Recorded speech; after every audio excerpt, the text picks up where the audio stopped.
Welcome to Table Talk, the place for deep conversations in the Geekverse. And trust me, when we tear into a subject, we go deep. I'm Heath, and I'll be your host. Each episode, I'll be talking with one or more creators, authors, illustrators, publishers, or other movers and shakers in games, TV, books, movies, or other areas of the Geekverse.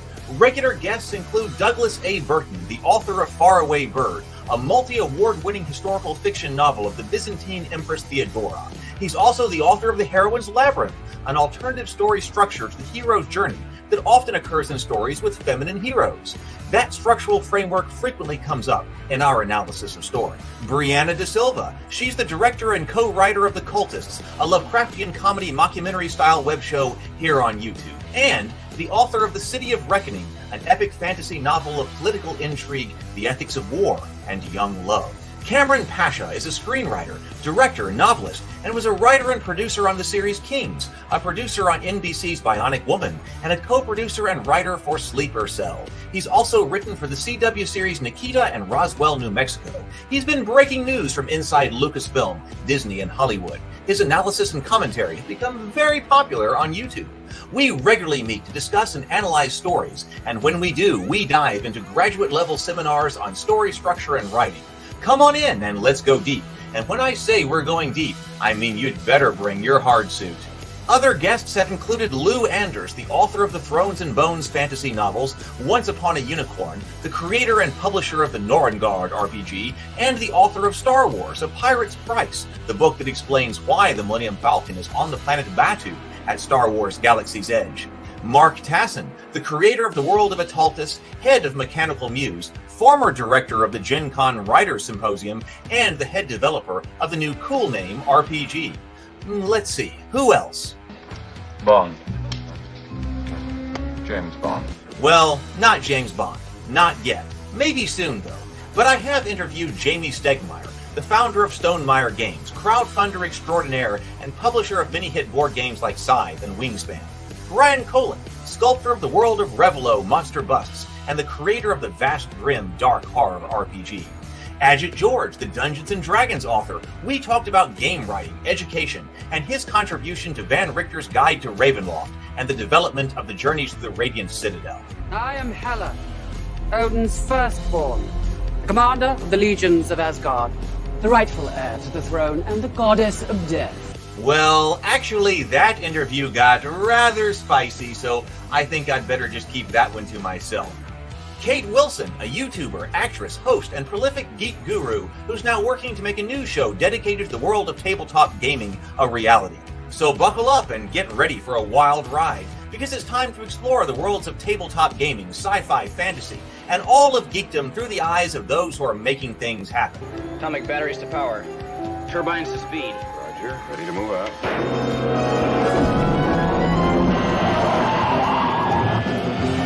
It's time for Table Talk. Hello, everyone. Welcome. It is so good to be here. I still feel like it's been so long since we've all been together, but we are here now. Welcome to Table Talk this evening. It's good to have you in my home, in the office, for the show here tonight. We are going to be talking about another chapter in what has become a very controversial book here on Table Talk. Truby's Anatomy of Genre. Specifically, we are talking about the myth section of this book. This could be the last time that we go to this book, but I did want to be sure that we talk about myth because we were thinking about covering both the action chapter and myth chapter the last time we were in this book, but we only got to action. But Brianna and I both write in the myth. Write myths. Some of the stories we've been writing are myths. And so I thought this would be a great opportunity to talk about myth as genre in general.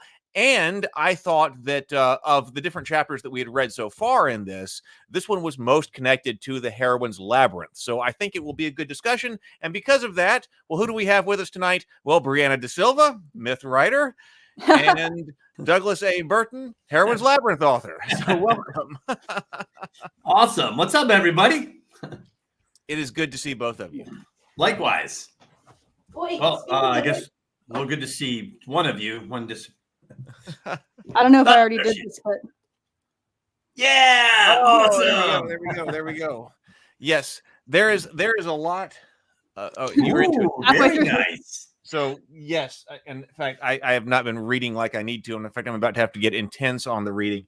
By the way, because and I'm going to put this out on the Discord server. Actually, I guess because the Discord server, or just mentioned that, I need to put a link out to the Discord server.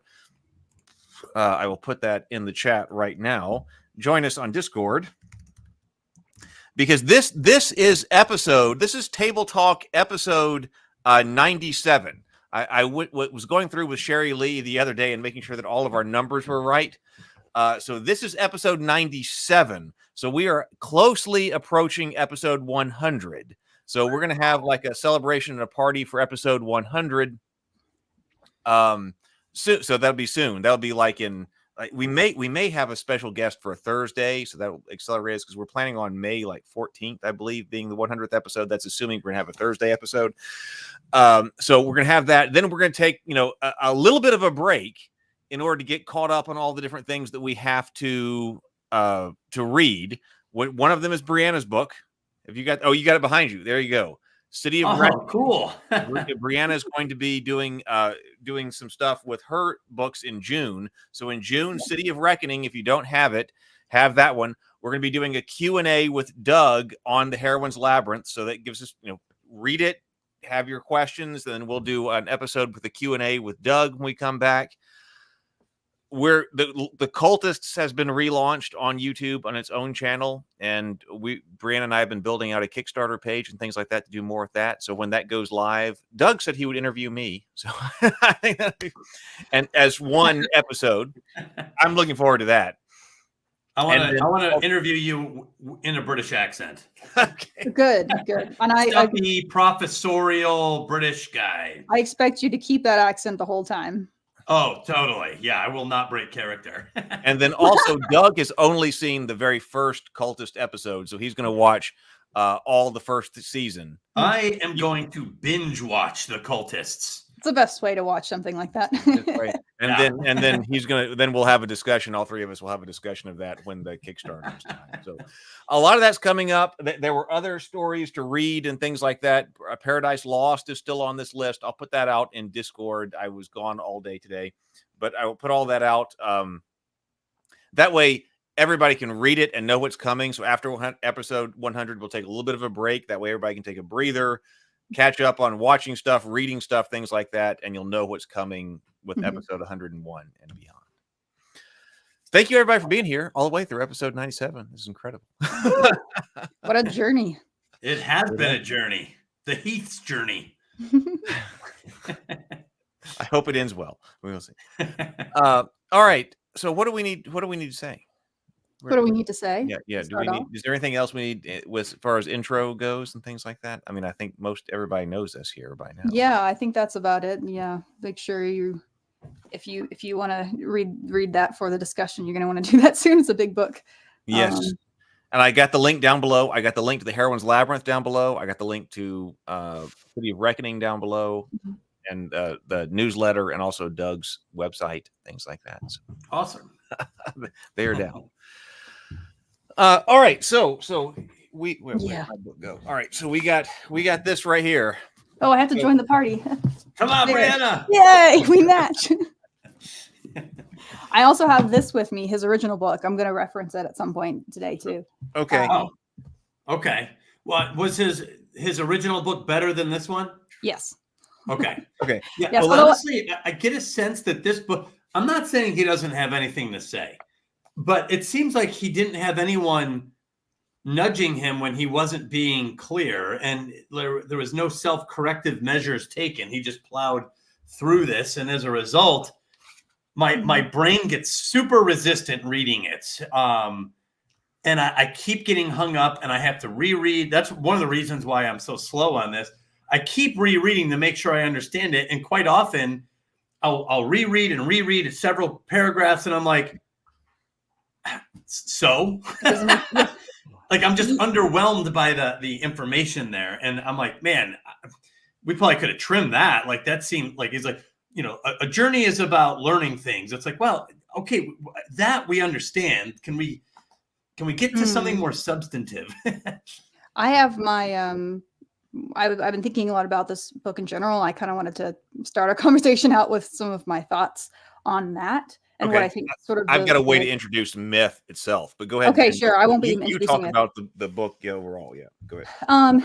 Well, I'll start by saying, so a long time ago, and I don't remember when this was or who said this to me, but at some point a long time ago, I heard the advice given, which is that as a storyteller, he's not a storyteller, right? He's a writer about writing, about stories, but still, if you are a writer, a fiction writer, generally you're not ever going to be able to expect to master more than 2 or 3 genres. That was something that I've heard said, because you could spend a lifetime studying a single genre. They're so deep. There's so much history to each genre. If you're writing in it, you're going to be building off of things that have already been done and doing it in new ways. And that is a very difficult thing to do. It takes a lot of study and intention. So I've internalized that. Like for me, I'm like, okay, fantasy mainly, horror, and then a bit of sci-fi. And I don't expect to actually understand any of the other ones in depth. But I think it can be useful. This is one thing that I agree with him, that it can be helpful to, at least on a surface level, understand what the other genres are, so that if you're combining, like say I'm writing a sci-fi Western, I should know at least enough about Westerns that I can incorporate that. But my thing is that he sets out to act as if he's mastered all of these genres. And I think that's the problem. I think he's in over his depth, not because he's not intelligent enough, but because nobody is. I don't think it's possible to do what he's trying to do as one person. Because, as we've established, this is our 3rd chapter, 3rd genre we've been reading together. I mean, the two, like with horror, he missed the mark. I really feel like he did, as someone who's been studying horror. You guys both found ways he missed the mark in action, which is like, that's just completely not correct about this genre. And there have been some other ones I'm about halfway through the book right now. I'm kind of forcing myself to finish it. But it's just like, I think that's fundamentally the issue. And what I think he should have done with this is one of 2 things. Because like I said, I think his overall idea that it's good to understand how these genres can work together, and it's good to combine them, I think I agree with that. To make that useful for writers, you would need to scale back significantly.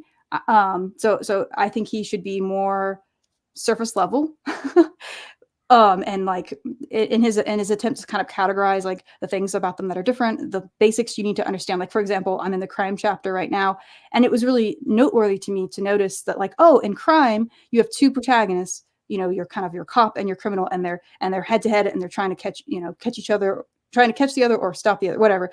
And like that was noteworthy for me, because I'm not a crime person. If I was someone that all I ever watched and read was crime, I'd be like, that's obvious, but having that paradigm is helpful for me to identify, like I'm reading Death Note. I'm like, oh, this is a horror fantasy crime story because it has that archetype. So like those kind of things are helpful.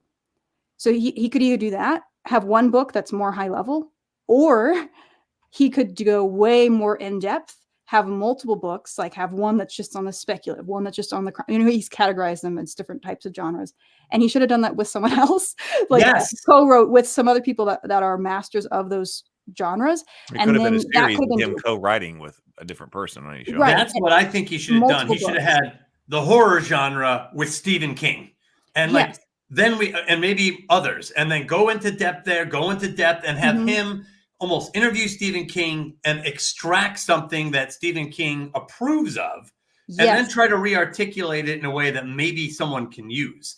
And then go to John Scalzi for sci-fi, or whatever. Someone who's has the social credibility and the experience and the accolades to say, I have succeeded in this genre, and let's now unpack it. That may have been very worthwhile.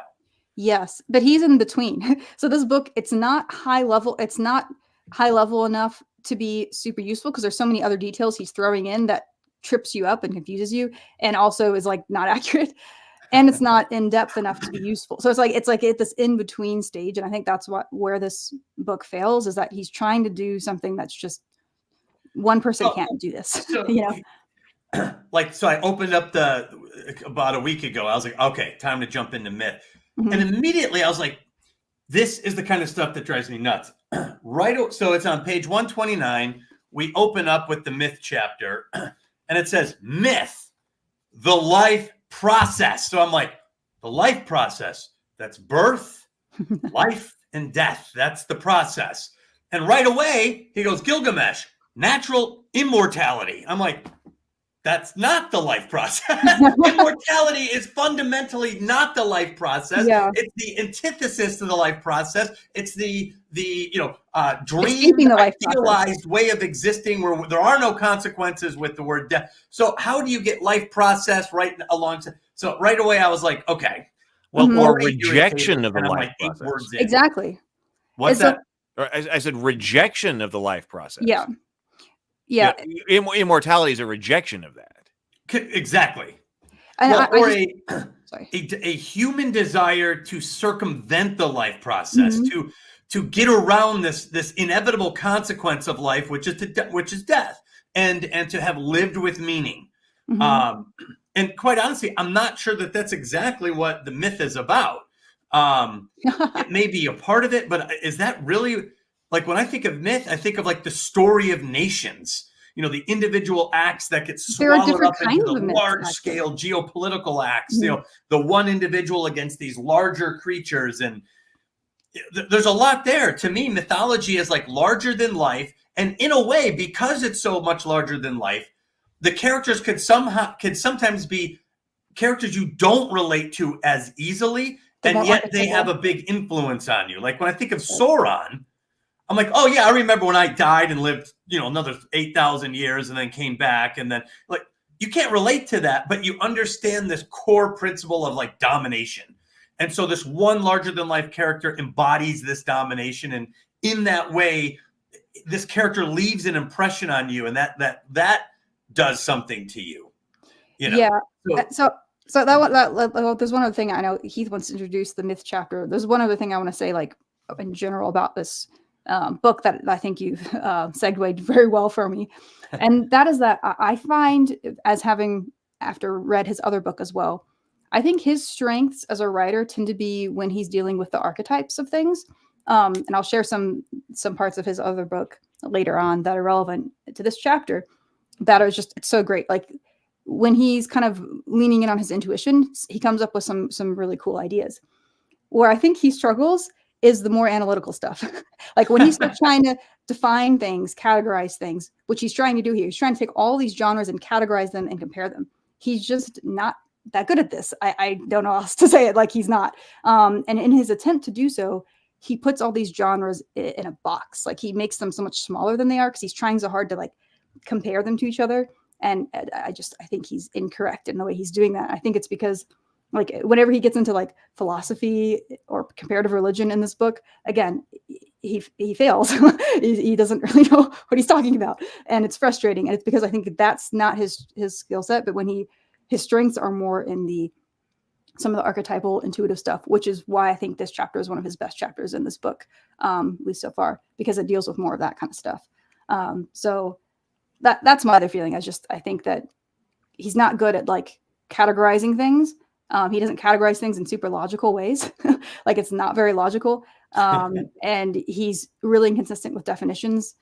So he could have used someone that's really good at thinking that way as a co-writer as well. Yeah. To me, it was like going on a tour of Rome at 80 miles per hour with someone who's redefined. He's like, over here is vertical marble work architecture. And then over here, this is more of your statue-centric concrete architecture. It's like, dude, What? This is all new categorizing. And we're going by 80 miles per hour. I guess I'm just along for the ride. I was like, I don't know if this is useful. Yep. I do want to say, so I forgot to welcome people. I'll start the chat, but I also forgot to welcome people. So, we got Tomocrat here, we got James Bacon, but Tomocrat, I wanted to point out, I meant to do this. Tomocrat said that we should have a breathe and sip here. A breathe and sip? What is that? Which is a morning grind thing. But since I haven't been doing the morning grind, people have been missing the breathe and sip. So did everybody have a glass with you? I think it would be a good thing. I have just water for now. Around 8 all right. o'clock, I'm going to get it. All right. So what do we do? So then what we do is we take 2 deep breaths in through the nose, out through the mouth. 2 deep breaths. and then take a sip of our favorite beverage. So everybody, let's breathe. Breathe in.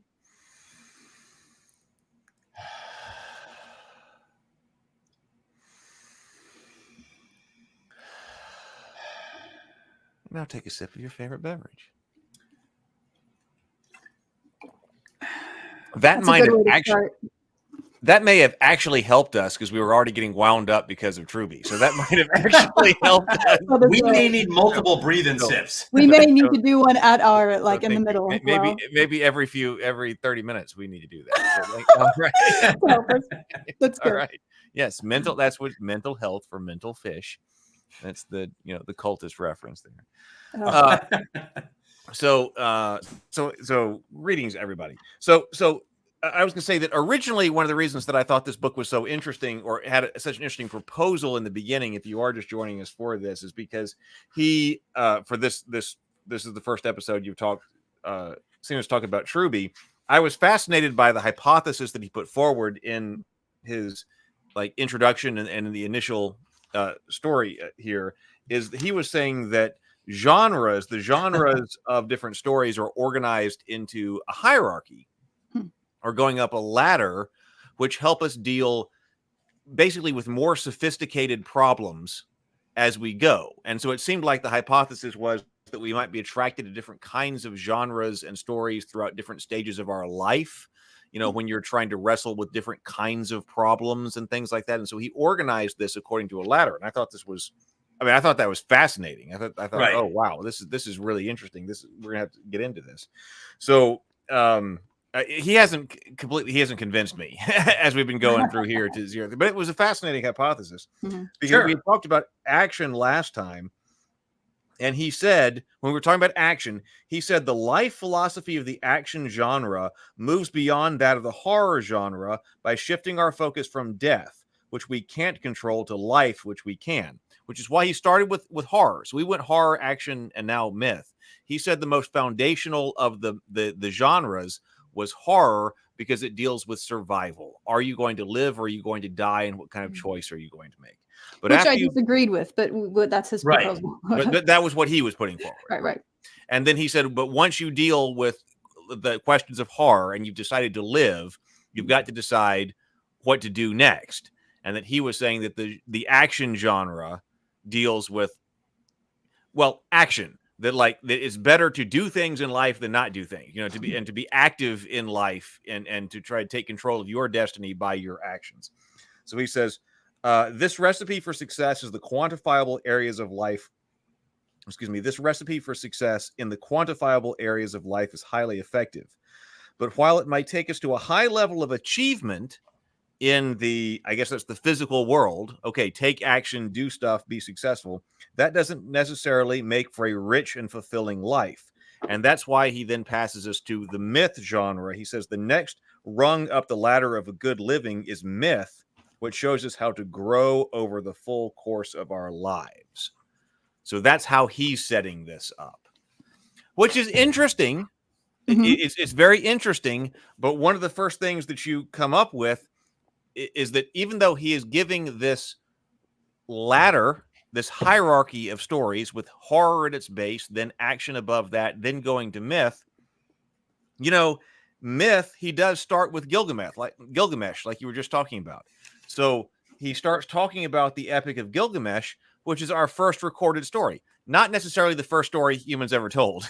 Yeah. But the first, not that, but the first story that we actually have a record of. And so he doesn't say, so this is not about, it's not a development of genres through history. That his philosophy, this way he's trying, it's not trying to say okay, because if you did that and you're like, okay, what's our first story that we know of? Gilgamesh. Myth, right. He's saying that's higher up the ladder. So that's what, and it deals with, yes, immortality. But I thought that was interesting, the life process, immortality is a part of that. And I did think that was interesting when you see these things in what you write, because I would say when I was writing the myth story, which is the Clovis story, which is not out yet, but when it does deal with immortality. So, that was intriguing to me. That was like, yes, okay, this is a myth and immortality is a big part of this. Now, it's a big part of it. in the overall arc, not necessarily because I had written several short stories. So overall, it's a fact, but it's a factor there. But I had actually put that as the hero's flaw. Mm-hmm. Well, in an Epic of Gilgamesh, I think that's supposed to be a flaw too, isn't it? Like the desire. The fact that he's trying to be more. I haven't read it, but my understanding. He fails to achieve it, I believe. Yeah, Gilgamesh is on our list of things to analyze. He fails to achieve it, but I think you're supposed to take away that he shouldn't have wanted that. But I don't know. I haven't read it yet, so I should save that commentary. That's on our list to analyze maybe next season. Gilgamesh. Yes. Season 2. But yes, so I was interested in the beginning because I was like, oh, immortality. Oh, well, that is something that I was dealing with when I was dealing with myth. So okay, so I was interested in the beginning. What's interesting to me is I do like you, Heath. I also like the idea of the concept, conceptually, this idea of a pyramid of genres that you start with some basic building block or something basic and move up. And he has chosen like human condition kind of proceed. And it's weird because so I have 2 boys and we can watch myths all day long because they're so primordial. They're so raw and archetypal and so easy to understand. It's almost like watching a dream. You can interpret these things at the child level and you can also interpret them at the adult level, which is really a kind of a miracle when you think about it. But I wouldn't say, all right, guys, let's flip on The Conjuring to start so that you guys can learn what it means to survive. And then we'll go to, Terminator, so you can see how important your actions are. Terminator 2. Then we'll watch Lord of the Rings so that you can get some idea of socio-political reality. So I even question the hierarchical order he has selected. I'm still intrigued at how he's trying to build it. So there's still a part of me that's always listening when he's still trying to make his case. But there's something, I feel like there's another way to do this, to approach this concept of a genre pyramid. And for me, I would almost put myth first because of its primordial ability to reach people as a story mechanism, not so much by this human condition in which the lead character is primarily focused. For some reason, I think that's a less effective way to organize these genres. Yeah, I feel like myth is a more fundamental story structure, and it's probably, again, we don't know because we don't know what the first story was that humans told, but I think it's a fair guess that it was probably a myth. That like that's kind of our, or at least the first big story. I suppose maybe our first stories were like telling our own true stories about like, oh, this happened over here, there was a snake over there and I almost blah blah blah blah. People can learn, oh, don't go over there or don't eat that thing or whatever. Yeah. So I don't know. It seems like can you imagine in a hunter-gatherer society them sitting around a campfire talking about like a horror story? Like you could have a dark myth, but I feel like these are dealing with different aspects, or maybe not necessarily stages of human society, but different facets of the human experience. And myth seems to be the one that reaches on the most universal level, I suppose. Right, and that's why they have that rare ability to just completely blow out an audience and go global, like Lord of the Rings, Star Wars. These have an archetypal power that is easily understood, cross culturally. It's different. It's perceived and digest or consumed differently, but it is still accepted and understood on some basic level. To me, although survival is part of horror seems to be, once society is settled down into a place of safety, this something comes in that's primordial and horrifying, and it shouldn't be there. I agree. That is the terror, and you have to escape it. And that's why you see so many of these set in homes and all these other things. So I'm not saying that Truby has no point in doing what he's doing the way he's doing it. It's still fascinating. It's just an awkward progression to me. It keeps striking me a little awkward. Well, let me interject this, like maybe in the defense. I don't know, because I was listening to you guys talk about it, and I'm thinking about what I wrote. Not that what I wrote is any type of It's the perspective you're coming from. It's the perspective that I'm coming from. But now that you're sitting there talking about that, okay, the myth that I was writing, the Clovis myth, had 5 different short stories in it. And yes, his desire for immortality is a theme that arcs over all 5 and is ultimate downfall. But that's it. So it's present in the first story, but it's not, it's focus because there are things. It's the defeat of a monster. But, on the other hand, that monster, Anorta, and Brianna had read some of that in the beginning. That very first story was about, are you going to survive or not? Because this monster is going to kill not only him, but all of his brethren. Mm-hmm. Now, I also think it's a hero's journey. Like, it was designed as a hero's journey and also action. But then come to think of it, there are horror. I mean, so according to Truby, that would be a horror element. Like, are we going to survive or are we not going to survive? Like, that's the basic level. We're here. We're in the primordial era. The world is a dangerous place. We haven't really established civilization yet. There's the elements of chaos outside. Are we going to live or are we going to die? Okay, most everybody in all of the rabbits choose to die, basically. Well, we'll just die. There's nothing we can do. Only one of them chooses that, okay, no, we're going to fight and we're going to live. So come to think of it, maybe that one is as a subgenre. Right. Yeah, I mean, maybe it's the combination of myth and horror. And then I actually go really well together. Now that I'm thinking about it, also, like, as I'm writing violent things, like, it's not hard, but my brother read one of the defeat of one of the monsters. And I said, it's a children's story. And he said, well, I felt like I was reading horror when you were fighting that monster. I was like, oh, okay, well, maybe I should tone that down a little bit, the children. But that's it. It at least makes me think about those things. Well, again, I do think that those are all totally valid points. Again, to me, it's just more of an awkward way to go about it because I feel like I could think of other ways to approach the genres. That's all. And here's the other thing about Mythic. The mythical hero's journey, the Campbellian style hero's journey, wilderness survival tends to be part of it. You are camping in the woods. You are hunting your meals and cooking them. And, you are fighting off monsters in the hunter warrior capacity. Monster combat is very much part of the mythical hero's journey. Luke Skywalker has to fight the Rancor with a bone. You have the trolls with Bilbo, and you have Smaug, the cult, so you have monster combat. So I feel like there are survival horror aspects that are inherent on a mythical journey, the Campbellian style hero's journey. And so I think that that's partially incorporated, but horror tends to zoom in and focus on just that one aspect. And when you do that, you find there's a story there. That's incredible just in and of itself, especially if you move it to a place where it's unexpected or not supposed to be there.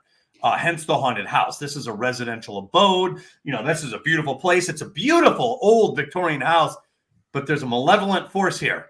And that's going to really screw with this family. And there's kids in the room. And, so suddenly we've all laid there at night as kids and scared the hell out of ourselves. Where the fear just escalates as you fail to curb the fear. So anyway, I do think that there is a survival mechanism or a survival aspect, a wilderness survival, monster combat aspect to the mythical journey as well. Wait, can I say something? Or go ahead. I was just going to say, and that's just if you're accepting his idea that horror is fundamentally about survival, which I personally don't. Oh, good. That's part of the wrong categorization. Horror is fundamentally about fear. That's all it is. It's about fear. Oh, so, it doesn't have to be fear of death. There are other things worse than death that sometimes horror deals with. It's not. Believe it or not, the fear is worse than death. Every story writer knows that anticipation can absolutely captivate and grip and paralyze a reader where they have to keep, and you never even show the thing The happening. moment of violence and horror is the release. That's not what it's really right. That's when you might lose them because like, oh, it's over. Thank God. Yeah. So You know. I think he's very wrong about his fundamental. See, Brianna, what you just said, if Truby had said, or if I'm reading Da Silva, my Da Silva collection, Which there will be a book that like there will be one day that will be right. Well, if the author leads off with, hey, horror is fundamentally about fear because it's such a primal, basic, archetypal state of condition, that would be harder to argue with than just survival. And my desire to argue would dissipate again to say that horror is our building block in our first step in the genre pyramid. Right there, I'm like, horror?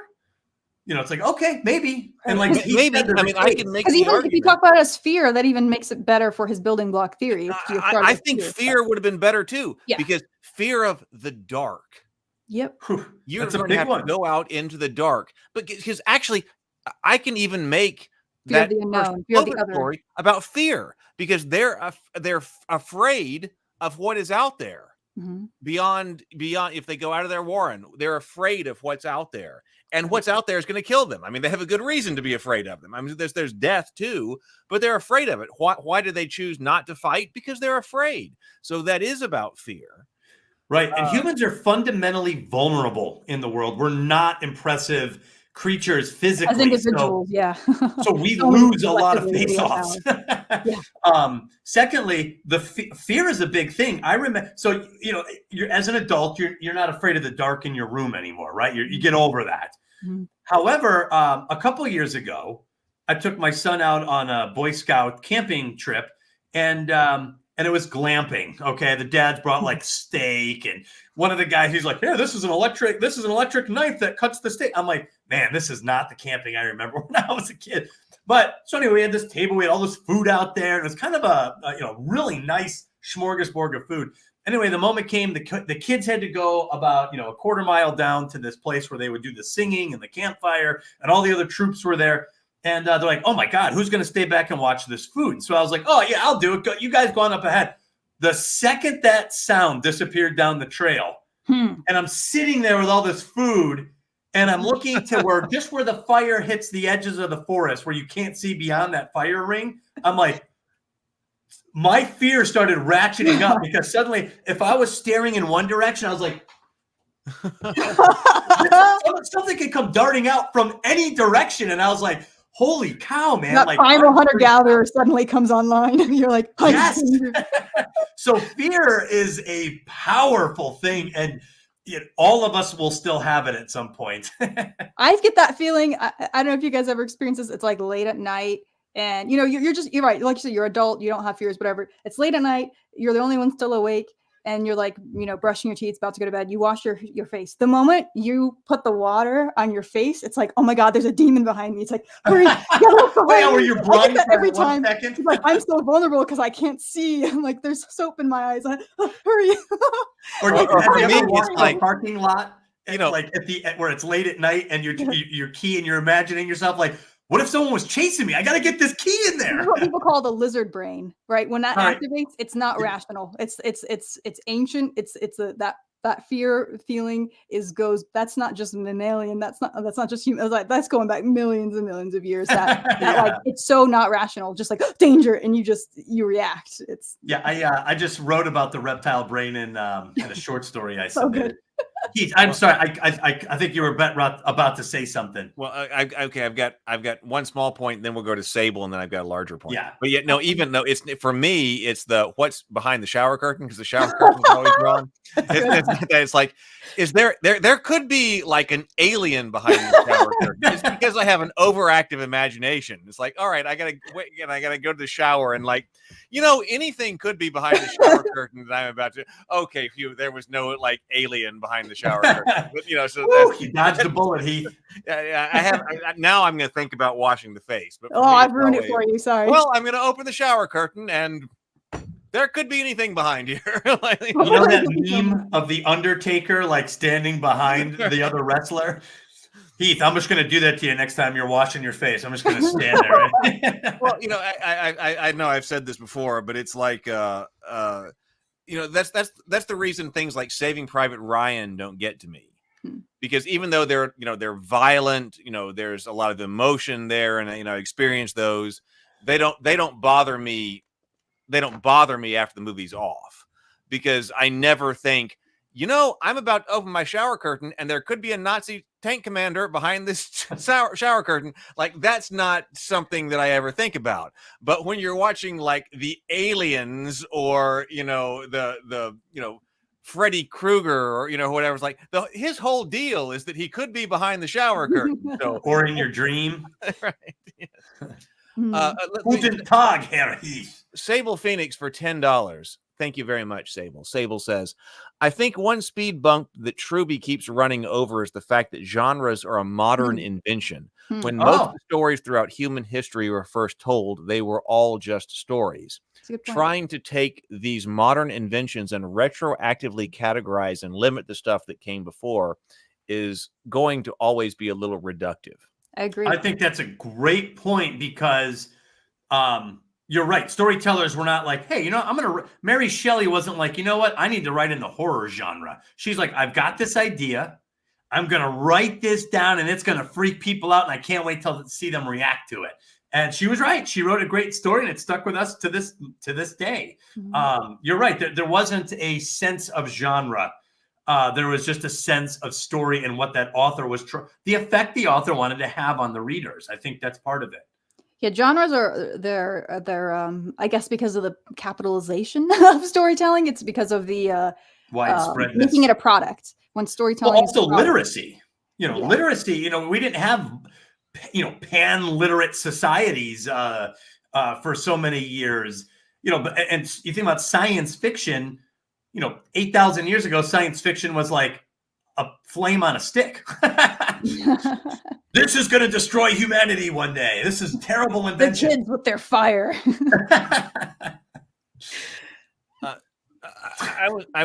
BGD says the oldest and strongest emotion of mankind is fear, and the strongest kind of fear is fear of the unknown. See, I love that from H.P. Lovecraft. Yeah. And if I were, that seems to me where Truby should have started. Yeah, if you can start with horror, I think, man, that would have been very, very strong. Man, yeah, just that word that Brianna said that she used instead, fear instead of survival, that immediately shifted something in my head right when she said it, and I was like, now that works. Yeah. So maybe he shouldn't have been in the state of condition or the object of the protagonist, but the archetypal emotion, the primal emotional appeal of the story itself. And if he had collaborated with any horror author, they would have said that. And does he have? So I guess this would fall under myth, but most stories through human history, in a pre-literate, pan-literate society, were stories told around the campfire, and they were usually fables and shorter stories with less details, and they were usually instructional.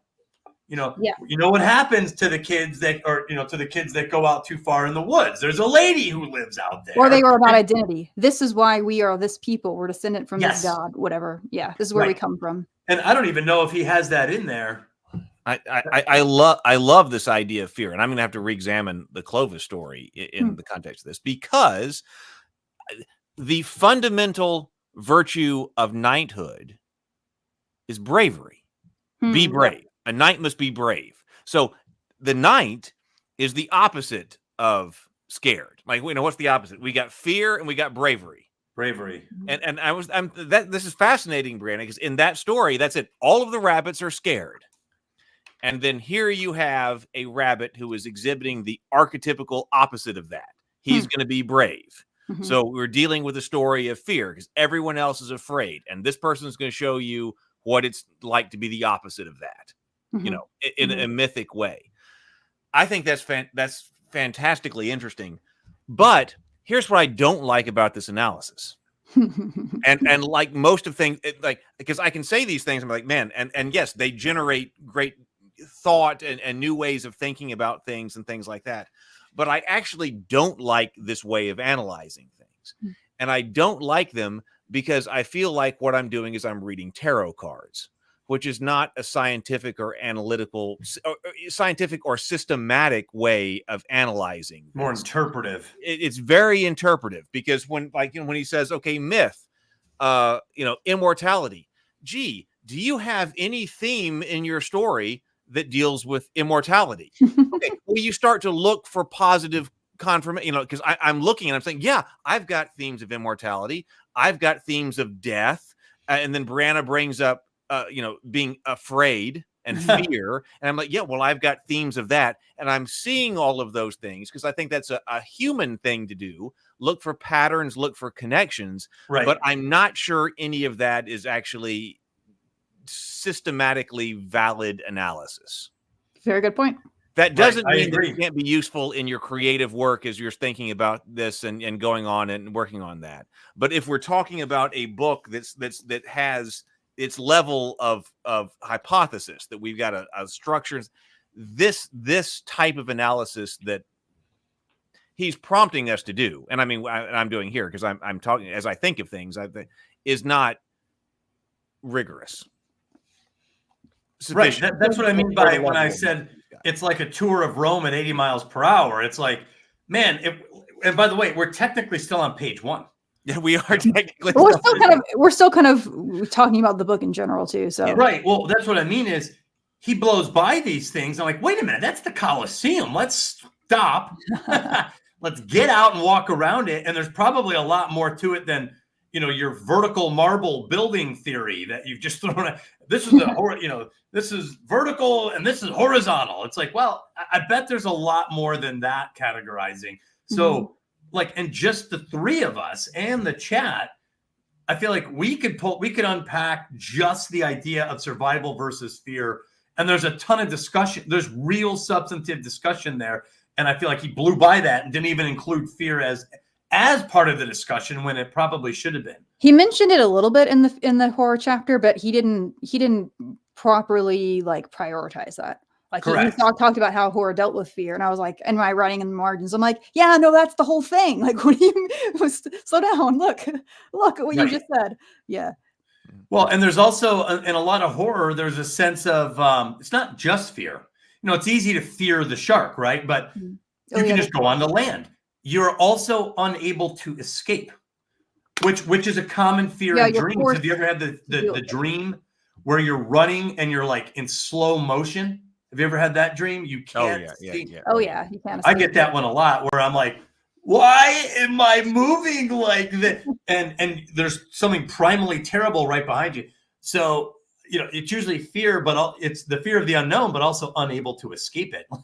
It's a cage match. For $5, James Bacon. Thank you very much, James. For $5, James Bacon says myths are mimetic. They are shared and they are cultural. They aren't only narratives, they are lessons. I totally agree. Totally agree. In fact, my fundamental theory on story and why humans seem to be why we spend so much time talking about it, why everyone cares enough to watch Aliens for the 55th time or Lord of the Rings, because there are a bunch of little lessons in there. And we instinctively feel like there's something in there that's warning us about possible sociocultural issues, individual problems, social disorder or harmony. Like we feel it, and those, when we were all in the Stone Age, we would tell similar stories. And I believe what James said is that's why this became a part of the human habit. Because we're like, bear bad. Let me tell you a story about Grog who fought bear and died. And then someone else is like, no, I'm going to tell you the story about Grog who fought bear and won. And this is what he had to do to win. And people are like, oh, you could beat a bear? That's cool. I'm going to be like Grog, or whatever. So these things are built in there. And that's where entertainment became, I think, a facet. Because if I'm just like, hey, don't forget your bow. My son's like, oh, yeah. Leave me alone, Dad. But if I tell him a story about the kid who forgot his bow, now he might remember it. So I've entertained him, and the lesson is remembered because of the entertainment factor. So, and that's part of the problem with Hollywood today. They're trying to preach, but they're not entertaining.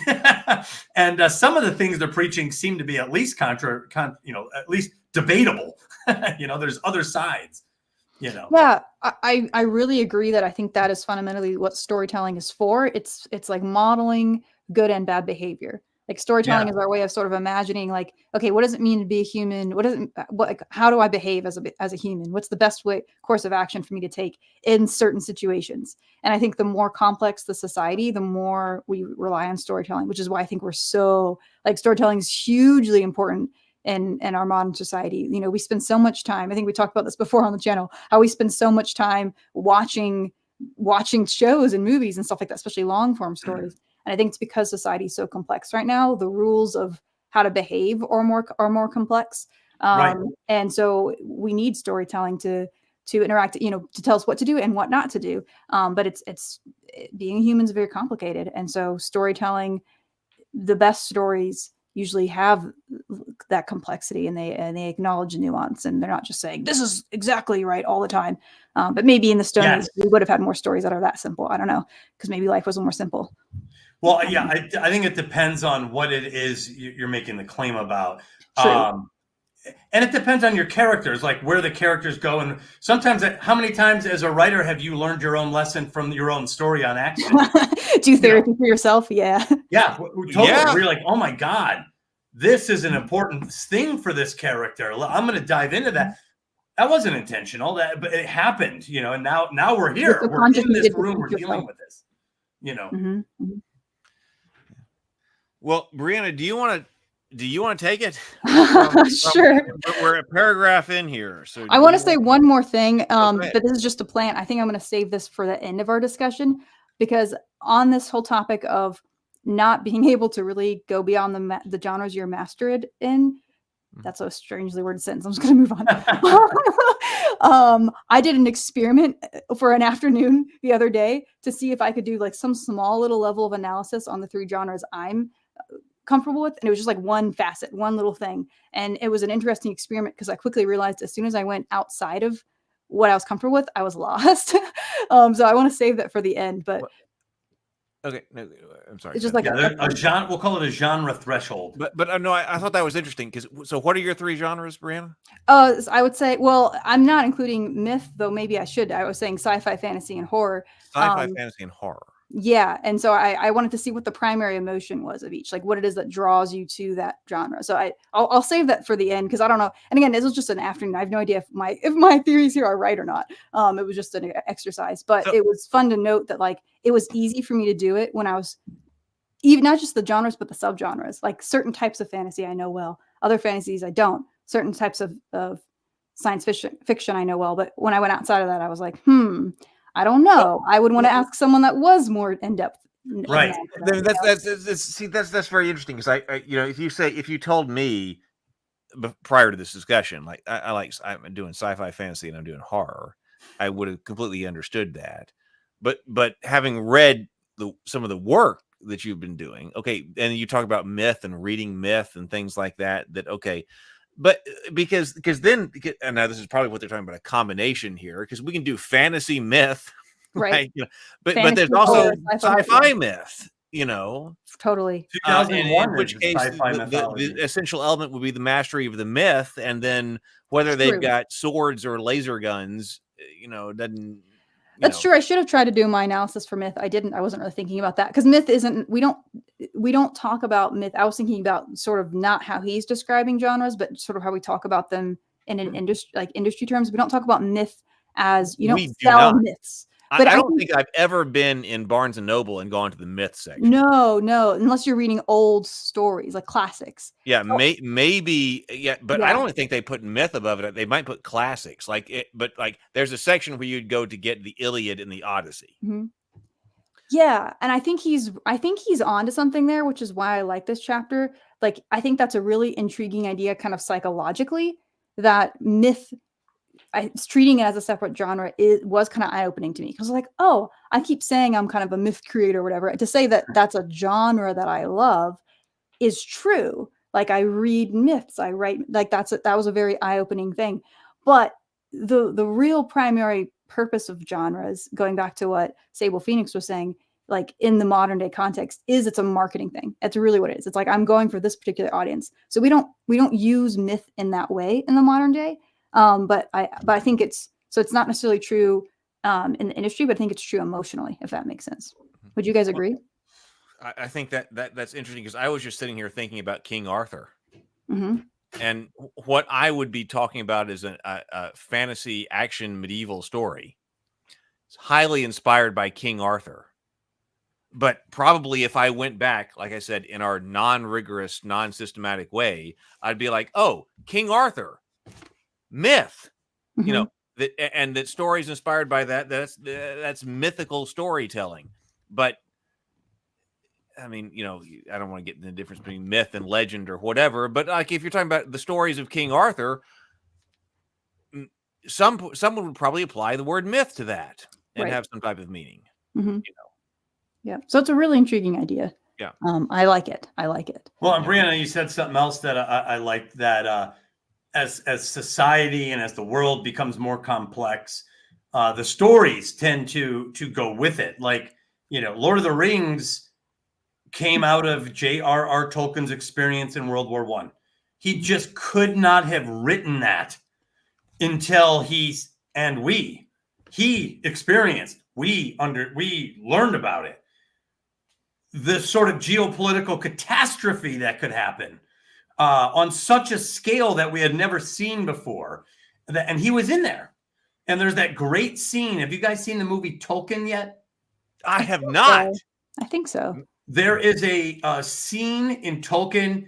Now, I had a few glasses of wine, so I was emotionally vulnerable. But I literally was brought to tears because it rang so true and it hit so hard. It was a scene of Tolkien as a World War I soldier. And the reason this scene was so important to me is because anyone who's read Lord of the Rings has heard that, oh yeah, he was in World War I. And it's unmistakable how you could see the geopolitics in terms of its functionality, how it became used in Lord of the Rings, the functionality of all these different cultures that were coming into war with each other. And he's going through on no man's land, which is terrible. It's called no man's land because no man survives it. And he sees his friends being shot and dying, you know, just slumping over and you know, just dying. And in his mind, he begins to see like a ghost traveling through this barren, war-torn, orange sky landscape, this nightmare. And as it sweeps by, it swings the sword, and that's what makes the guy fall over. Not the bullets. It's this like angel of death that's sweeping around on the field, and he's witnessing it. And at the end of this scene, the camera pulls back, and there's an image of Sauron standing over a World War I terrible landscape where the slaughter had just occurred. And it's looking, and Sauron's looking right at him. And I was like, oh man, that's what he's bringing into his storytelling. That's why when we read it, we're captivated. He brought something to it that we had not, that no author had brought into the story before. And it struck a nerve, you know, and you know, so to Brianna's point, as society experiences new things, there's going to be another author that brings something of that experience into their stories that's new. And people are going to watch it and they're going to react. George Lucas, speed. He wrecked his car going super fast. The car crashed and he survived. And he thought, you can't watch Star Wars without noticing speed. The trench run, the bikers, you know, the X-Wings. That's something he brought into his story. And really, until the modern era, those speeds were not really available to humanity. So to see it like that on the screen and in that context, that was a new thing. That changed people's storytelling experience. Sorry, I probably went on a little long. No, it was that new ideas and new experiences emerge in the human experience, and some author catches it and puts it out there. And now enough of us have experienced it or heard about it or understand it that when we see it, we're like, oh my God, this is something new. This is fantastic. Same. But I would also say, I was going to say that, like, when Sable Things, they do have a mythology section. So what's the relationship between myth and mythology? Obviously, myth is a diminutive of the word mythology. Yes. Right. If you went to mythology, I would expect to see Beowulf, the Odyssey, the Iliad, all of those. I would not expect to see something that Brianna wrote. No. Not yet, anyway. Maybe Well, like maybe. 1,000 years from now, my stuff. Right. I would not Exactly. expect to see any modern. If I go to the mythology section, I would not expect to see any modern author. We have Brothers Grimm. We have Sister da Silva's work here. Yeah, well, and by the way, that's what I think, the idea of bringing an experience into a story from your lived life. Yeah. I think that's why someone, and I'm not saying this to pick on her, but like someone like Kathleen Kennedy, who takes over Star Wars, why she's failing. What in her experience is she bringing into Star Wars that works there? That it's relevant to that world. Yeah. Right. Like her world, that's not to say she couldn't tell great stories, but I think her background isn't the kind of experiences that you bring into Star Wars to enhance it.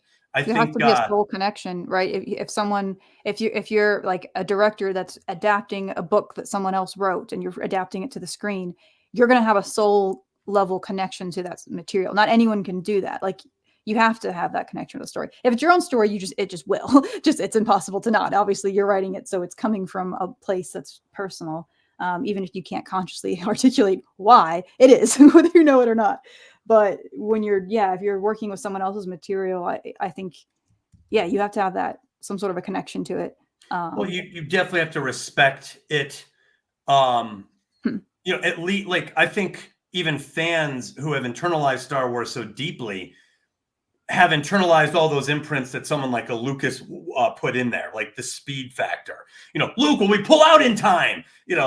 I hope so. We can do it. I think we can do it. Like, speed's a big deal in Star Wars, and capturing that in film, I think what was a new experience.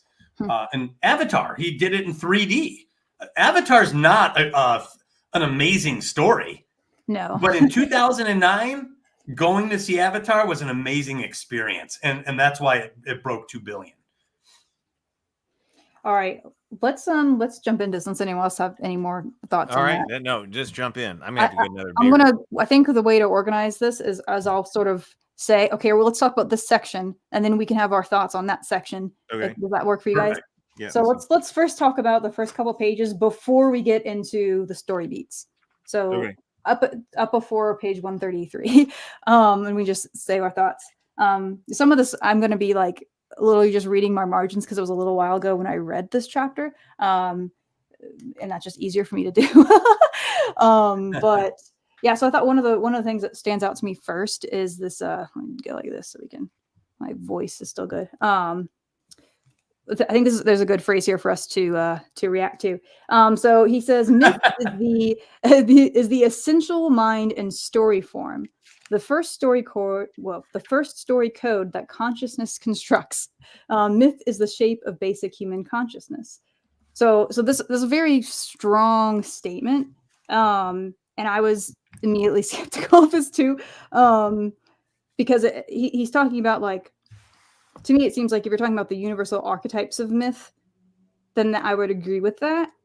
But then I also feel like those archetypes fall into other stories too. Maybe they're just more archetypal in myth. But I don't know. The essential mind and story form. What did you guys think about that idea? Well, okay, we can go on. I could go on to this in extreme depth, but I feel like we've already covered some of these things. But what I brought out of this, like, because we've already talked about them, so I would say here is when we're talking about this, that when he says, when he says, and we're on page 130 at the bottom, if you're following along. Yes. Myth is the essential mind and story form, the first story code that consciousness constructs. And then I was like, okay, well, if I mean, that's a big assertion, but if this is the first story code that consciousness constructs, then I really need a better understanding about why he puts horror first.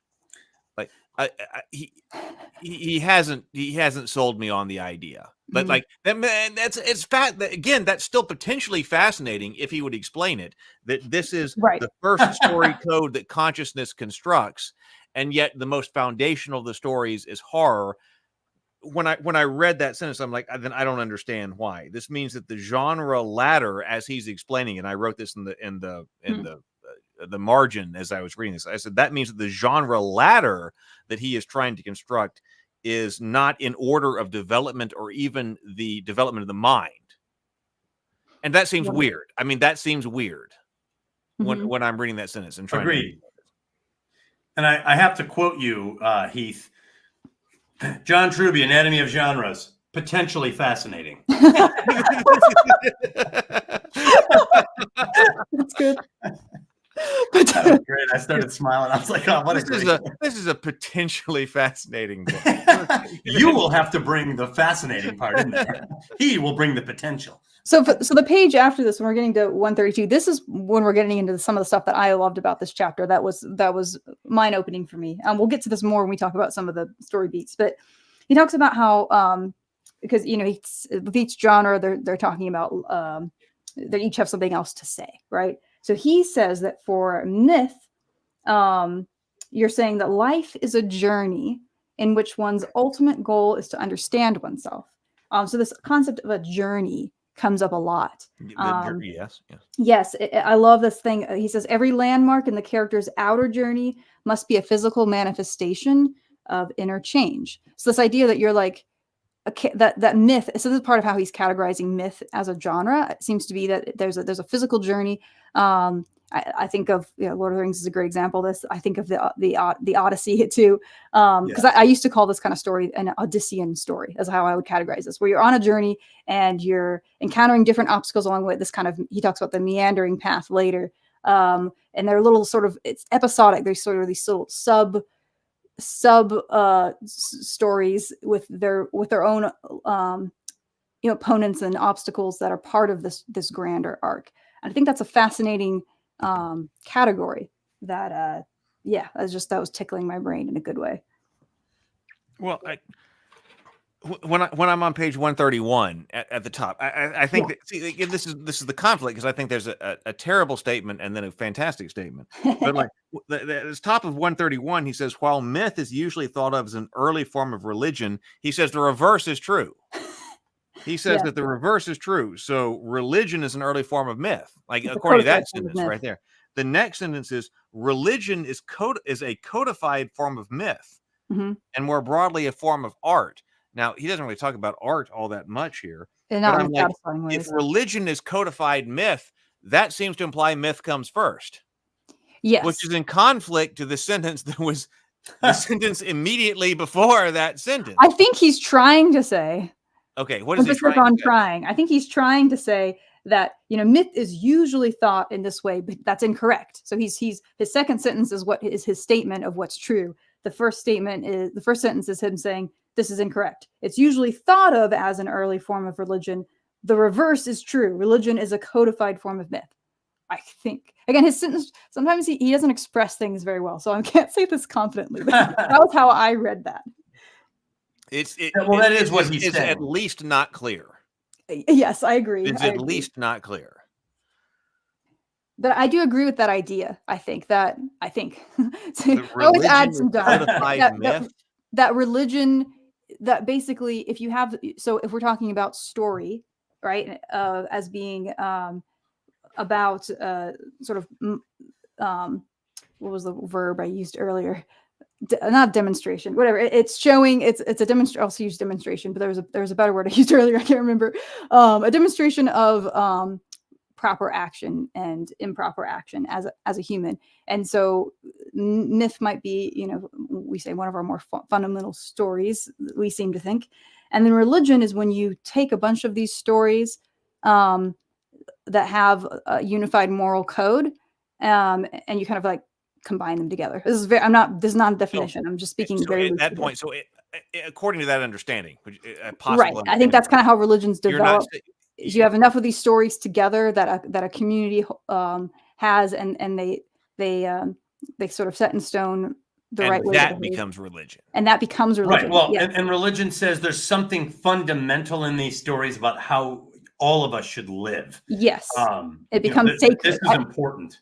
I think that's the difference is there's the story, and then once the story becomes sacred, it like goes to this next level. That's when you have religion starting to form. Right. Okay. Yeah. Could, Not just could, any that story. could be not clear, but I guess that is a valid interpretation of what was being said. Yeah. I would say. Yeah. Well, to me, religion has all the mythic elements in almost all the religions on some level. There's fantastical stories in there, but it seems like in religion, the idea is that there's something fundamental about how to live as a human being. And because it's fundamental, we ritualize this so that we never forget. Yeah, That seems to be the underlying idea behind religion. And then, of course, the problem is that the ritualization becomes so fixed and rigid that it can't adjust or change or see things anew or It differently. becomes dogma. Yeah. I was about to say something. I lost my train of thought. Oh, well. Well, but it seems like Oh, that's not what I was going to say. Wait, as a quick comment, that as someone that has spent a bunch of time studying comparative religion and also someone that has spent a bunch of time reading myths, I have found that you can't do one without doing the other. Like it's completely overlapping. If you're going to study religion, you end up reading myths. If you're going to read myths, you end up in interacting with religion. So I think I agree with that idea that they're very because I think overlapped. If my theory that religion says that there's fundamental truths in these stories, well, the fundamental aspect is also part of the archetypal core of mythology. So if you're going to have something fundamental, it's probably going to be archetypal. And if it's going to be worthy of a foundation to uphold a religion, well, it better be larger than life. It'd be hard to tell a religion about, Denise next door, who did good with Girl Scout cookies, and like that's not big enough. That's not. That just sounds like a challenge. Let's create a religion about Denise next door. I think we should. Well, I mean, to me, like that was a completely weird thing to say, like what we just talked about. But then the next paragraph that he starts off with seems to make more sense in the context of his stories or his genre analysis when he says myth is the first genre to place the self within the larger society. And I was like, okay, well, that's interesting, because if you're talking about horror, according to Truby's analysis of horror, you're not talking about yourself within the larger context of society. You're talking about survival, and then even action. When you're talking about, okay, what should you do? You should take action. You're not and do things and accomplish things in life. I can get the argument that's not about you within the context of society. That's about like you get yours, go and do stuff and get your thing and do that. And so he's saying, no, here myth. Okay, potentially that's interesting that you have to not only survive and then do things and take action within the world, but then you also have to survive you also have to be within the context of the larger society, which we've talked about creation myths or, the tribe and the things like that. And where do you fit within society? So I was like, well, no, okay, now potentially I can go with that. That's the next thing, that not only do you want to get your own once you've survived, to get yours, but you got to deal with larger society. But that contrasts with what he says about the life cycle and immortality, I feel like, because, okay, trying to achieve immortality, that's defying the life cycle. That's, this kind of stuff. Whereas this one is, so I'm potentially there with it, but I see contradictions as well. It's potentially fascinating. It's potentially fascinating. All right. Anything else before we get into the story beats that you guys wanted to talk about or react to?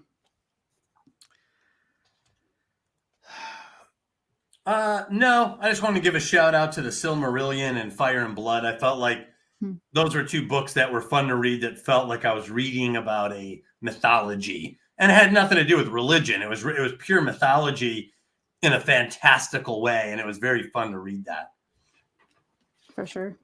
See, I highlighted the myth version of the mind action says the life is a journey in which one's ultimate goal is to understand oneself. I mean, okay, all right. I mean, I guess that's important.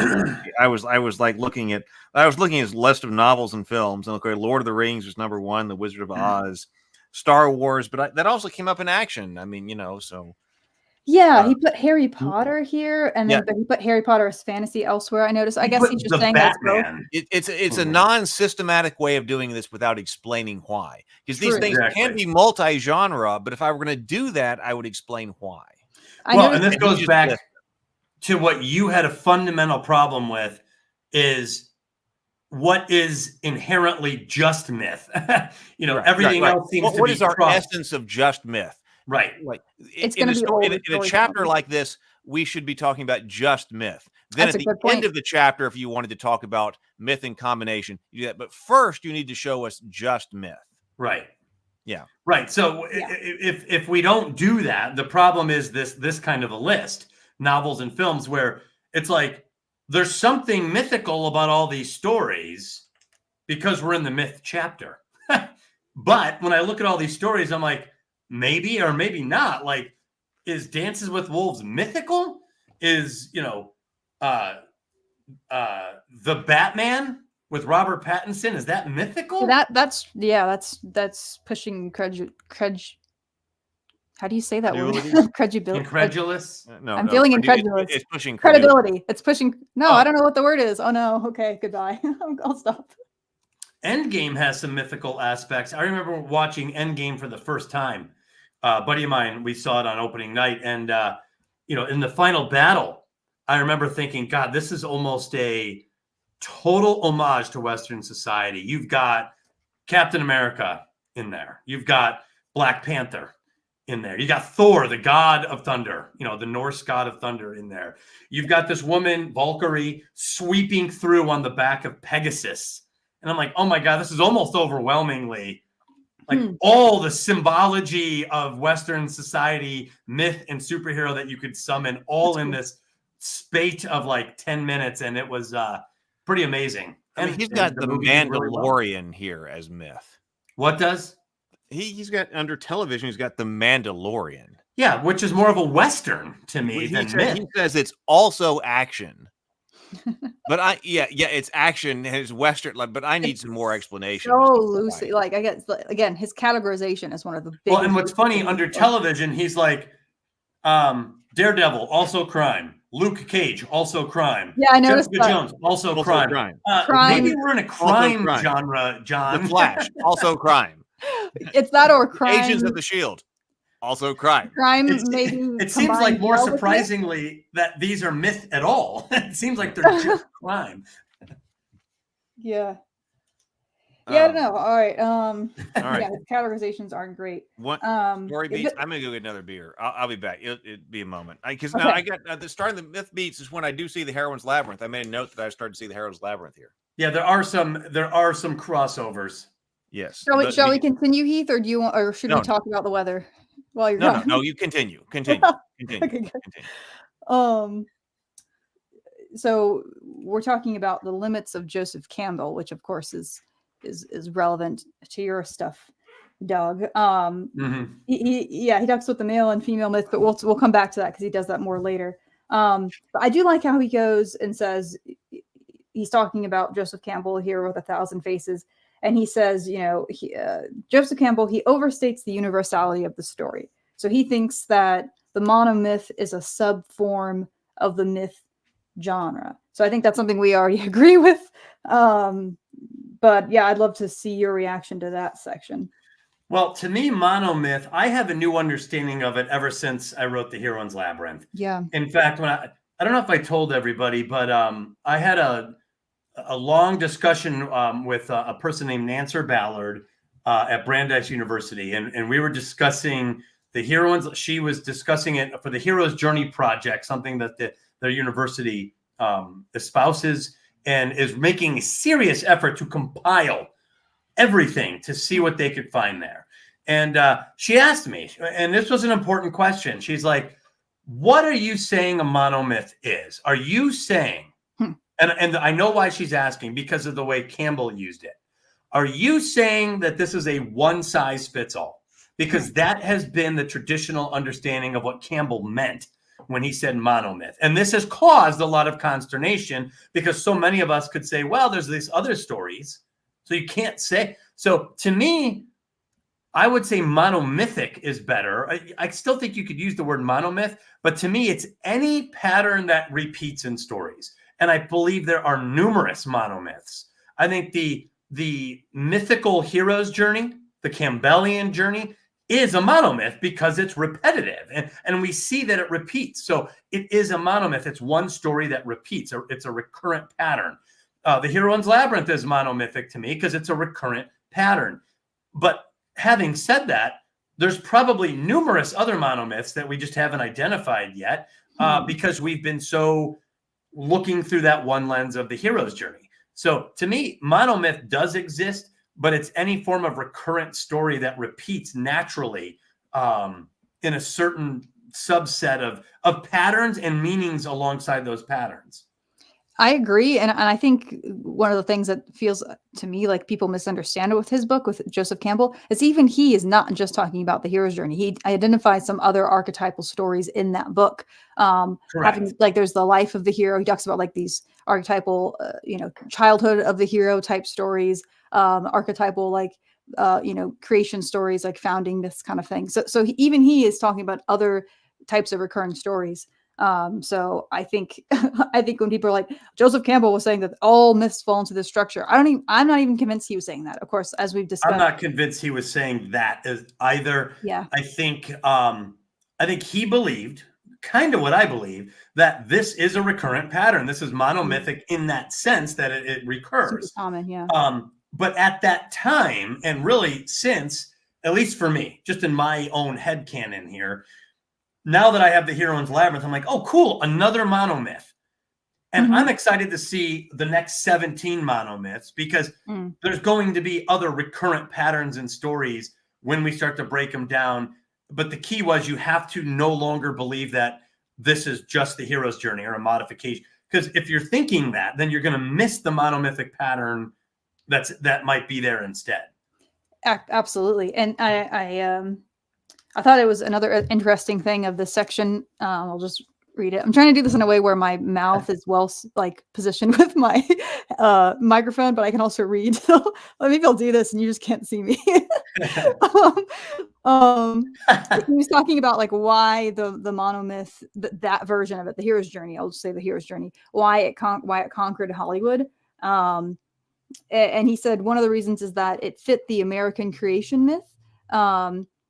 Blah, blah, blah, blah. Basically, he's saying the elements of popular stories, like the single hero with an intense desire, perfectly match the thematic elements of an American culture that is all about individuality and success.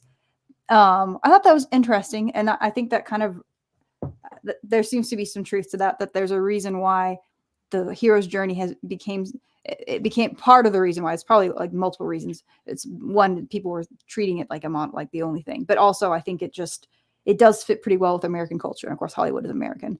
Do you think there's truth to that? There's probably some truth to that. However, there is something that is appealing to Americans and non-Americans, Westerners and non-Westerners about a lot of these Hollywood films. Just like some modern Hollywood films, or like on Netflix, we're getting films like Squid Game from Korea.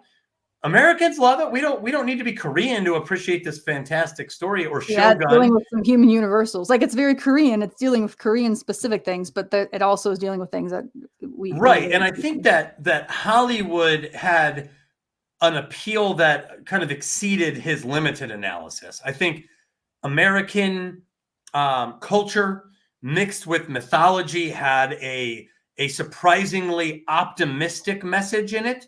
Like if you use alchemy and say, let's use mythology, like the hero's journey, mixed with American style storytelling, we get these large scale myths that are generally optimistic and hopeful and, belief in the future.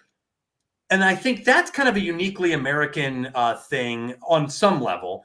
And I think that appeals to people, whether you're American or not. It doesn't mean compared to like Russian literature that's all depressing or whatever. Right, but that could be appealing to me too. I can read a depressing story and feel that and be like, I love this story. And then turn on Star Wars and be like, I love that story too. I might like that one more because it might be a little bit more with my personality, or there might just be more to the story. It's better film work. It's better this. It's whatever. But I think that he's partially right, but I also think that he's missing the fact that non-Americans love these stories as well, and non-Westerners.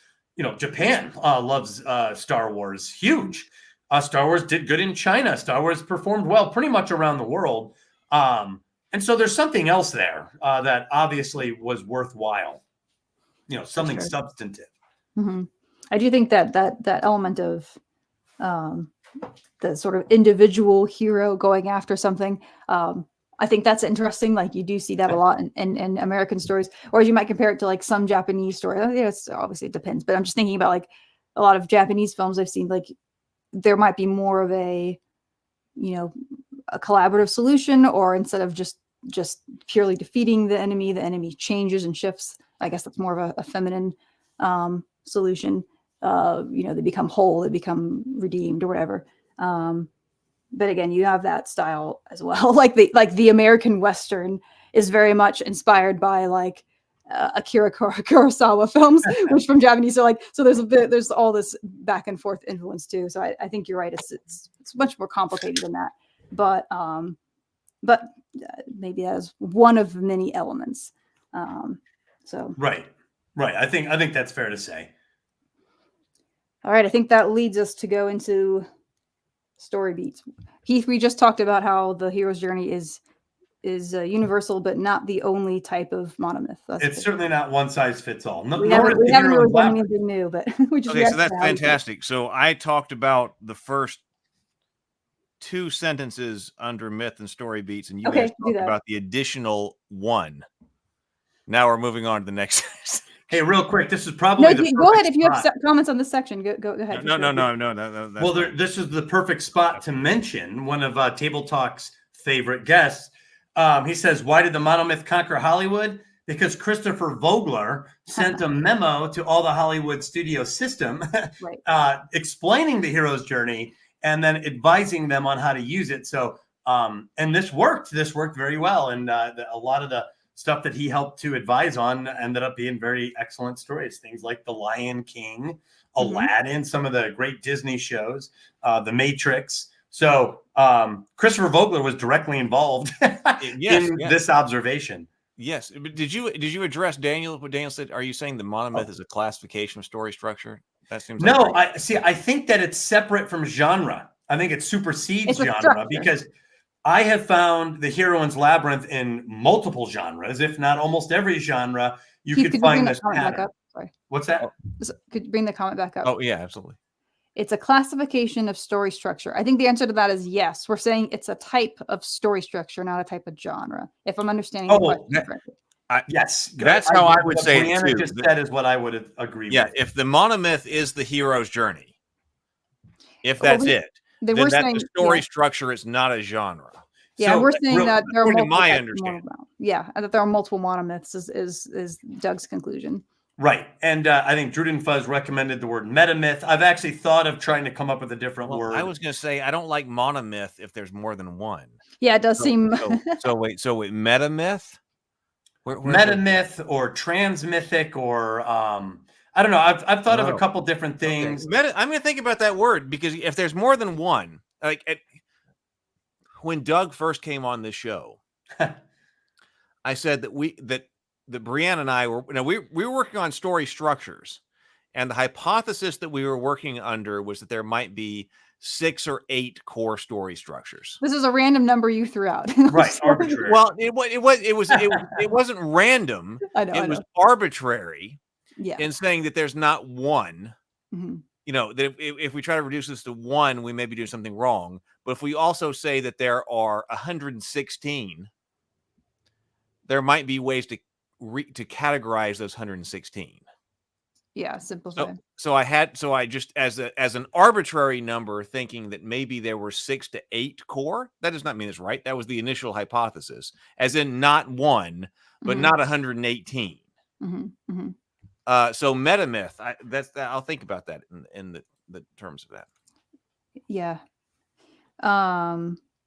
Okay. So the very first story beat is like one of my favorite ones here that actually I used it. It actually affected a draft that I did of Dark Goddess, my main myth that I'm working on right now. And I love this idea of, so he's talking about the story world, and he talks about like the natural world. Sorry, I'm describing this poorly. Oh, okay. You're on Let me page just read. So he says natural world and two cultures.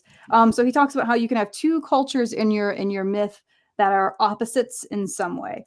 So home might be oppressive or conformist, and you can express character change through like utopias where everyone is in community and balance with land and technology, or dystopias like land, people, technology are out of balance. Everyone's out for themselves. State of nature, harsh predatory world. And that was a really cool idea. So he does these two. So dystopia represents failure, perversion, or opposition of desire. The dystopia could be the heroes or opponents' weaknesses, or this is where it got my attention: the hero's decline or fall. So, like, if you're at a part in your story where it's the beginning or the end, where the hero's arc is in a negative place, you might physically have the story happening in like a dystopian climate, as opposed to you could have a utopia, which is like the success in reaching the goal, the fulfillment of the hero's greatest potential, or the hero's rise. So this is why you might have, like, you think about the beginning of Lord of the Rings, or in the Shire, that's a utopia. And this is this archetype of where the characters start, and this is the ideal that they want to return to. And then, of course, when we have Frodo at the peak of his corruption by the ring, where are we? We're in a dystopia. We're surrounded by lava and all this stuff. So I thought that was a really cool idea. And I noticed that there was an opportunity for me to that was kind of already in one of my screenplays. And because of this, I went and like pushed that up a notch. So yes, I love that. What do you guys think about that idea? Well, I wrote the idea of the other world, but to me, that just had the idea of the world when you enter the other world seemed it seemed to me a lot of rewriting of entering the other world. I don't think that's what he's talking about. You don't think that's what he's talking about? I think he's more, because, and this is where I should probably bring in from his previous book, because in the Anatomy of Story, he talks about your different natural environments can have like archetypal power, and they might mean something emotionally about where the story is, where the character is in their journey and in their development. And I think he's building off of that idea here, but in an extreme sense. Like, you've got your holistic, utopian environment, and then your dystopian environment, and that could be, either one could be at the beginning or the end of the story, or they could be in the middle, just depending on what's happening from the character development point of view. That your setting is an expression of that of the internal journey. I don't know if I said that in a clear way, but well maybe I'll tell you where I wrote Otherworld in the margin. Yeah, go ahead. He said myth stories also connect the hero with the kingdom. He or she starts in one kingdom and journeys to another kingdom before returning home. Like, that sounds like Campbell's Otherworld. True. He says this creates a contrast between the two culture the story explores. I was like, well, that sounds like Campbell. That sounds like the departure and the return. Right. That's exactly what this. That sounds like, leaving Act 1 and going into the other world, and then coming back. Right. Yeah. Christopher Vogler calls it the special world, to kind of demythicize. He's trying to take away just the warrior hunter aspects of the Campbellian journey. So he says it's a transition from the ordinary understood world to a special world where conditions are different. That's how he tried to define it, to make it a little bit more universalized than Campbell's interpretation. Do you guys mind if I do a quick little aside and bring in some ideas from his other books? I feel like they're relevant here. That's not allowed in table talk. We don't do okay. No, of course. Because this was making me think about like what was my favorite part of the Anatomy of Story, and what really like stuck with me the most. And it was this chapter in that book. It's page 156. It's talking about the story world. And he has this idea here that like the setting of the story is never arbitrary, and that it's always saying something like subconsciously, archetypally. So I just want to read a few of these examples. I'm going to kind of summarize and skip through them, but I feel like just reading them, you'll see what I mean when I say this is kind of his strength when he talks about stuff like this. All right, so here are a few different examples. Ocean. For the human imagination, the ocean divides into two distinct places, the surface and the deep. The surface is the ultimate two-dimensional landscape, the flat table as far as the eye can see. This makes the ocean surface seem abstract while also being totally natural. This abstract flat surface, like a huge chessboard, intensifies the sense of the contest, a game of life and death played out on the grandest scale. The ocean deep is the ultimate three-dimensional landscape where all creatures are weightless and thus live at every level. This weightless, floating quality is a common element when the human mind imagines a utopia, which is why the ocean deep has often been the place of utopian dream worlds. And he also talks about it being like a terrifying graveyard, it can be deep and scary and stuff like that too. Then outer space. Outer space is the ocean of out there, an infinite black nothingness that hides an unlimited diversity of other worlds. Like the ocean deep, it is three-dimensional. Like the ocean surface, outer space feels both abstract and natural. Everything moves through blackness, so each thing, though a unique individual, is also highlighted in its most essential quality. There is the spaceship, the human being, the robot, the alien. He talks about how it's like it uses mythic ideas, and how it's connected with adventure and stuff like that. I'm going to try to skim through it because I want to get a few of these out here. The forest. Forest. The central story quality of the forest is that it is a natural cathedral. The tall trees, with their leaves hanging over us and protecting us, seem like the oldest wise men assuring us that whatever the circumstances, it will resolve as time moves on. It is the place where contemplative people go into it, where contemplative people go, and to which lovers sneak away. But this intense inward gaze of the forest also has a sense of foreboding. The forest is where people get lost. It's the hiding place of ghosts and past lives. It is where hunters stalk their prey, and where prey is often human. And then he compares that to the jungle, which is like an even more intense version of the forest. Its primary effect in the imagination is a feeling of suffocation. Everything about it is grabbing you. The jungle gives audiences the strongest sense of the power of nature over man. In that environment, man is reduced to beast. I want to pause for a second because that was when I read this a while ago. That was really like my imagination was so happy because I noticed that some of these things would come up in stories that I was working on. Like, for example, the novel I'm writing now, which I was kind of outlining then, the jungle is a very important thing that, in that journey of the characters. Like when we're in the jungle, we're at the most intense part of dealing with their inner demons. And I wasn't doing that on purpose, but it really fits with this sense of like, we're really dealing with nature in its rawest form. It almost sounds like they're not even the same author. That's like, that was very colorful and engaging and imaginative. And I almost get none of that in this genre book. Like I said, when he uses that part of his brain, he's great. When he tries to analyze, he's not so much. Okay, a few more, because these are all great. Desert and ice. Desert and ice are places of dying and death at all times. Even stories have a hard time growing there. Desert and ice seem completely impersonal in their brutality. When something valuable comes out of these places, it is because the strong-willed have gone there to be toughened and grow through isolation.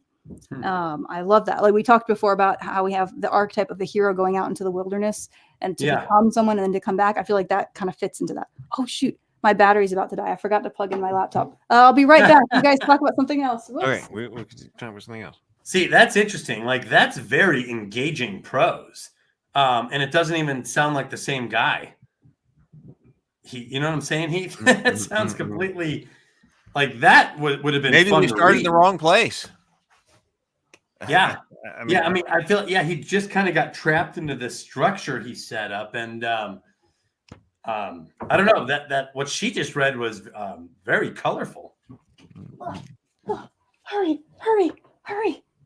This was a horror moment. I once had this happen to me when I was playing World of Warcraft, and I had not plugged my laptop in. And Yeah.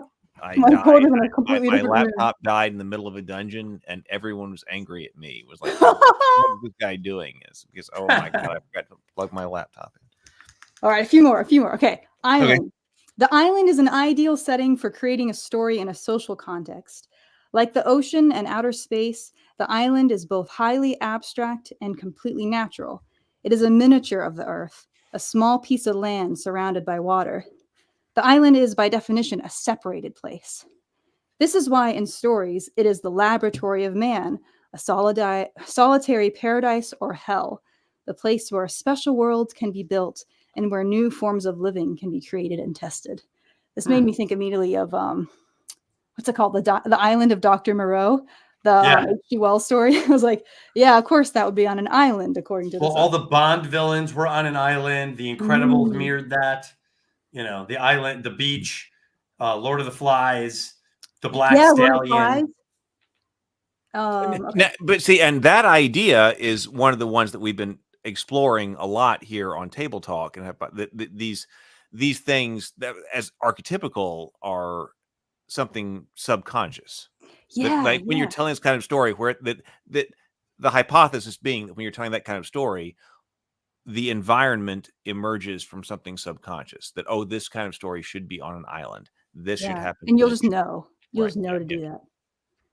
The mountain, the highest of all places, translates in human terms into the land of greatness. This is where the strong go to prove themselves, usually through seclusion, meditation, a lack of comfort, and direct confrontation with nature, and in the extreme. He talks about, so this could be like the stage of development in the hero's journey, I suppose. They might win at the mountain. The mountain can also be negative, like it could be a site of hierarchy, privilege, and tyranny. I noticed myself doing that in one of my stories. Like of an aristocrat that lords it over the common people below. He compares that with the plain, which is the opposite. A land, it's a place of equality, freedom, and the rights of the common man. I love that. He talks about the river as being, a path. It's kind of like a path that can take you from one of these archetypes to another. And then he does a lot of like man-made spaces as well. He talks about the house, safety versus adventure. How he says, like, often in stories, the first step of adventure, the longing for it, happens at the window. It's like, I like that. God, yeah, it does. Different types of houses. There's the warm house. There's a dangerous house, one that's confining, keeping you in. I love this thing about the cellar versus the attic. I got to include this one too. Inside the house, the central opposition is between cellar and attic. The cellar is underground. It is the graveyard of the house, where the dead bodies, the dark past, and the terrible family secrets are buried. The cellar is also where plots are hatched. Plots come from the darkest part of the house and the darkest part of the mind. The cellar is the natural workplace of the criminal and the revolutionary. The attic is a cramped half room, but it is at the top of the structure where the house meets the sky. When it is inhabited, the attic is the place where great thoughts and art are created, as yet unknown to the world. The attic, like the cellar, is a place where things are hidden away. Because the attic is the head of the house, these hidden things, when they are terrifying, have to do with madness. He mentions Jane Eyre and Gaslight. Right. So you got Rochester. Right. But more often the hidden things are positive, like treasures or memories.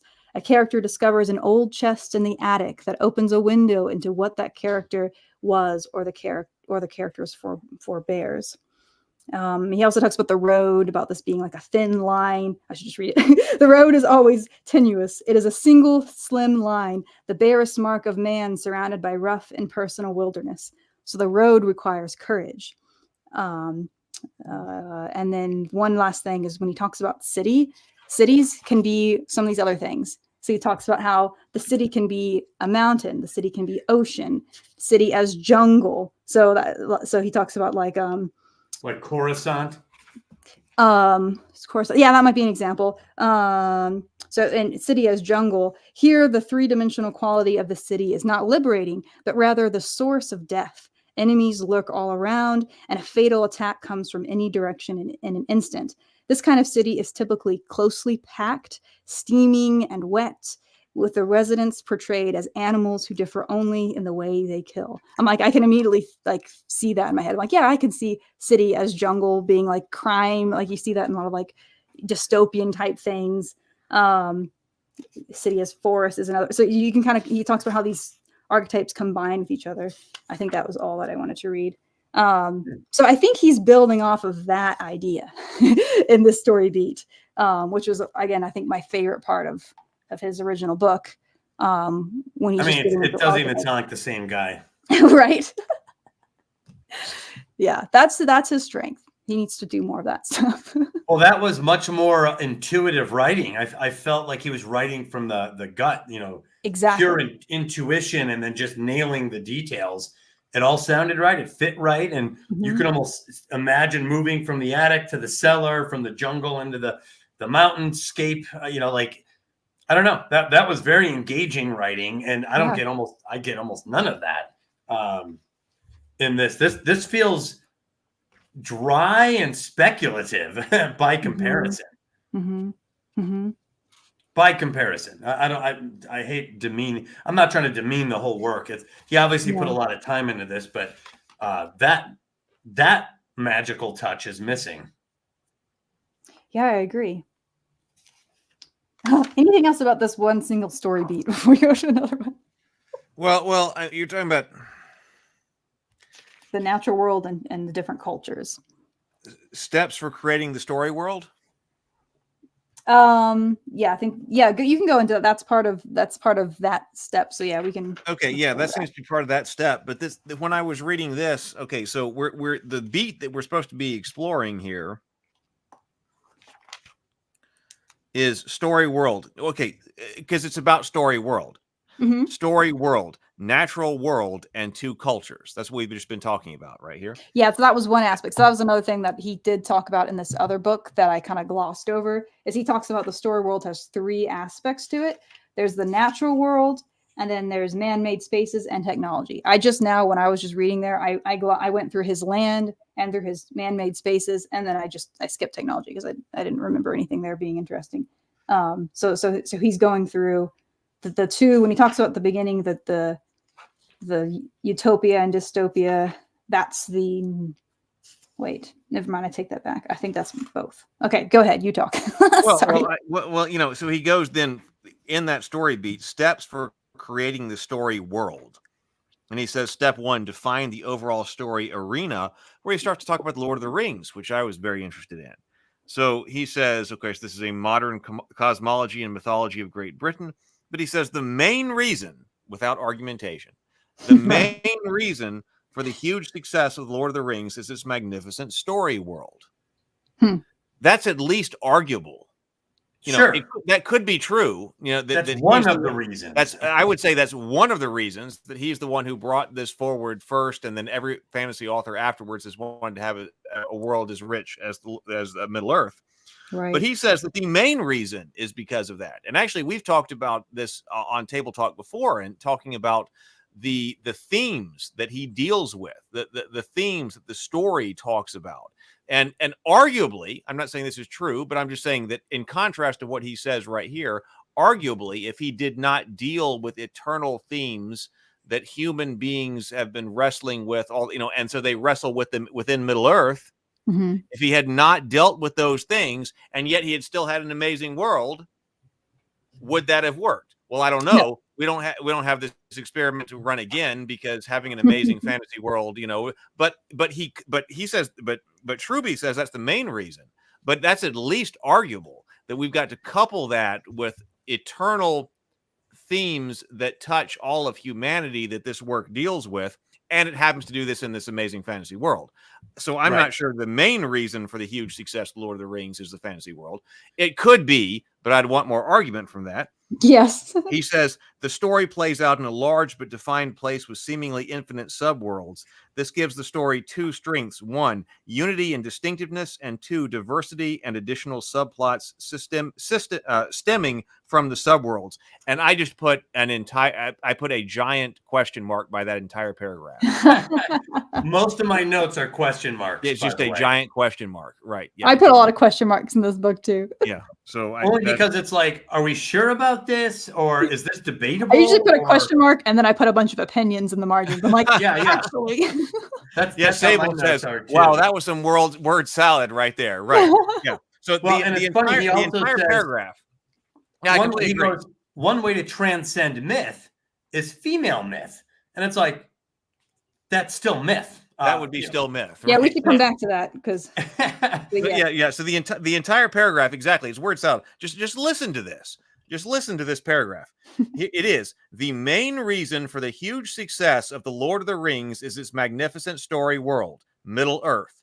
The story plays out in a large but defined place with seemingly infinite subworlds. This gives the story two strengths: one, unity and distinctiveness, and two, diversity and additional subplots stemming from the subworlds. I got lost until I was following until this whatever the last sentence or two, and then suddenly I'm like, huh? I know, right? I mean, that's right. That's why that whole thing gets a giant question mark. Like, if you haven't read the book, that's actually what it says. I mean, that's actually what that paragraph is. Well, and he's putting things together in his 2 bullet points that are hard to justify, like unity and distinctiveness. It's distinctiveness. It's like I don't really know what you mean. One of our two strengths is unity and distinctiveness, which seem to be in opposition of each other to some extent. And then he says again diversity, which seems to be distinctiveness in another word, and additional subplots stemming from the subworlds. That makes no sense. Right. Well, I mean, I get what he's saying. It's like side quests, right? You end up in Rohan, and now we're in the Rohan drama.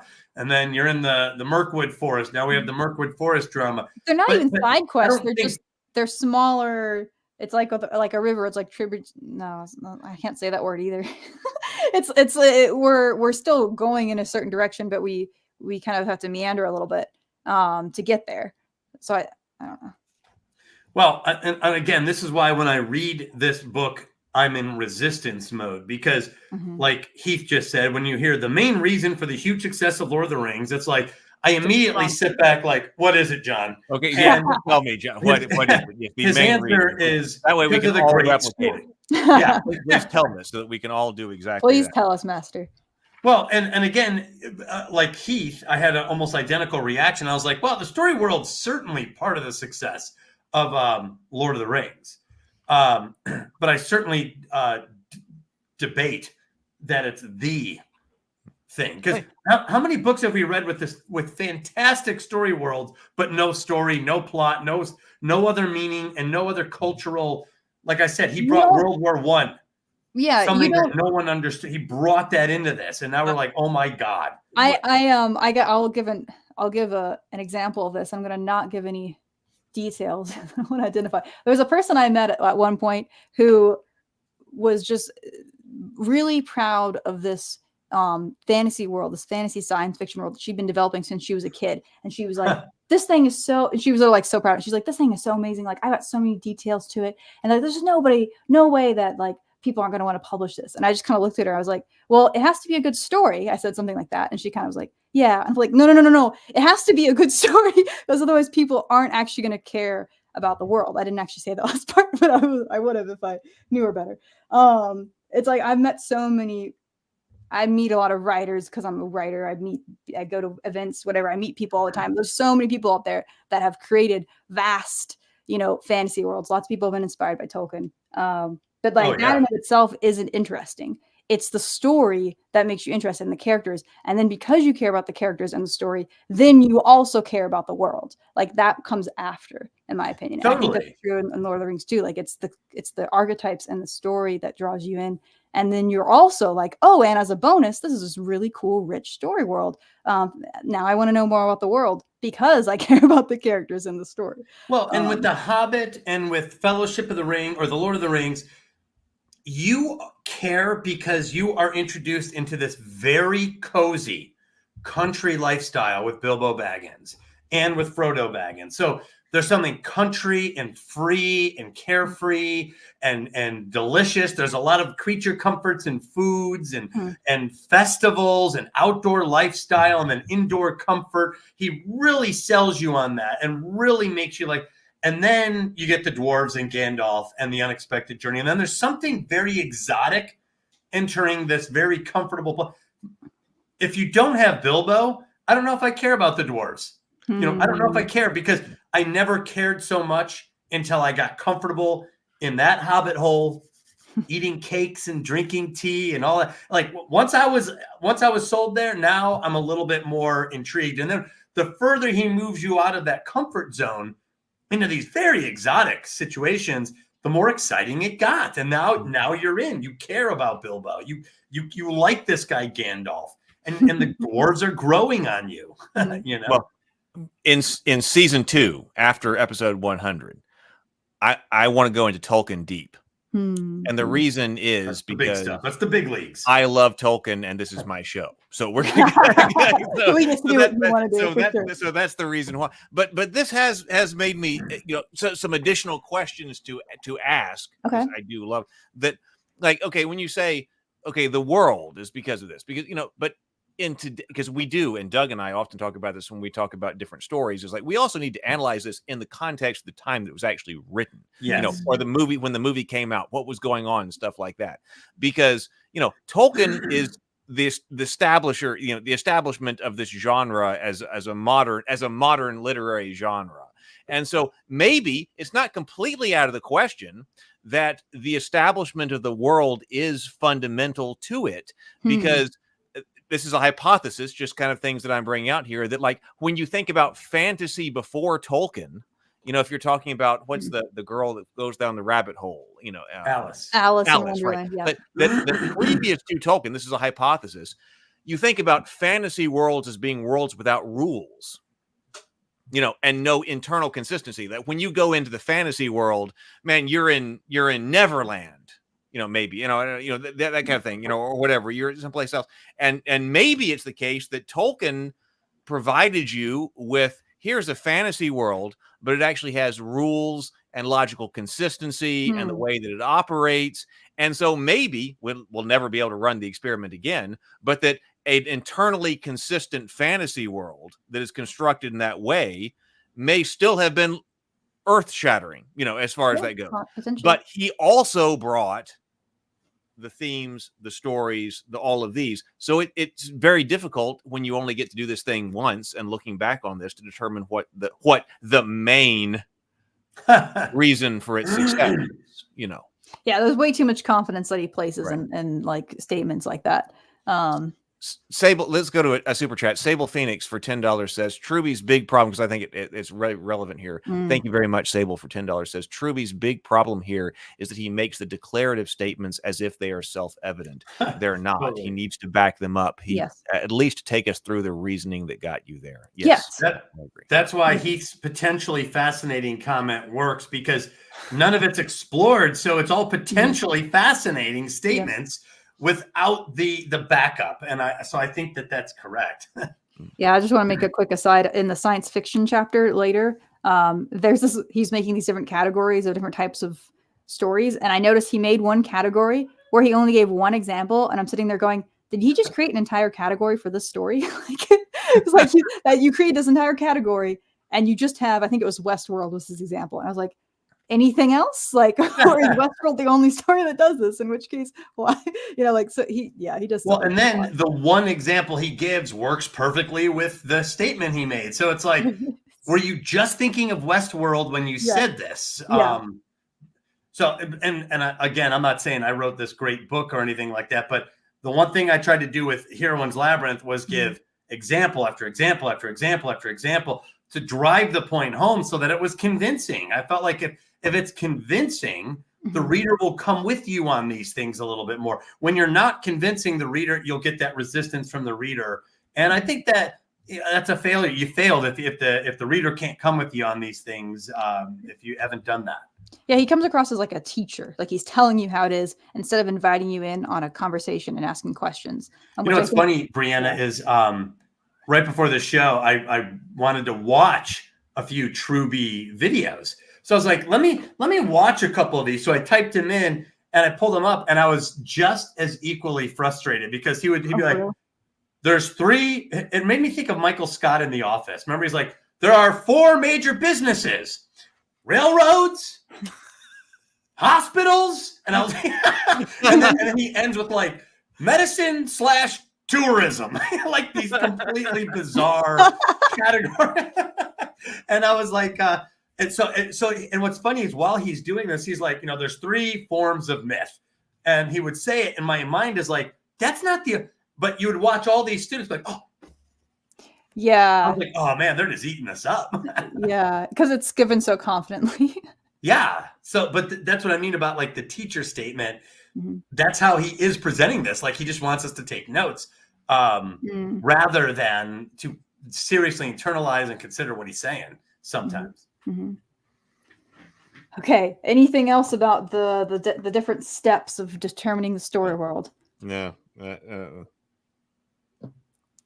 Well, okay. Well, no, well, this is where he gets into female mythology, which is weird because he refers to it as mythology, but I never got too much of a sense that he went anywhere with that. Because to me, that's a huge idea. It is. I still think small. I still think we should table that because he goes into a little bit more later. But okay, I'm looking at where the next story beat is, and I do have some other things to say. Okay. Apparently, before there's just as notes that I brought out because he says step 4 of this first story beat is create the subworlds based on these value oppositions, and he gives a key point. And I had a note on this key point. He provides the key point. He says, key point: the characters do not exist in service of the world. Mm-hmm. He says the world exists in service of the characters, and more specifically, the values they fight over. This is the main way we connect world to character. And so I put a couple of notes over here. I was like, I wrote the note, the world as it is, versus the world as what it needs to be. Expand on that. Okay. And that means that then we may have brought this subject up on Table Talk before, that when you're talking about, okay, let's create this fantastic world, and then let's tell stories in it. Yeah, our world building conversation. Right. Yes. But then there are other stories where other people have agreed with me that there was this story, and then the world is constructed around this story. And the phrase that people use all the time is the world is whatever it needs to be. I'm not going to call names about particular authors, but I'm thinking about some different books. But it's a different approach. But I can feel it as I'm reading. That, okay, does this story have a world, or is the world constructed to what the story needs to be? The world will be whatever the story needs to be. I do feel like I feel that in some authors that I read, and that doesn't seem to be completely alone to me. That doesn't mean it's a bad story or whatever, but I'm just saying if I'm thinking about a great world, I wouldn't think about those. Because for some reason, you think that as a negative. That's interesting. No, yeah, I do think of it as a negative because as I'm reading this, I'm feeling that there is no world. The world is just whatever it happens to need to be at the point in the story. Yeah, I think where I land on that is I feel like sometimes that's better and sometimes it's not. And I think the situations where you don't want to do that is when your goal is to immerse people in a world, right? Like, so, and that's a preference that you have. It sounds like you're the kind of reader that wants to be immersed in this fantasy world experience. And that's an element of what's drawing you to it. So you're going to be disappointed when it doesn't feel like the world is so I'm with Brianna on this. I think either way could work. Well, this is a story where I did that, where I create a world and it's very vast, and then I create stories in it. A lot of most of the time I don't do that. Most of the time I have a story, and then I have a story, a world that supports that. But I just think it depends. I've done both. I think it's I've done both, where I start with a character, specifically in fantasy, and then the world kind of builds around them as your mind auto-populates the world they're in, and then logic kicks in. It's got to be a little functional. There's going to be a harbor over there, and what's in the harbor? And you start to fill it all in, and hopefully it all works. But there's also the case where you get people, I think Brianna, like your friend that you mentioned, who spend all their time world building. They've got a world with no character. And when they attempt to make a character, the character does feel like they're simply there to guide you through the pages of their notes. Yeah. And then they move from all these different places so quickly. And it's like, you just want me to see as much of your journal on this world building as possible, and you're missing out on story. It sounds like I read books that feel like that. Yeah. No. Yeah. Okay. I'm saying that both extremes are bad. Both extremes are bad. Okay, I can agree with that. You're talking about Doug right there. Like, it's okay. If you read the book and you're like, okay, all we were doing was sending this character through your world building journal. Right. Bad. But I'm talking about if I read your book and I'm going, there was no world here. It was just whatever it is that you needed for your story. I understand what you're saying. I'm going also bad. Correct. So I'm not saying that you can't build you could build the world like that. Like, I got this story I'm going to tell and then I'm going to build. But when I read your book or watch your movie and I feel like, man, you didn't build a world, there was no world here. This was that's bad. So I don't know. So you can start with either way. Some people may start with a detailed world and then realize I need a story, and you need to end up in the middle. Some people may say, I got this story and I got to build this world. Then I got to build this world to put in it. But you need to end up the world. If at the end of the day, I feel like I'm in either extreme, I think that's a problem. I like that note to talk about it as two extremes. I think when I watched Aquaman, the first one, I was getting distracted by the lack of world building. They had people underwater and they would just speak like this. There was no distortion from the water. And I understand how weird it might get to do that. So, but Heath and I watched that movie together. Okay, but and if you look in the background and see kind of how the world, the rooms, the settings seem to be just detached. It seemed like an artist who just wanted a cool room, and there was no function in the larger picture too. So I was like, man, part of the problem with Aquaman is the world building sucks. They have not solved how this society lives underwater. You can't just talk like this. I think they solved it better in some scenes where they built like this bubble and they're talking to each other in air where the ocean is all around them. That makes sense. Otherwise, there's going to be some distortion or something, or you don't talk underwater, or you put subtitles. You got to figure this out. If you're going to tell a story where people talk underwater, you got to solve this. So I guess I'm saying that some authors or some storytellers, authors, whatever, will start with the world and then realize they need to build out the story. Some will build out the story and then build out the world from that. But that in the best cases, when I read them, I can't tell which was which. Right. Okay. If I can tell, then it's a problem. The ultimate thing is, does it work? You could do either or as long as it works. When it stops, as long as you get, I would say as long as you get to the point where like I can't tell, and it's not distracting you, and you're just able to enjoy the story. Because either I'm being distracted because this world makes no sense because whatever the story is doing, all of a sudden there's a part of the world that does it, or because I got to show parts of this world, and so we're moving characters through this or something like that. So that's my current hypothesis, that those are two extremes, and that different people will start in different places, but that by the time you get to your finished product, you shouldn't know where you started. Interesting. So I think you do that, Brianna. I mean, I think you do that when you're talking about, I know you've got stories where you're like, okay, this world is going to be only built for this story. Like, I mean, I know that. I don't think that's a problem. Yeah. As long as it feels rich enough that as people long enjoy the world itself. I think I'm coming to agree with you. That's really interesting. I haven't thought about it that way before. Okay. Yeah. Well, that will probably come up again in table talk. Yes. I want to look at, because we talk about world building too. So let's think about that, and that it should feel as if there's more to it than just.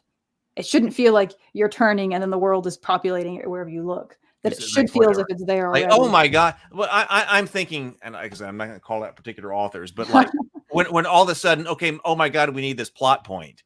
And then we need this plot point, and then all of this stuff for this world that's never been talked about before happens to facilitate this plot point. Okay, that's the world being constructed around the plot point. Yeah. Gotcha. You know, you didn't build that in to tell me, like, when the plot came up that, oh, we need X item, the world happens to, at that moment, be completely constructed to facilitate that plot point. And I feel like I can feel that in the story. Right. Yeah, a lot of modern stories have this problem. There seems to be a detachment from the character and the world that's built, and God, they call it plot armor, where the plot just forms around whatever the director, almost like whimsical plotting and whimsical world building, and it doesn't work. It's not. You're not going to tell a story that's going to survive for long. Oh yeah, The Last Jedi. Oh, I can't even get started on that. Thank you, Sable. Let me pull this up. Let me bring that one up. Thank you, Sable. Yeah. You're the guy with the power to bring up the comments. Should we talk about Ghost? I'm not. If you have any more comments on the other thing, that's totally fine. I'm not trying to rush through it, but no. Let's see. Well, wait a minute. What is this about? Utopia? Yep. That was the one. I guess that was the only one I emphasized, because I think that was the only part of that beat that resonated with me.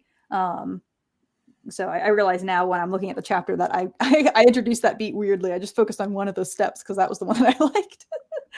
But I wrote a note on Utopia, but okay, what's your note? I don't understand my note. So relatable. Yeah. Okay. So, I mean, I said, okay, so he does go to the Lord of the Rings again. The Lord of the Rings has 3 different versions of Utopia. Each has perfect balance of land, people, and technology. And each is based on love, caring, and living things. These are 1, the Shire, home of the hobbits, which is a village embedded in a tamed agricultural world. 2, Rivendell, a utopia built around water and plants. 3, Lothlorien, a beautiful harmonic forest world. But then he said examples of dystopian subworlds in the Lord of the Rings include Mordor, Isengard, and Helm's Deep, all founded on. And I thought Helm's Deep was a weird thing to add. That's a weird choice. Yeah, that's a weird thing to add right there. All founded on raw power and metal. Another example in the underground caverns of Moria and the Misty Mountains, where the heroes visit the underworld. But I was like, where does Gondor and Rohan fit in? Yeah, so I don't know how we skipped those. They're not all utopians or dystopians. I think I think utopia and dystopia are maybe 2 ends of. I don't want to say 2 ends of the spectrum. I just think they're categories. I think these other ones are fulfilling other archetypes. Well, utopia is an idealized culture, right? It's an idealized place. Supposed to be. I don't think these are the only 2 options. In other words, like I wouldn't put the Mines of Moria as a dystopia, because that's an underworld. I think that's I know it's an underworld, right? Yeah. It's neither a utopia or a dystopia. It's a fortress. It's a redoubt. But especially as you encounter it, it had been a utopia. I mean, potentially, a fallen utopia. But at least that's how characters recall it. Like Gimli clearly recalls this would have been utopian dwarven society. But now, as they enter it in the present context of that story, it's an underworld. It absolutely is. He does talk about magic systems. He says, be specific as possible when answering these questions. It seems weird that he adds how to construct a magic system in here. It feels like the wrong chapter for that. But we go through how to construct a magic system here, and he says, what are the magic powers? Who has them? What are the limits of the powers? Can someone else get them? And if so, how? Are any powers limited to a location? Can these powers be terminated? I mean, those aren't bad questions, but he's bringing it up here. Like, all right, like, how do we construct a magic system? He says, key point, the more magic power a character has, the less vulnerability they are to defeat and the less useful they are to you in the story. Like, shit.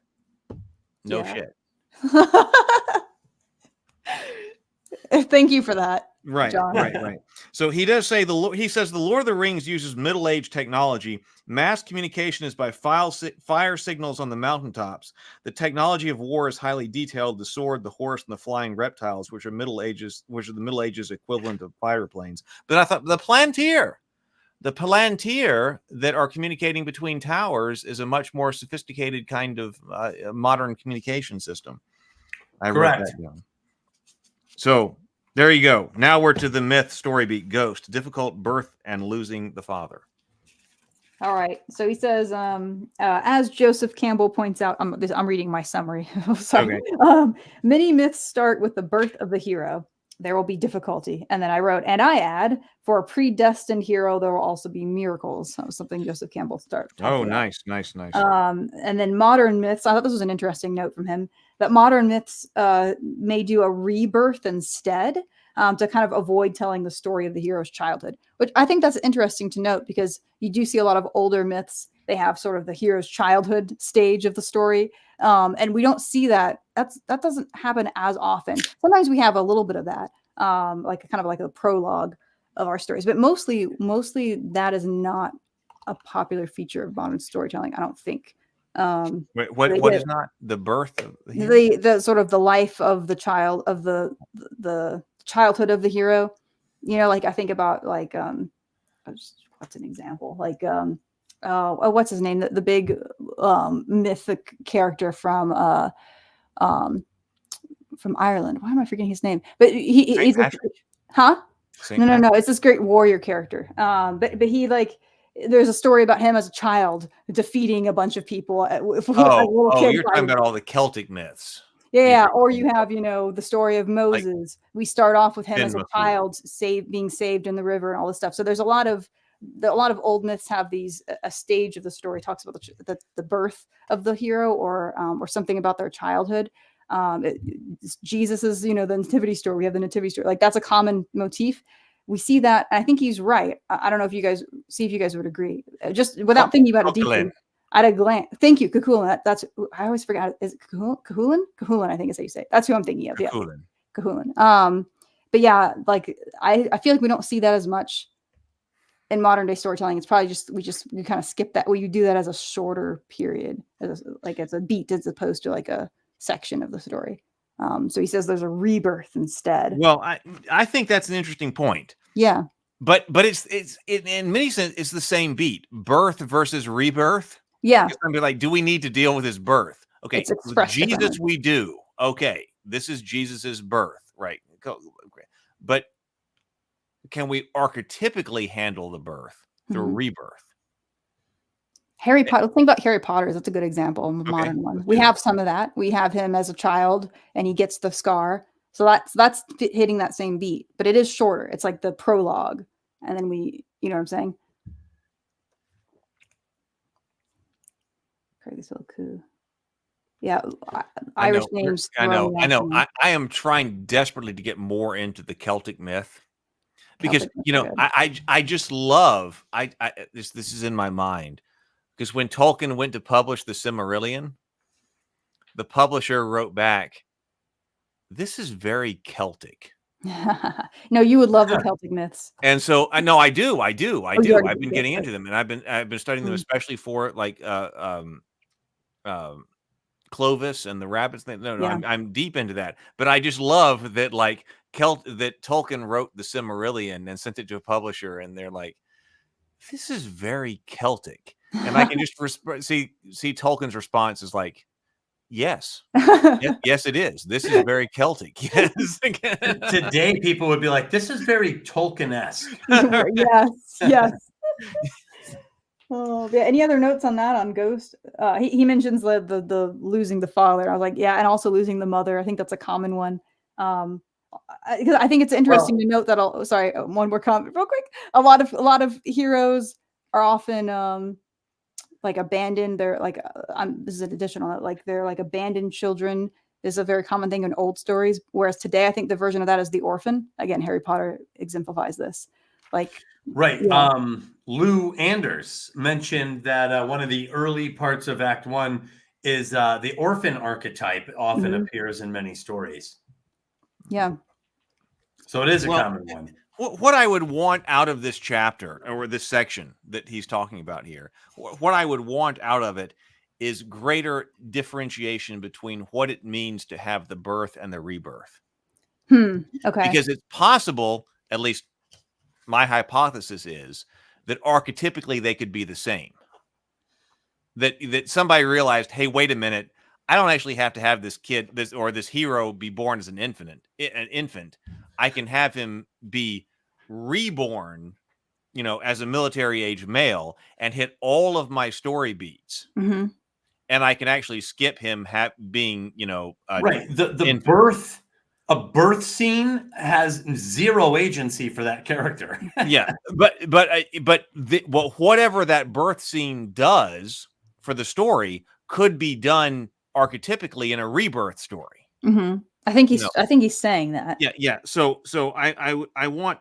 Well, I think maybe he is, but I would want more of that developed. Yeah, that, like here's what a birth scene does, and here's what they did historically, and here's why you see those exact same things in modern stories, fulfilling the same role. It's just that, hey, by the way, this guy's 18 when he does this, and so he can immediately go and do other things. So we don't have to go over, him when he's 4.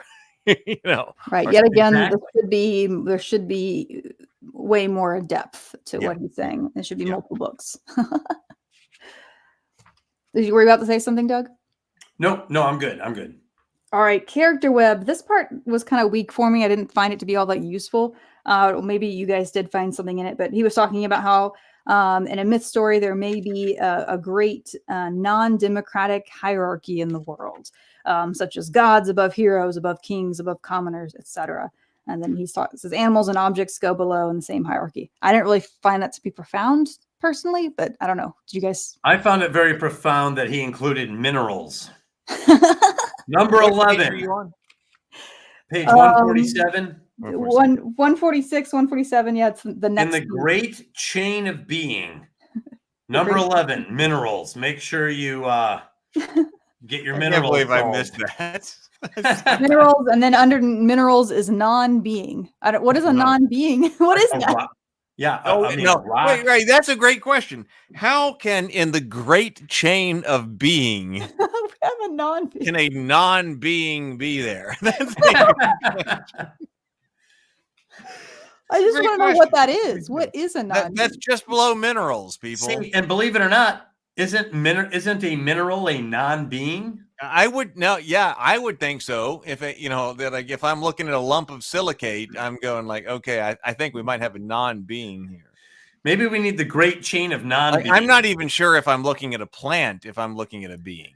I don't know.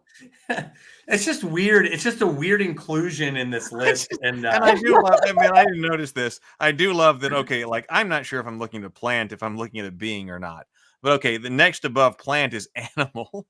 And then above animal is commoners.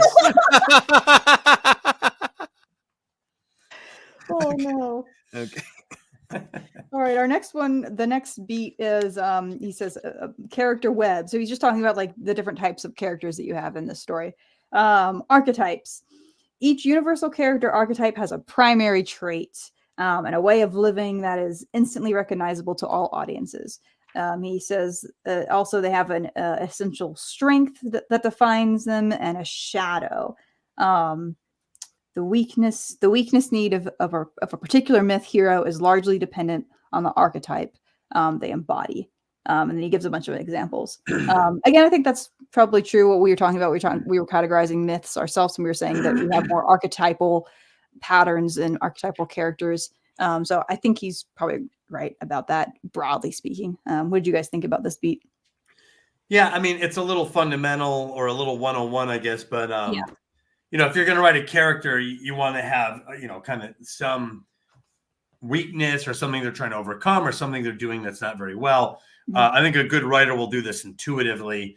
Yes. But maybe it's good to include it just as a inventory of what a writer might want to be considering when they're preparing or designing a character.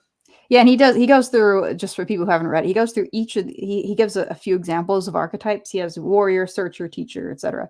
And he says each one of them, each archetype has its own archetypal strength and weakness. That was pushing my credibility a little bit, because I was like, I feel like I could have I could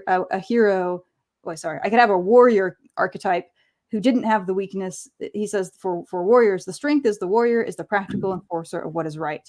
Their weakness is that they believe in the ethic kill or be killed, and whatever is Not weak true. must be destroyed. That's not true. Like, I have a warrior that doesn't have that. So weakness. Wonder Woman, in Yeah. fact, Wonder Woman 2017 Uh-huh. is absolutely the opposite of what he just And said. he lists that as an example of the archetype. And he lists Right. it. Yes. Well, she says, remember, so she goes off, she leaves on a kind of a hero's journey. She leaves Themyscira and she goes to fight what she believes is Ares, and she defeats the first villain, the Nazi-looking guy with the chemical woman with the mask. And then she's got to go find Ares. And she says it is the Ares who has these Germans fighting the war. It was the spirit of war itself that had to be defeated. So she absolutely did not believe in kill or be killed. She thought that that was the ethos of Ares, and it was that ethos that had to be defeated. So it was just bizarre seeing Wonder Woman in here. I also don't think Katniss Everdeen liked that. She was literally thrust into a kill or be killed scenario in the Hunger Games and just repeatedly refused to kill several of the other characters. She tried to recruit them and make alliances. She's more rebel than warriors. Like, she's more. Yeah, she was a revolutionary figure. She wasn't. So anyway, it's a weird dichotomy. And again, he gets himself into this either or trap that just doesn't hold up under the simplest scrutiny. He's trying way too hard to categorize everything and put them in their little tiny boxes. And it's like, stop trying to put them in little tiny boxes. Stop. Well, I think that the danger of the hero is they might inadvertently also be destructive in their pursuit. Sure. They might you might accidentally destroy, like in the Avengers, that they knocked down that building. It's, and then other people, there was other collateral damage. You're a hammer that sees everything as a nail. Yeah. Right. Well, sort of, in the sense that you might be solving the problem, but you might also be creating other problems too. And it may not be kill or be killed, but you may be fundamentally destructive in your approach. I think that tends to be the downside of the warrior. But if you don't have the warrior and you're under threat, it's like not having an immune system. Yeah. Well, I was thinking about this. Okay, so it does say warrior. Okay, so just so we're clear, so people who are watching who have not read this, it says warrior, strength. Now, I'm not fundamentally opposed to the idea that character archetypes can have both strengths and weaknesses. Of course. That actually seems pretty reasonable. But it says warrior, strength. The warrior is the practical enforcer of what is right. Okay, but that's not necessarily true. Yeah, it can be what they value. Or what they oppose. Or just they can be a protective force too. And then weakness, he or she believes in the ethic, kill or be killed. Whatever is weak must be destroyed. No. Whatever's weak must be defended, I think, is more what the warrior is. Defended, right? Yeah. Like, because it gives the example, because you talked about Katniss Everdeen and Wonder Woman, but here also Aragorn, Legolas, and Gimli are put under this. And I don't even understand that. Because Aragorn absolutely is not kill or be killed mentality. Right? That is not what he is about. In fact, he refuses to be the king because he doesn't want power. He doesn't want to be corrupted. And he's very reluctant to assume this role. And when he does, he wants to unify. And if you remember in the book, it's not captured in the film so much, but one of his first acts as king is as a healer. He finds the king's foil and he heals. So, Aragorn is like what I would say more of an idealized version of a king. He's compassionate. He's unifying. He's against the kill or be killed mentality. That's Sauron, Yeah. He even values the weak and the hobbits. Yeah. Like, he's going to embrace them. That they're the ones who are going to lead us out of that, even though they are not warriors. Yeah. And what does he say to Frodo when he decides he decides we have to leave Frodo alone because we all might become corrupted by the ring. And he has got that great line, I would have followed you to the end. And Frodo's like, I know you would have. You were one of the good ones. And then, of course, the Uruk-hai come in. He's like, go, get out of here. But it's a great act of selflessness, of non-ego to let Frodo go. On the account, you might be corrupted, and then to trust that Frodo is going to complete this mission unaided, and also that you're going to sacrifice yourself by splitting off, or risk sacrificing yourself. Yeah. You know, the weakness, like maybe a weakness, I won't say the weakness, but when you're looking at something like this and you're talking about Gimli and Legolas, both of them are very focused on their own culture. They reject the other because of the animosity between dwarf and elf.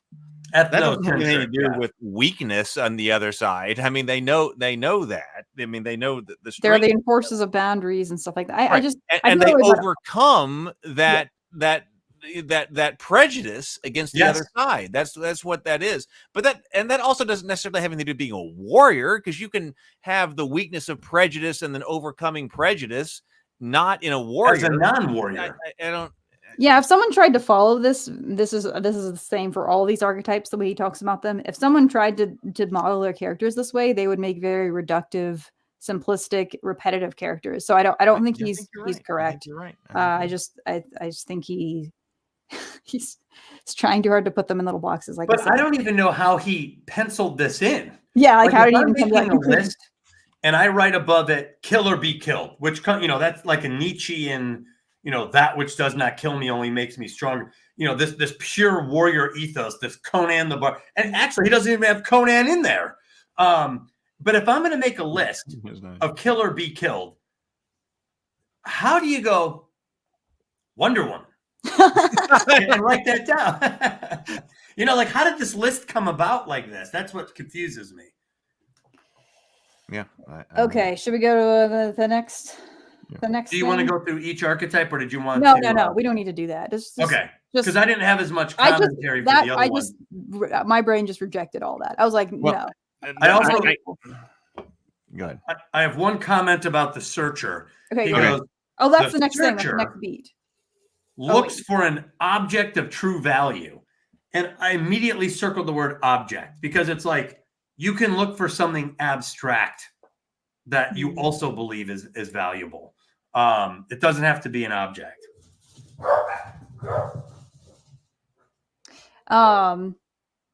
Okay, so the next story beat. So he's talked about in the previous 2 chapters. He talks about he's been saying each genre has a different archetypal type of hero. Like we said that. Let me go back so I can reference, because I've been making a list. I thought he was being consistent about this, and then as soon as we got, just as a note, in the science fiction chapter, he goes all over the place. He gives a whole bunch of archetypes. I'm like, what's the point of doing it? So in horror, we said that the hero is going to be a victim. In action, he says that the hero is going to be a warrior, and then in myth, he says it's a searcher. So he says, like, similar to like the detective genre, instead of searching for the truth, the myth searcher goes on a dangerous physical journey in which he must fight his way through the world to find what he seeks, an object, home, etc. Perhaps, I think there's other archetypes that you could have too, but if we're talking about this sort of this structure that he's talking about for myth, when we're going on this physical journey, okay, I could see that, but I don't know. That leaves me really skeptical too. I'm like, I just feel like that's too reductive still. I don't know. I do think that idea that that journeys are inherent to myths. I keep saying this, but that was interesting to me, and that seemed to resonate. You think that's true? I think so. Okay. I don't know that every myth, the whole thing is a journey, but it does seem to me like journeys are often an important part of mythic stories. They do seem to be pretty close cousins. Mm-hmm.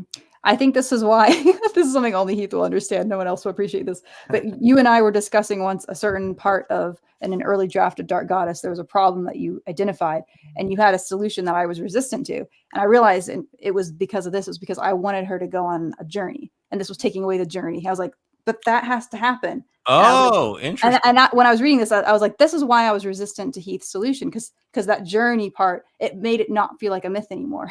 I didn't have words for that, but that was what I was interesting. Feeling. Yeah.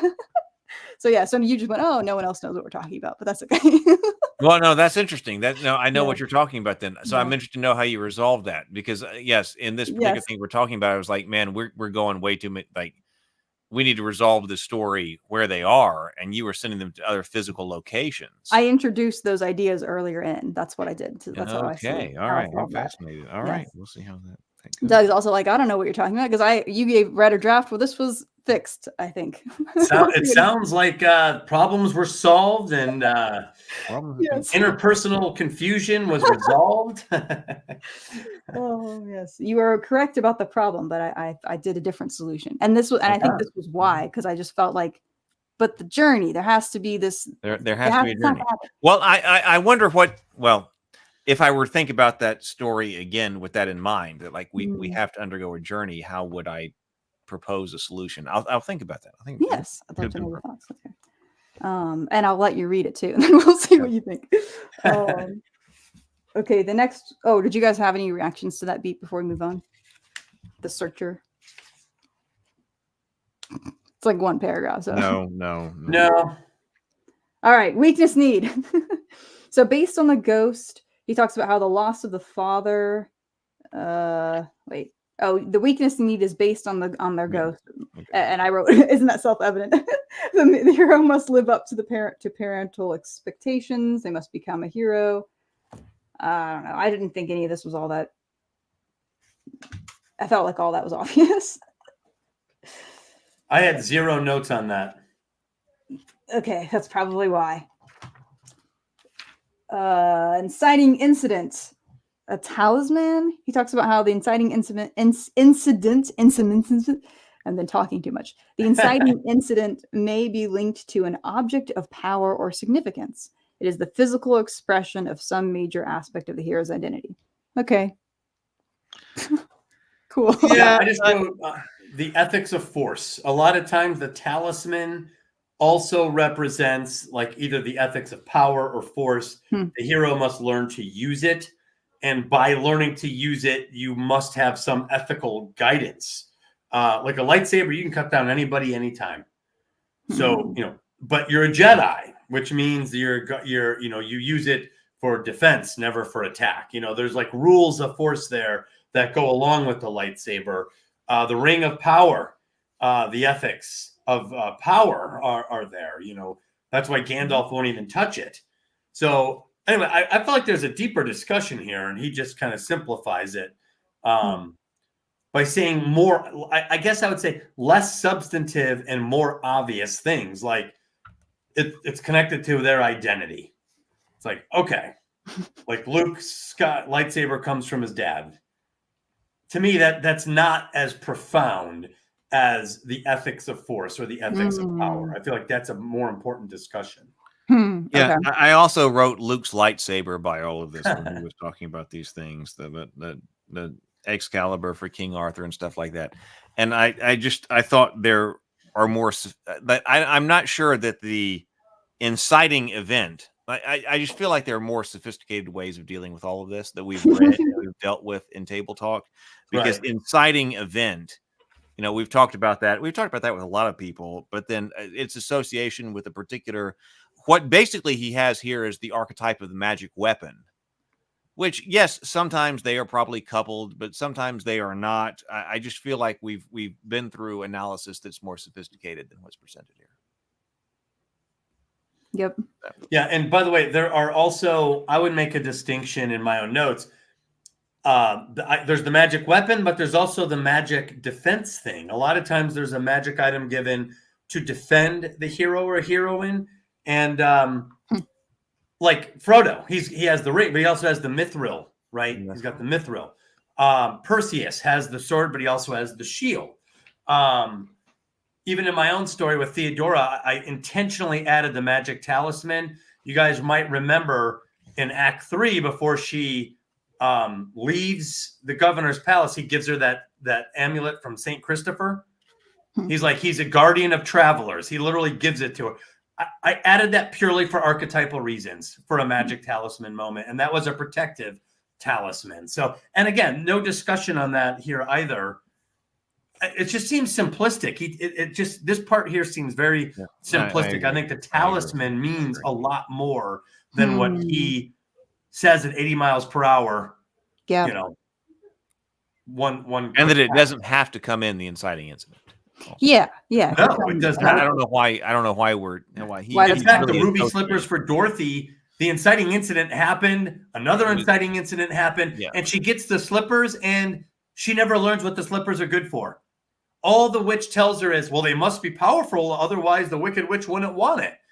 We don't learn what the slippers do till the end. Return it. You click your heels 3 times and go back home. So anyway, again, this could have been a deeper discussion, but he breezes over it pretty heavily, in my opinion. Oh, he does talk about the ruby slippers. Yep. Moving on. Yeah. Okay, so this next one we've pretty much already talked about, but he talks about journey and destiny. And this is under the category of desire. Again, his categorizations are kind of awkward. The desire line of the hero is crucial. So he talks about a physical journey that will serve as an external manifestation of the hero's internal journey. There needs to be a specific endpoint, or the story may never end. This seems obvious. And he talks about how the plot shape is and myth is a meander. Can you picture being in the club? And remember, in order to end it, you must have an end. Yeah, exactly. I love these symbols. I literally wrote LOL. I don't know if you can see that.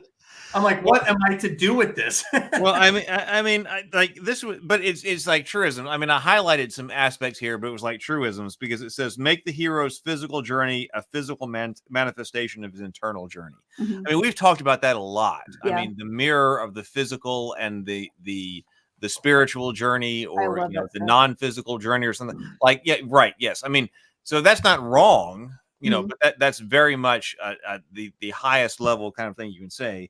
And then he also says, this is why the myth genre is so often circular in form. The hero eventually returns home to where he discovers that what he has always been deep within him. Yeah, and that bothered me because like he gave us. I'll just show you in my writings. I was like, we got this as our thing, but then he talks about how it's circular, and I was like, so why isn't it that? Why not that? Yeah. And even funnier, he says earlier in the chapter that the female myth is what is circular. Yeah, which I don't think is true. And also, so one of my notes through here, and this actually bothered me because I feel like this was way too important of a distinction for him to. He's using the word desire and goal interchangeably, and that is absolutely not correct. Oh, yeah. He says here, Frodo's desire in The Lord of the Rings is to throw the ring into the fires of Mount Doom. Not true. Frodo's desire is to stay home in the Shire. Or to save the Shire. To stay in the Shire. And then by default, as he moves away, his desire is to go back to the Shire. That's his desire. That's that primal human quality. His goal is to throw the ring into the fires of Mount Doom, a goal which he is very resistant to, and which the ring actually works against. Very interesting plot device there. But a goal is not a desire, and rarely do they always line up. A lot of times your goals and your desires are in conflict with each other, and that makes for good storytelling. You're talking about the difference between need and want, which we have talked about on this well. And I think that's absolutely right. That like at the end of the story, should the hero get what they want? Only if it's a tragedy. They need to get what they need. Well, again, I disagree with that because I think you can get both. Well, you could get both. You could get both.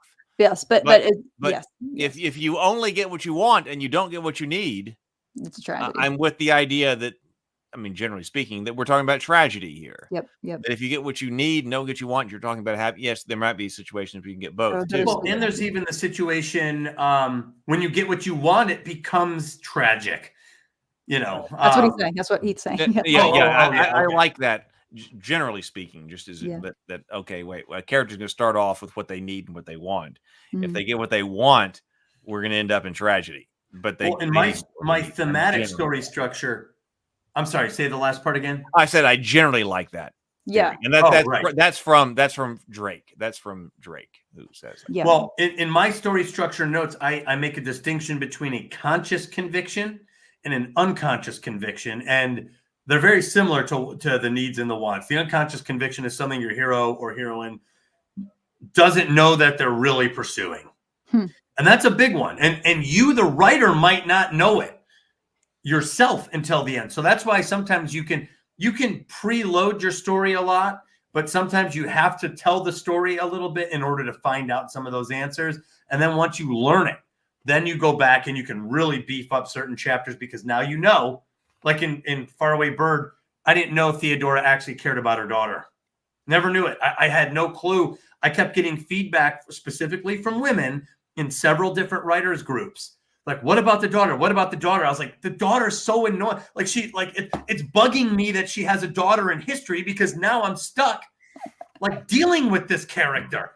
Turned out the daughter became fundamental to the story, and I had no clue until somewhere in the end of somewhere at the end of Act 2 and the beginning of Act 3. And then I was able to go back and beef up certain things, and suddenly the story took form. And that was her unconscious desire. And I guess my message here is that as a writer, you might not know the unconscious desire of your own character, and that's okay. But you should know, you have to know the conscious conviction. You have to know what they say they want, because that's going to push the story forward. But it may not be the only thing that matters, like he's suggesting. Yeah, he says the goal drives the rest of the story. Maybe, again, that's arguable. Sable Phoenix for $10. Thank you very much. Sable's throwing a lot of $10 today. I know. Thank you very much, Sable. You're a hero here. Sable says, this is a frustrating book. It feels like he might be onto something, but it needed more time in the oven. I mean, I completely agree. He cherry picks points to support his thesis without examining the logical implications. I agree. Potentially fascinating. Yes. And that thing about cherry picking points to support his thesis without examining the logical implications. I like that, because one of the things that I don't know which chapter I wrote this in, but I know I have a margin somewhere where I was like, he doesn't, especially when he gets into philosophy stuff, like we're going to get to that soon here. It's like he doesn't, you can tell that he hasn't spent time, which you're supposed to do with ideas like this, trying to disprove your own idea. Like you should be spending time being like, okay, here's an idea, but here are all the objections other people might come to. So now I need to address, now let me think about that and see if that disproves it. And if I think it doesn't, then when I write the story, I need to address those objections that my readers will have. He doesn't do that at all. And it feels like he hasn't even considered them. So it does feel half-baked. Yeah. Well, and I ran into a little bit of this right in the Heroine's Labyrinth. There were so many times I was like, you'll see this a lot. And I was like, well, I have to make sure that I'm clearly communicating that this happens often, not like this is a rule, or one expression of this is this, not this is how it shows up in stories. And I feel like he just never took the time to break those absolutist statements down. And I'm very adverse to absolutist statements. We all do it because it's actually a manner of speaking. It's like swearing. One way to get someone's attention is to be like, the best thing in the world is this. And people are like listening when you talk strongly. So it's a form of emphasis. But if you're going to write a writing craft book or something where you're educated, you have to leave, especially in creative endeavors, the doors have to stay open for every other possibility, because you're going to start to turn off creatives by saying there are 4 basic industries, medicine / tourism. Like once you start doing that, you're just wrecking it, and you're actually building a barrier between me and you. And I don't like when that happens. Yep. All right. Next one is. Yeah. And by the way, in Revenge of the Sith, Obi-Wan famously, yes, James just went there. No, only a Sith deals in absolutes. Is an absolute. And Druden Fuzz too. And Druden Fuzz too. Druden Fuzz put it out actually right before. Yeah, it's an absolutist statement in and of itself. What he should have said is, a Sith is the one who usually deals in absolutes. I never thought about that. Usually deals. Oh man. Okay, so the next one, not really. Okay, he talks about allies. They can be any type of archetype. Yes, you have allies on your journey. Okay. Yes. I love this at the beginning. He says the ally in myth can be anyone. Often, one of the allies takes the form of the wise old man. And I wrote, often, but not always. I appreciated that he said often at that particular moment. Cool. Good job, John. Yeah. Okay, yeah, we sometimes have allies. Yep. Oh, wait, there is something here. Okay. So he's talking about he uses it in the example of the Wizard of Oz. And here, let me just read this part. So he says, Glinda the Good Witch represents the wise old woman teacher archetype. She starts Dorothy on her journey when she suggests I can't talk. We seek help from the Wizard of Oz. Sorry, I'm going to skip blah, blah, blah, blah, blah. And then it says another major story element that makes this a female myth is that Dorothy's most powerful male ally, the wizard, is a humbug. But he is not evil, nor is he useless to her or to Oz. By requiring Dorothy to bring back the witch's broom, he gives her a test that proves her worthiness. Blah, blah, blah. But then I wrote, this contradicts with Doug Burton's way of thinking, because he's talking about a female myth, which of course later we'll get into why that's kind of a weird phrase, that the male ally is a humbug. And I thought about this seems like maybe he's starting to get into the idea of like the beast as ally, but the beast as ally is not a humbug. It's, I don't know. No, yeah. humbug is a very bizarre word to describe most archetypes, I would say, because whatever the humbugness is usually comes from something else, like miserliness or greed, or, there's something else that's causing the again, he goes with like a word that there's like 50 better options. Yeah. And secondly, he doesn't commit to the word either. He puts it in quotes. Well, even the idea of Dorothy having to prove her worth, that is more of a male mythological issue, which I talk about in the Heroine's Labyrinth, that hero's journey, males, one of the unconscious convictions or one of the unconscious rewards is worthiness.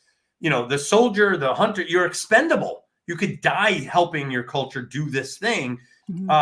But the hero has proved himself to be valuable, worthy, hence the medal, hence maybe a bride will find him worthy of marriage at this point. So worthiness tends to be a male-oriented goal, whereas I said validation seems to be more important in hero-centric stories. However, I'll point out that in the original book, The Wonderful Wizard of Oz, it's not a dream. She actually does go on a journey. And in my interview with Brandeis University with Nancer, we discussed the differences between the film and the book. And I said, the film is more of a heroine's labyrinth in the cloth, disguised as a hero's journey. But if she actually goes on that journey, the book is an actual hero's journey. Interesting. Hence, the worthiness factor, you must bring back the broom. So now it makes sense to me why you would get a worthiness factor in Wizard of Oz, even though the film isn't set up for that, but the book absolutely was. So anyway, it's just a little aside. Interesting. I feel like I'm saying that word a lot today. Interesting. Interesting. Fascinating. Oh, fascinating. Okay, and then again, we already kind of talked about this. The opponent is successive strangers. So the hero encounters unconnected. I don't think they're unconnected, but just separate opponents along his journey, kind of an episodic structure. That there's still one main opponent. He says technique, the opponent, and self-revelation. I don't know if you're there, but I was like, okay, this is another part that's like, okay, yeah, I agree with this. I mean, this is reasonable stuff. Yeah. Each opponent should represent an aspect of what the hero must overcome in himself. That's fascinating.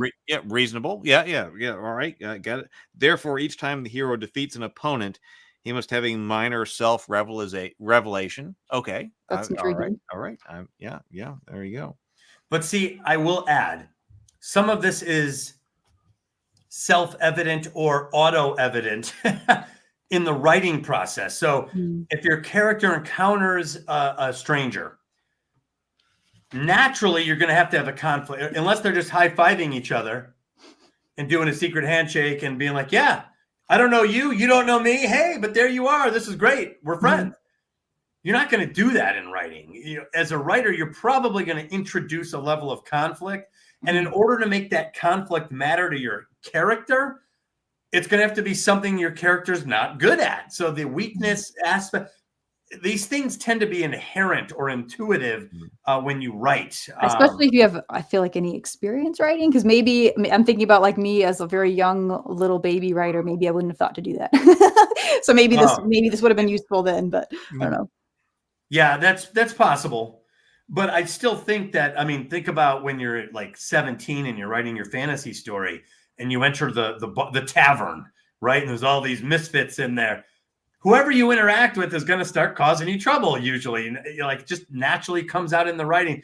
So, and it's not going to be an interesting interaction unless either the hero buries the threat or is kind of like off guard by something. But specifically focusing on the fact that this is that we're having character development through conflict, and that the different opponents are playing off of different weaknesses of the character. I think that is probably the most noteworthy thing here. It at the very least for categorization purposes, for saying like this kind of story does this, even if like you're saying maybe people will intuitively write that anyway. But you're right, maybe that isn't intuitive to an amateur writer, because maybe when we were younger, we had our lead character bury every threat, and we had our own Mary Sue's when we first started. So maybe it is something that you learn and it's worth noting. I feel like I would have. I'm trying to think of stories when I was younger. I feel like I would have had multiple opponents, but they might not have had anything to do with each other. So I might not have thought to connect or relation to character internal struggle. Yeah, or relation to the character's journey. I don't think I would have done that. It would have just been, but that. Yes. So, right. Yes. I think that's why I highlighted this. Okay. That's an important thing to say. And I think it's right. But that also, to me, when I'm reading this book, it demonstrates the different levels that this book is written. That's an extremely fundamental thing that you would tell someone in writing. Whereas the rest of this book or the thesis of this book seems to be at a much higher level than that. Yes. Yes. Yeah. Bacon kind of says it, it's kind of obvious. There's a lot of this book that feels like that. I've heard people say that the Anatomy of Story has elements of that too. So part of me is curious to know if I were to reread that book now, if I would not find it as profound, because I did read it a long time ago. So I don't know if I was more amateurish then, and I was like, wow, that's cool.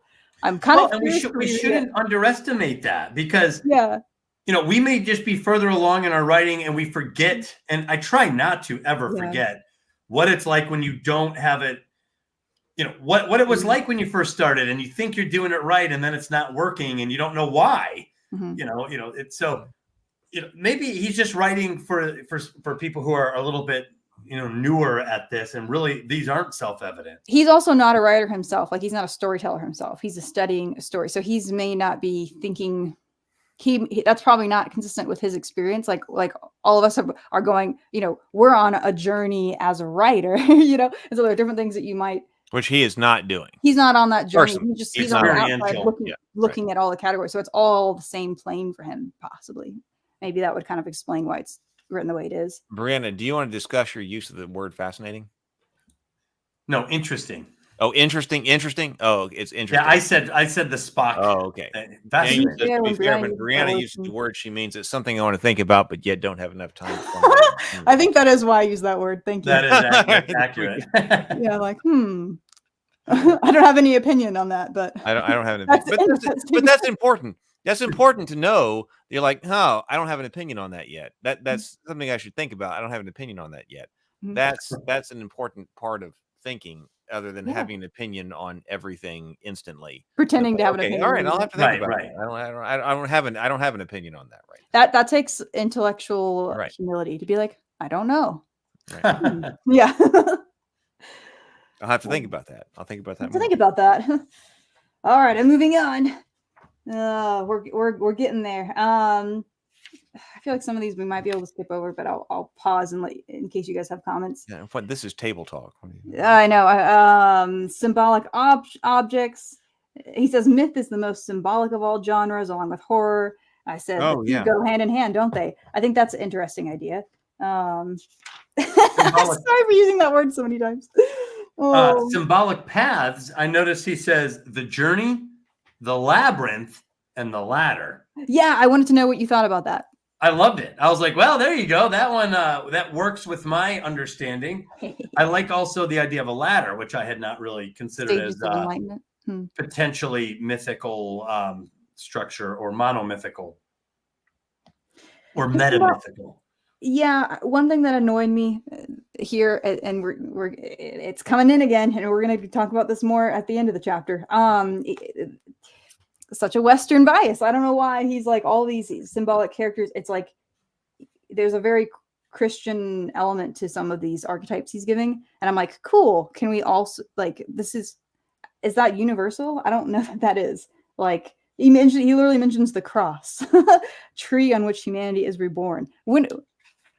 And now maybe I'm wrong, but are there examples of that elsewhere? All I can think of is the tree of woe in Conan. Tree of They crucify him on a tree. Yeah, but that's also probably coming from Christian thinking. I'm like, well, it's Hyperborean. Yeah, can you see that in like an Eastern myth somewhere where you have a cross? Well, Conan. Well, I don't know. So the writer is Western, but Conan is kind of like Eurasian. It's a little East-West non-Christian. It's very pagan. But the writer wasn't, you know. Yeah. So, oh yeah, Eucharist.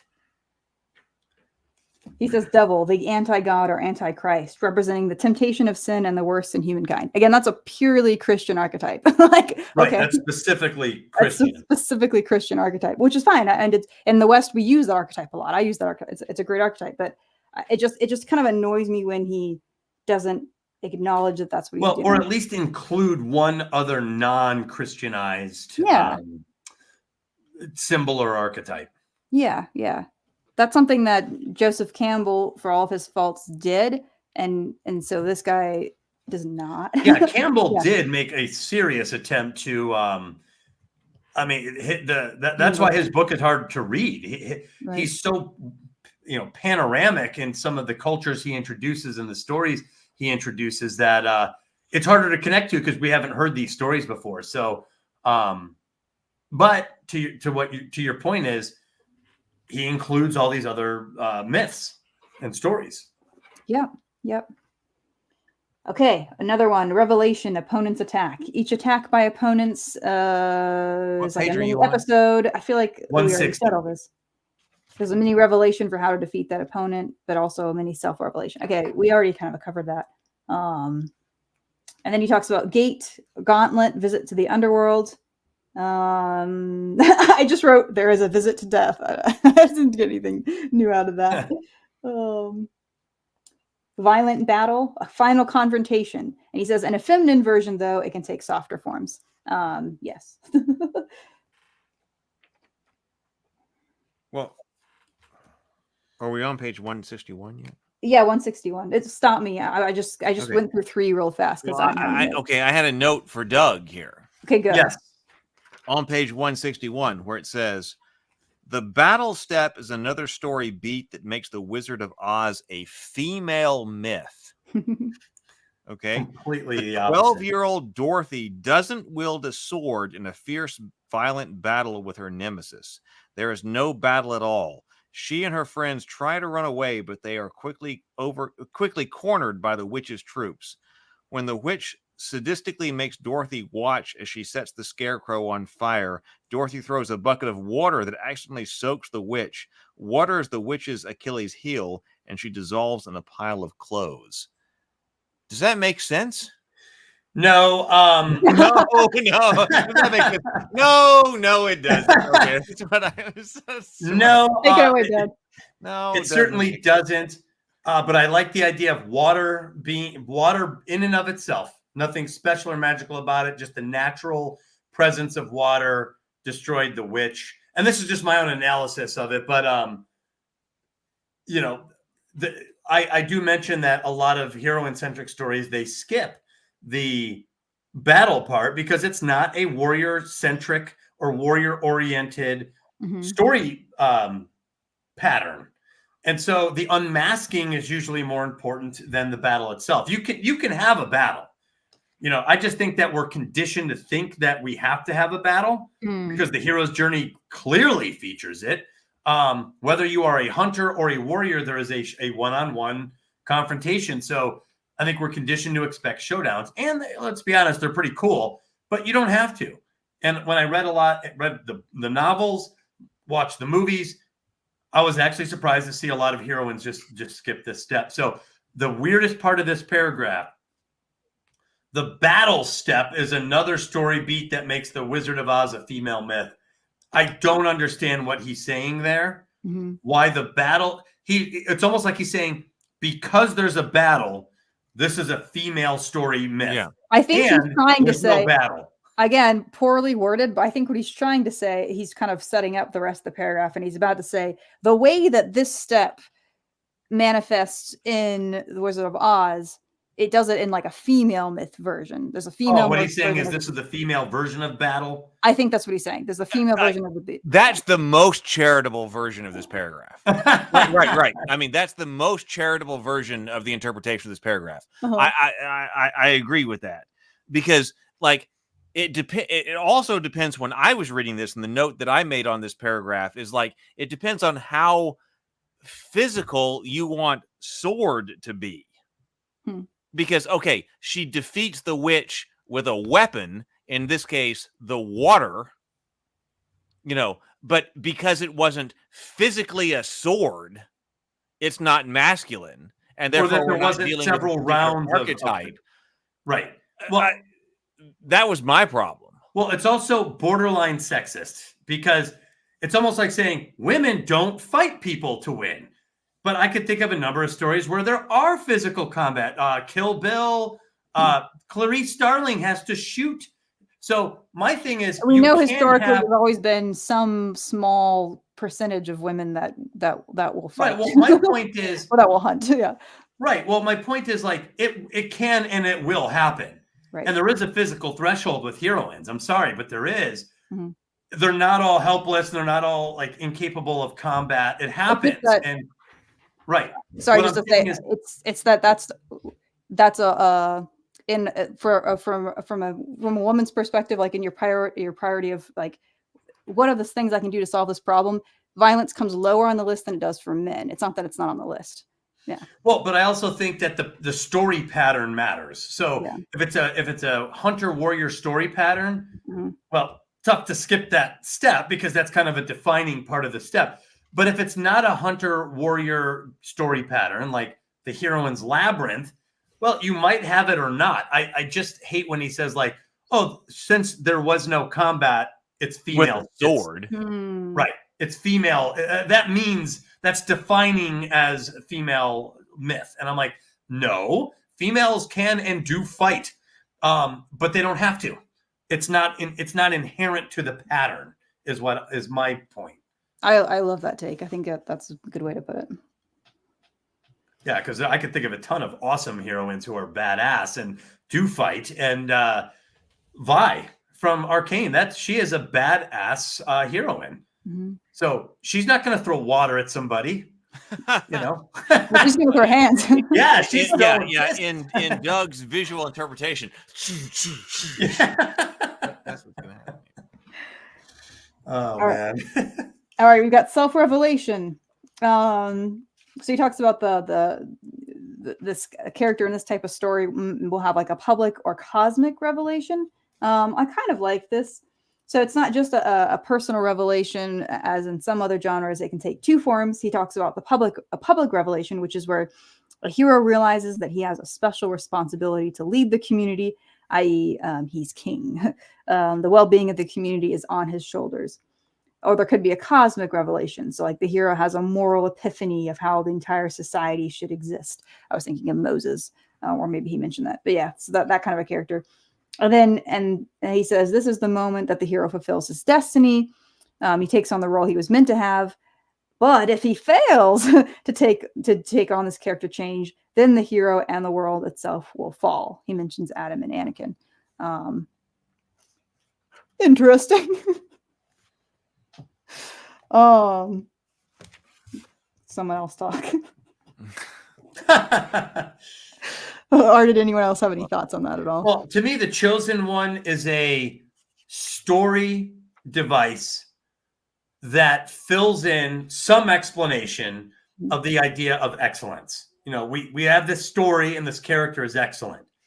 And so authors throughout time and around the world have invented destiny or the chosen one as a form of explaining how and where excellence comes from. However, in reality, you know, you don't really have destiny. You have to like work backwards, like, oh, I was always meant to do this. But you didn't really know until you did it. So I think the idea of prophecy or chosen one or destiny is really a storytelling device. I think it's a narrative device that says this was preordained. You were meant to do this. It's something that gives extra meaning to the excellence that's performed in the story. That's what I think.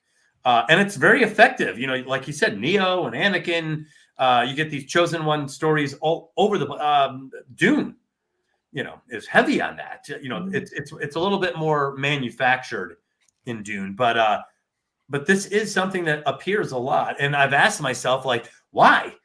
And that's just my answer. I think it's an exaggerated bonus level of like what it means to exhibit human excellence. You were always like this. You were always meant to do this. This was destiny, you know, your destiny to do this great thing. I don't know if you guys agreed or. I just have no opinions on that, to be honest. Wait, what about you? So that's interesting. Yeah, so that's interesting. I'm starting to hate every time I say that word now. No. I don't be self-conscious about it. It was definitely, I think, meant affectionately. Heath, anything on this beat? No, I don't. All right. Okay. New equilibrium. New equilibrium.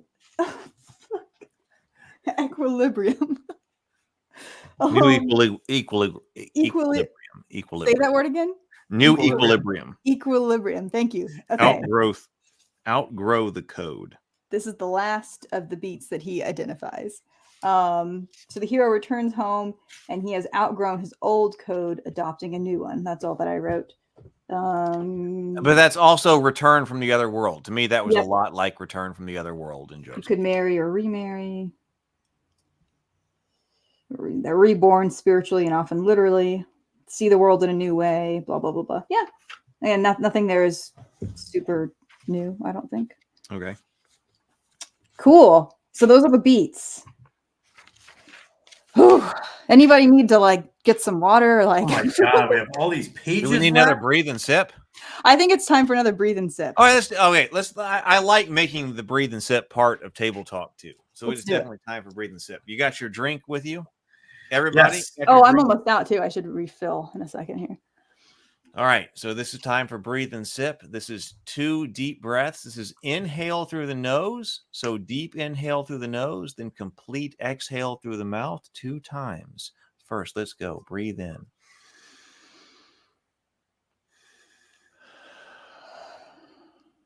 And again.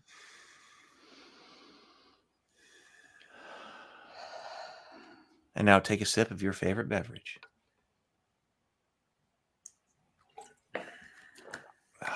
All right. Woo! There we go. That's good. Right. That's good. That's good. I feel better. I think someone else should start off talking about the theme, and I will go get some water. I'll be right back. Okay. It says theme. Being is self-questioning and a search for destiny. Key point. Becoming who you are. And now we're talking about this, remember, in the context of that this being the first story type, according to Truby, according to this ladder, where we are dealing with yourself in the context of society.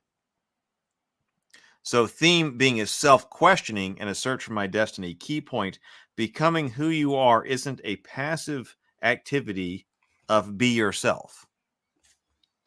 It is the most active, difficult work we will ever do. I do like that. Yeah. Yeah, that's not bad. It underscores, an active role for the character. Yeah. Well, it also it brings to mind like a lot of things that we talk about in society today where identity is so important, and like what I am passively needs to be projected on the world. What is my identity? I define that and then I project it on the world. Whereas at least here is what he's saying is that what you are is not something passive that you like. What I am is whatever. I'm going to tell people about that. Truby here is at least saying that it's not a passive activity to be yourself. Right. You have to do something. I identify as X is probably not sufficient. It's an active, difficult work that you're going to accomplish to be what you are. That's very interesting to me. Well, and Buddhism even addresses this. The idea of the Buddhists attaining enlightenment, they warn against the person who's always focused on, let's say you're attaining enlightenment and the house is burning down, but you're enlightened. You are yourself. You've achieved this high level, this amazing, and then the house burns down and 55 people die 20 feet away. How useful are you being yourself, attaining enlightenment, if it doesn't translate into any sort of action that's meaningful or helpful or constructive in the world? Myth, it says, more than any other genre is focused on the idea that being is becoming. Being is the tactics of the present. We want to become what we want to become makes up our strategic vision. These are the broad views that really determine our success as human beings. So, I mean, I think that's profound. I think that has something to say about today's world. So if what you are is not, it is about what is about now, then there's something wrong. He's saying that being is about tactics in the present. That what we want to become makes up our strategic vision. So he probably was not intending. When was this book written? Not that long ago. Let me get it.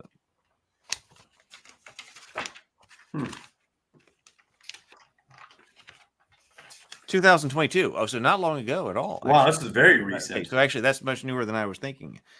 But I think that has relevancy today. That what we want to become makes up our strategic vision. What we want to become, like we're not what we are. That our strategic vision of what we are is the future, And so I think it's relevant. Myth says that, he says, key point, myth says that being is in constant conflict with becoming and must be reconciled. That's deep. What does that mean to you? Myth. I would love to know more, because you're saying this is relevant. I'd love to know more, like hear more from your thoughts on that.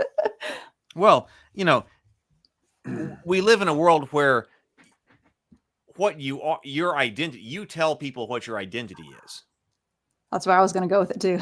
Yeah. That my identity is this. And so I tell you that, and then people must conform to it. So this does seem to be in opposition to that you can't just tell people your identity, and what you are. You can't just tell people what you are.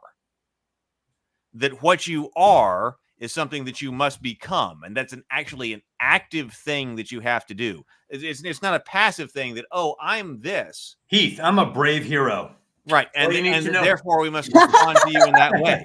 That, right. What are you going to do? Saying, becoming who you are isn't a passive activity. So if you want to be a brave hero, that's not something that's possibly passive on your part. I'm going to test you, Doug. There's a dragon outside your house right now. What are you going to do? Right. I'm going to meditate on my braveness and my hero-ness. He says that it's the most active, difficult work you will ever do.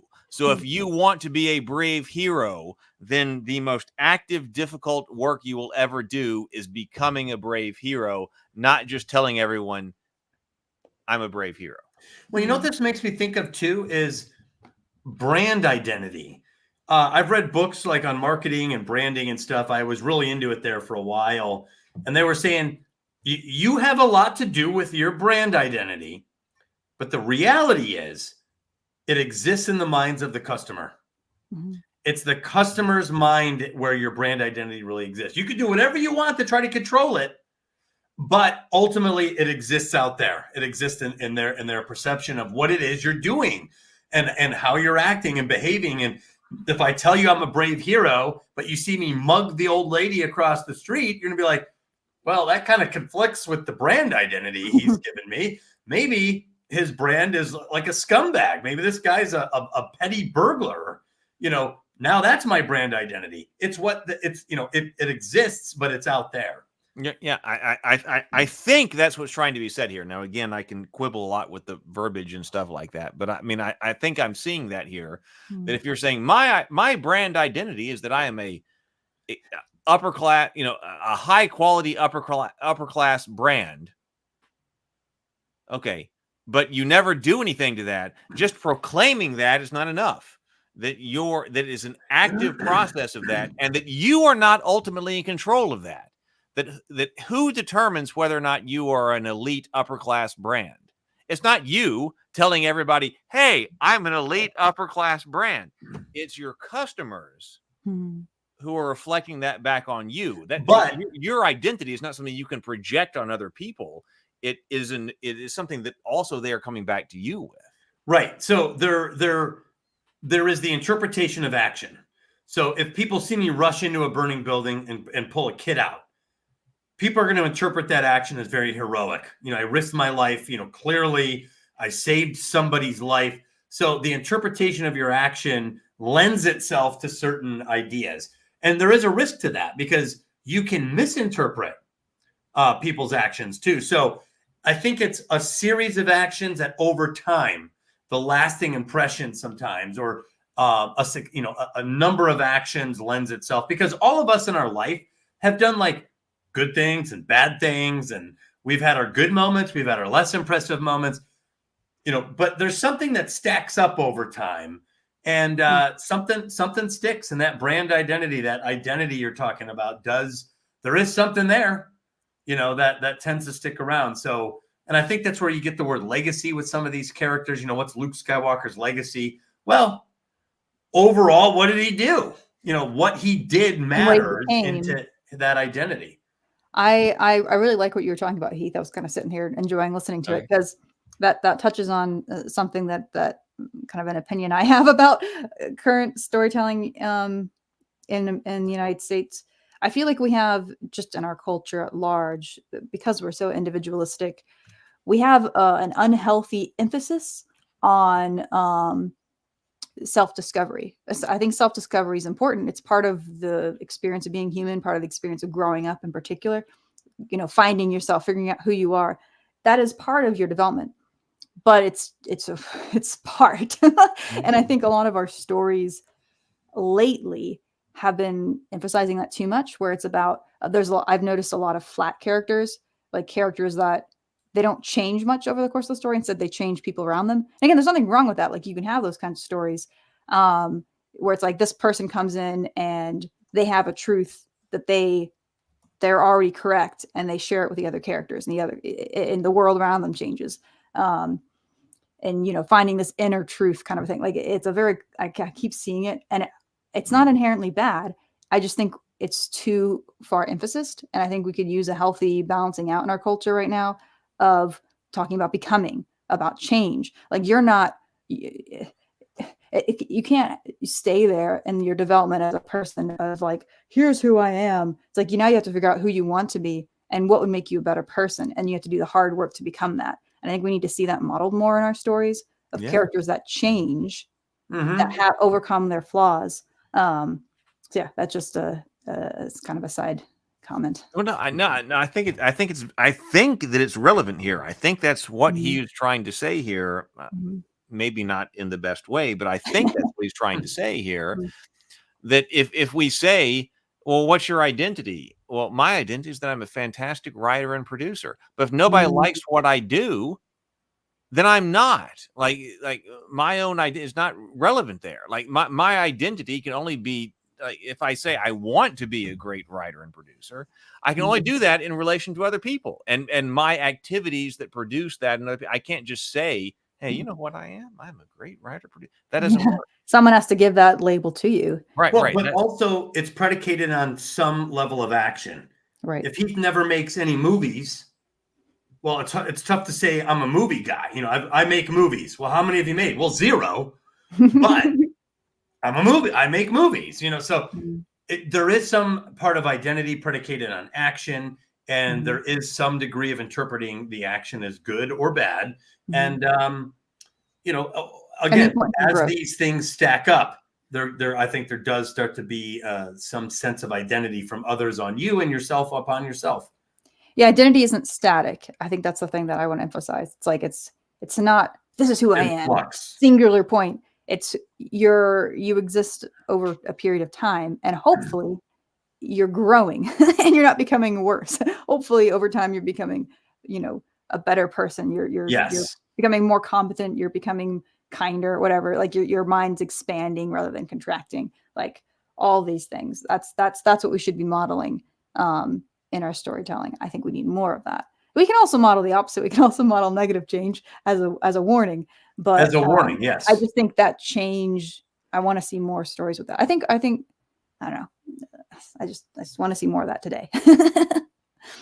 James Bacon for $5. Thank you very much, James. Says, it isn't identifying that defines you. It's action. Telling people you're a firefighter means nothing in the face of never having fought any fires. Right. Yes. I think that's the direction that Truby is trying to go in this section. And I think in my most generous interpretation, that's where he's trying to go. And that's where I think he's trying to tell something about myth. Well, and to Brianna's point, there are, human beings, we change. So what's Luke in Star Wars in the beginning? He's a farm boy. That's something we identify him as. Why? Well, hell, he's on a farm. It's a moisture farm. He's a boy. On a farm, right? He's not fighting battles. He's not joining the empire, the rebellion.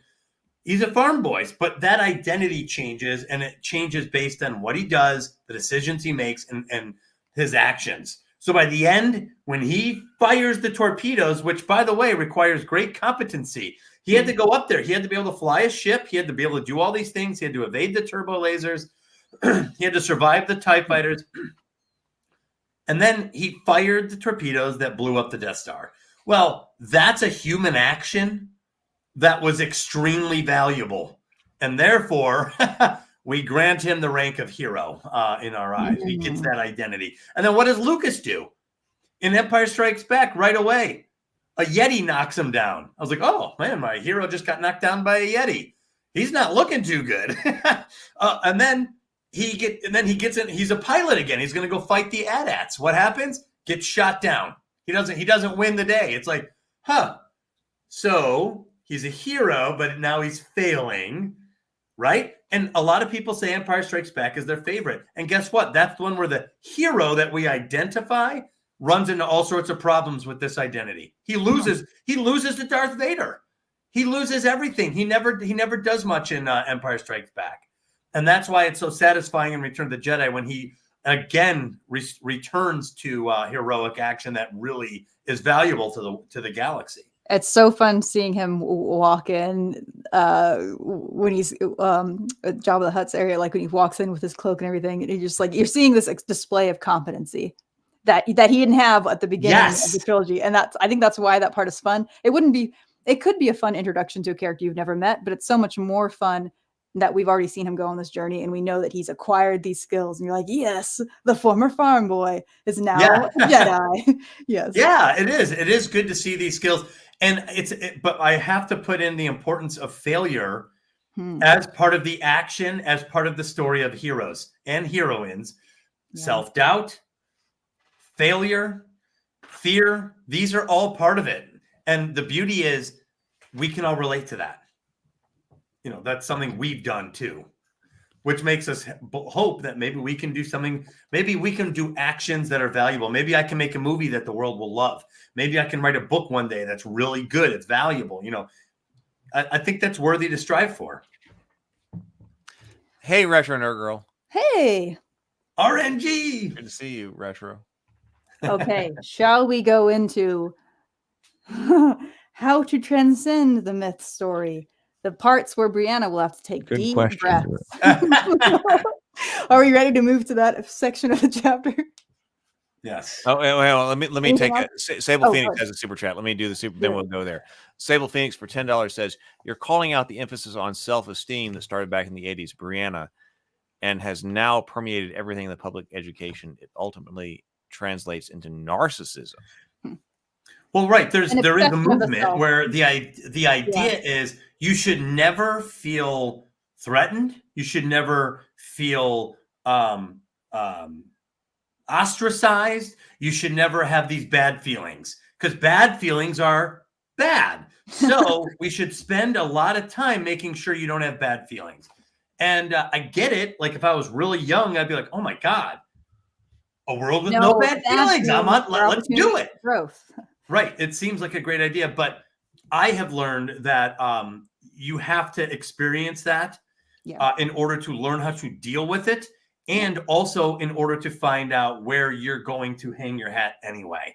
You know, it's easy to lose hope, but are you going to re-engage? You know, what are you going to do about it? You know, there's a responsiveness there.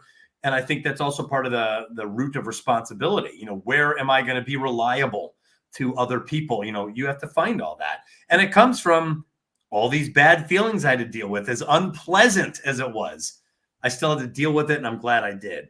Well, and it's if you say I am X, whatever X is, and then can society tell you no, you're not? Like, is that something society can do? Like, no, you're not, because that would be could be terrible. You know, if you're like, no, I am this, and society's like, no. A lot of not identity even close. relational. Well, a lot of artists, we all know what it's like to be rejected, to have created bad art, and it sucks. Hurts. It sucks. But you had to do it so that you could start to make the adjustments so that one day when you do it, it comes out with a better result. Yeah, so much of growth comes from pain. It's like I don't like that about being a human. I would like to speak for the manager, but that is how it works. Yeah. Yeah. Okay. Are we good now? Yep. All right. So he starts talking about different categories of. What page are you on? I'm on page 166. Okay. He introduces these different categories of transcending the myth story. And I wrote in the margins, I was instantly skeptical of these categories. I was like, I'm not at all following what these categories are and how these examples fit together. Hopefully this will become clear soon. Narrator, it did not. Yeah, so first he talks about the creation myths, and that part really annoyed me because I felt that first he talks about science. No. First we're gonna talk about science. We're gonna talk about science first, evolution. Okay. So I really wish that this guy would define story, because we're in this part where he starts using the word story very loosely. When he talks about evolution, I'm gonna just read this quote real quick. He says, "Evolution is a scientific story. It is a process of becoming, having to do with species of life." Strange sentence. "It tracks types of living things, adapting and diversifying, becoming more complex and self-conscious over time." No, what the fuck are you talking about? So the big pet peeve in American culture, where people often don't understand what evolution is, and he does this here, and it really irritates me. So quick little science lesson here, guys. So evolution is a process, right? It isn't a story. So again, I don't know how he's categorizing story. I don't know what he means by that. But it is definitely not a process of becoming more complex and self-conscious over time. That's this sort of that's not what evolution. That's talking about humans as if we're the pinnacle of evolution, but we're not. Right. Slime mold is just as evolved as we are. A fern is just as evolved as we are. Yeah, it's where are you? I'm on page 168. So I think he's trying to talk about like you can tell that he like we said, he has kind of this Christian bias, but he clearly has a lot of gripes with Christianity, which he's always poking at it in ways that I feel like are not relevant to the book. Like if I was a Christian reading this, which I'm not, but I feel like I'd be kind of uncomfortable unnecessarily. So he's always like, he doesn't like Christianity. It's the only religion he knows about. But then he also doesn't understand evolution, which he kind of frames kind of in opposition in some ways. So it just generally frustrated. So I think you could say, like, let me just read what I wrote here. So I wrote, you could frame the history of evolution as a story. You could frame the history of human evolution as a story. I think that's what he's trying to do with his dumb comment about becoming more self-conscious. But evolution itself is not a story. The way we talk about it can be. But that's true for literally anything. Yeah, so I just felt like I don't know what he's trying to get at, except I think that's like that's a framework of that you could tell stories from, like an evolutionary perspective, I suppose. But he's not saying that. He's saying evolution is a scientific story, and that's just frustrating and absurd. And anyway, it brings into question his meaning of all those terms. Exactly. The paragraph in question is on page 168, and just say I was reading this because I hadn't highlighted. Maybe I hadn't gotten to this part yet, but it says evolution is a scientific story. It is a process of becoming, having to do with species of life. I have no idea what that sentence means. Right. It tracks types of living things adapting and diversifying, becoming more complex and self-conscious over time. That's what the same part I just read. That means nothing. That means nothing. Yeah, it's each is a story view of how the world works. Again, it's just so he's putting this in contrast to the great chain of being thing. And it's not, none of that is helpful. None of that is helpful. He says both of these story views are as valuable today as they were when they were created. But the great insight we gain in moving from the great chain of being to evolution is the human mind's focus has moved from being consciousness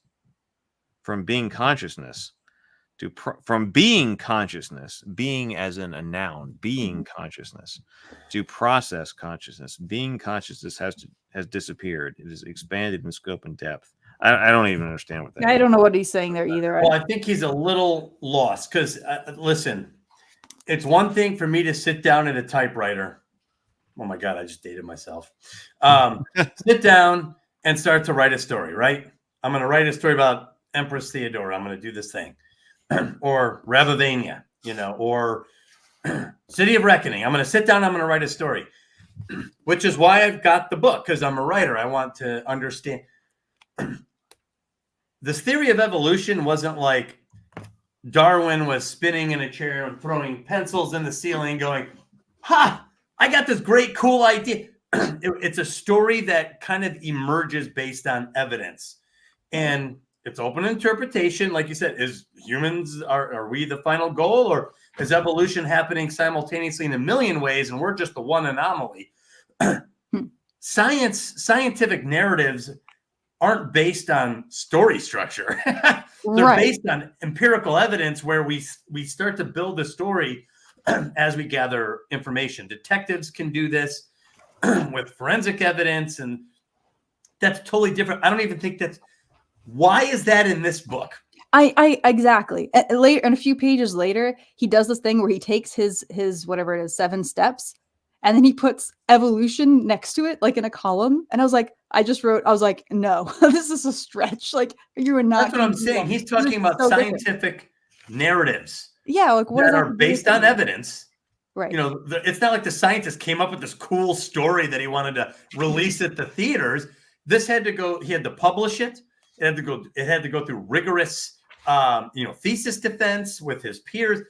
That's not the kind of storytelling we're talking about here. So I think he's decided to introduce these other narratives that aren't really genre-based. science isn't mythology. Right. Science is almost antithetical to mythology. It's saying, no. There was no Adam and Eve. More likely, there was there was this single-celled organisms, and there's this, and we see a dinosaur. Science is not part of this discussion. So I think by adding Hegel and Darwin, he's just introduced a level of this that is kind of inappropriate to the discussion. I think what he's trying to get at is just a shift in human worldview and like how that has affected some of the ways we tell stories. But I just think that's separate. I just think that's off topic. You could write a whole other book about that. Right. Yeah, you could write a whole book about how, human, the ways of thinking over time have affected the way we tell stories. But it's not helpful. Well, then talk about Alien. Now that we understand evolution, now you could tell a story like Alien, where the life cycle of the creature is that important. Yeah. But that's science fiction. That's what science. Now that we have science and we're a culture that employs science and rely on this science, now we have stories that also use science to tell these more fantastical stories. Yeah. But he's putting science in the mythology section, which is the last place. Weird. It's really weird. I just want to jump ahead quickly, and then we'll come back to the creation myth part because he goes back over to like 175. He talks more about evolution. So just while we're on it, we should just react to that too. Because then he there's this paragraph. Like story, evolution is one of the primary codes by which the world operates. These codes are all ways of seeing the world as process, as different kinds and levels of development. So not only is that a weird paragraph, but also he's there categorizing evolution as something other than a story. So it's like super annoying. And then we tend to think that evolution involves change along a single line, with each stage being an animal of progressively greater intelligence. And then I wrote, only if we're stupid and don't understand evolution. That's not how we should be thinking about it. That's not how, that might be how some people think of evolution, but that's not how people who understand evolution think. No. He continues. In fact, evolution unfolds the same way language does, with both forward lines and side lines. Forward lines represent an increase in capacity, a revolutionary change. Side lines represent a diversity in capacity and form. No. So there's not like a forward.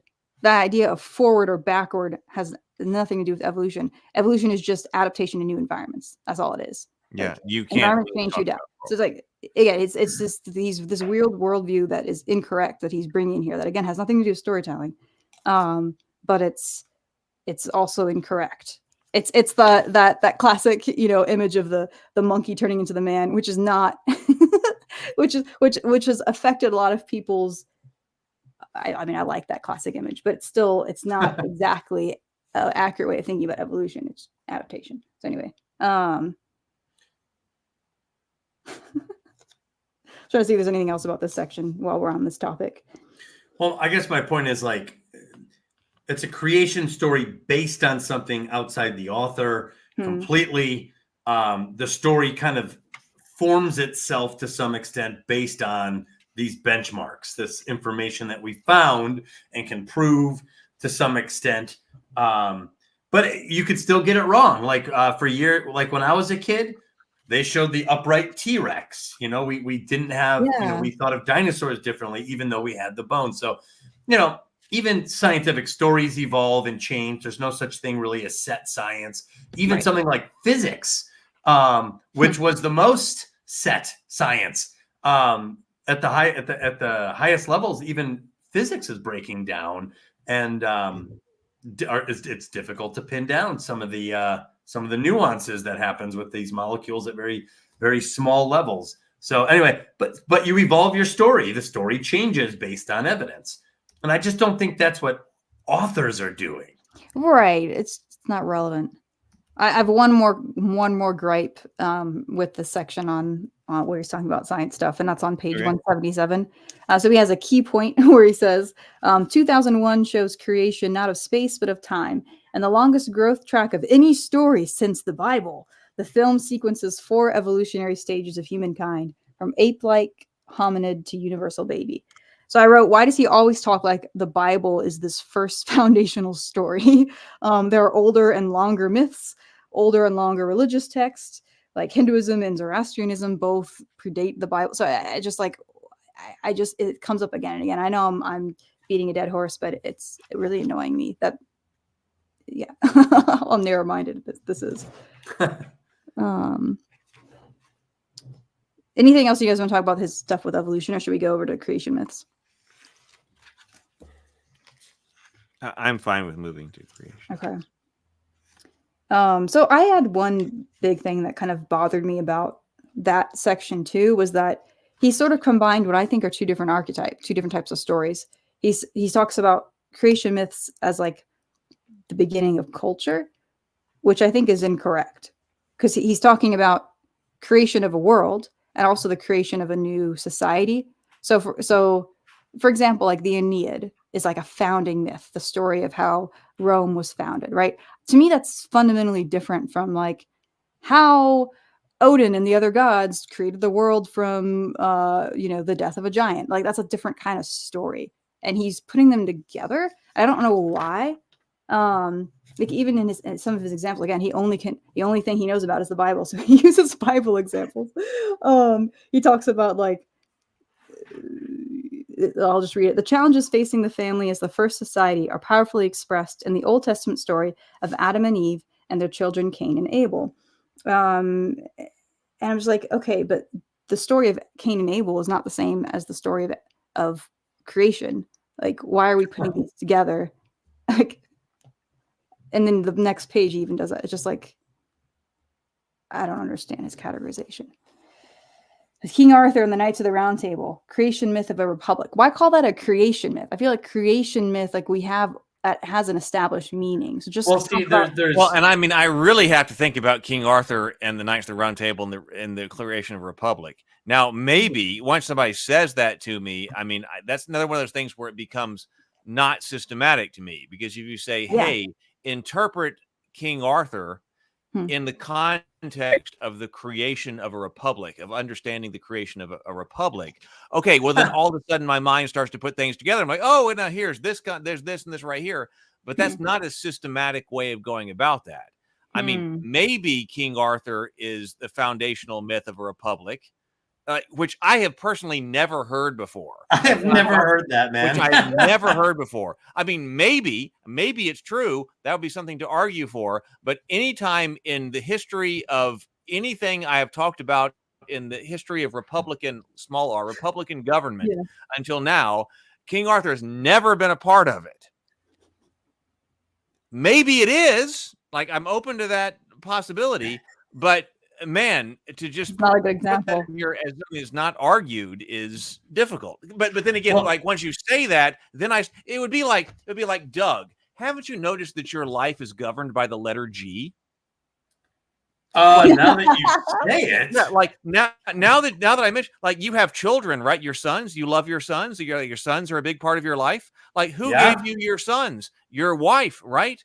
But what was your wife before? But the third letter of her middle name is girlfriend. G. She was your girlfriend before. Oh my God! That starts with G. Entire life is governed by the letter G. I feel like that's what we're doing here. I drove through Georgia one time. I know. If I had never drove through Georgia, it's all making sense, Heath.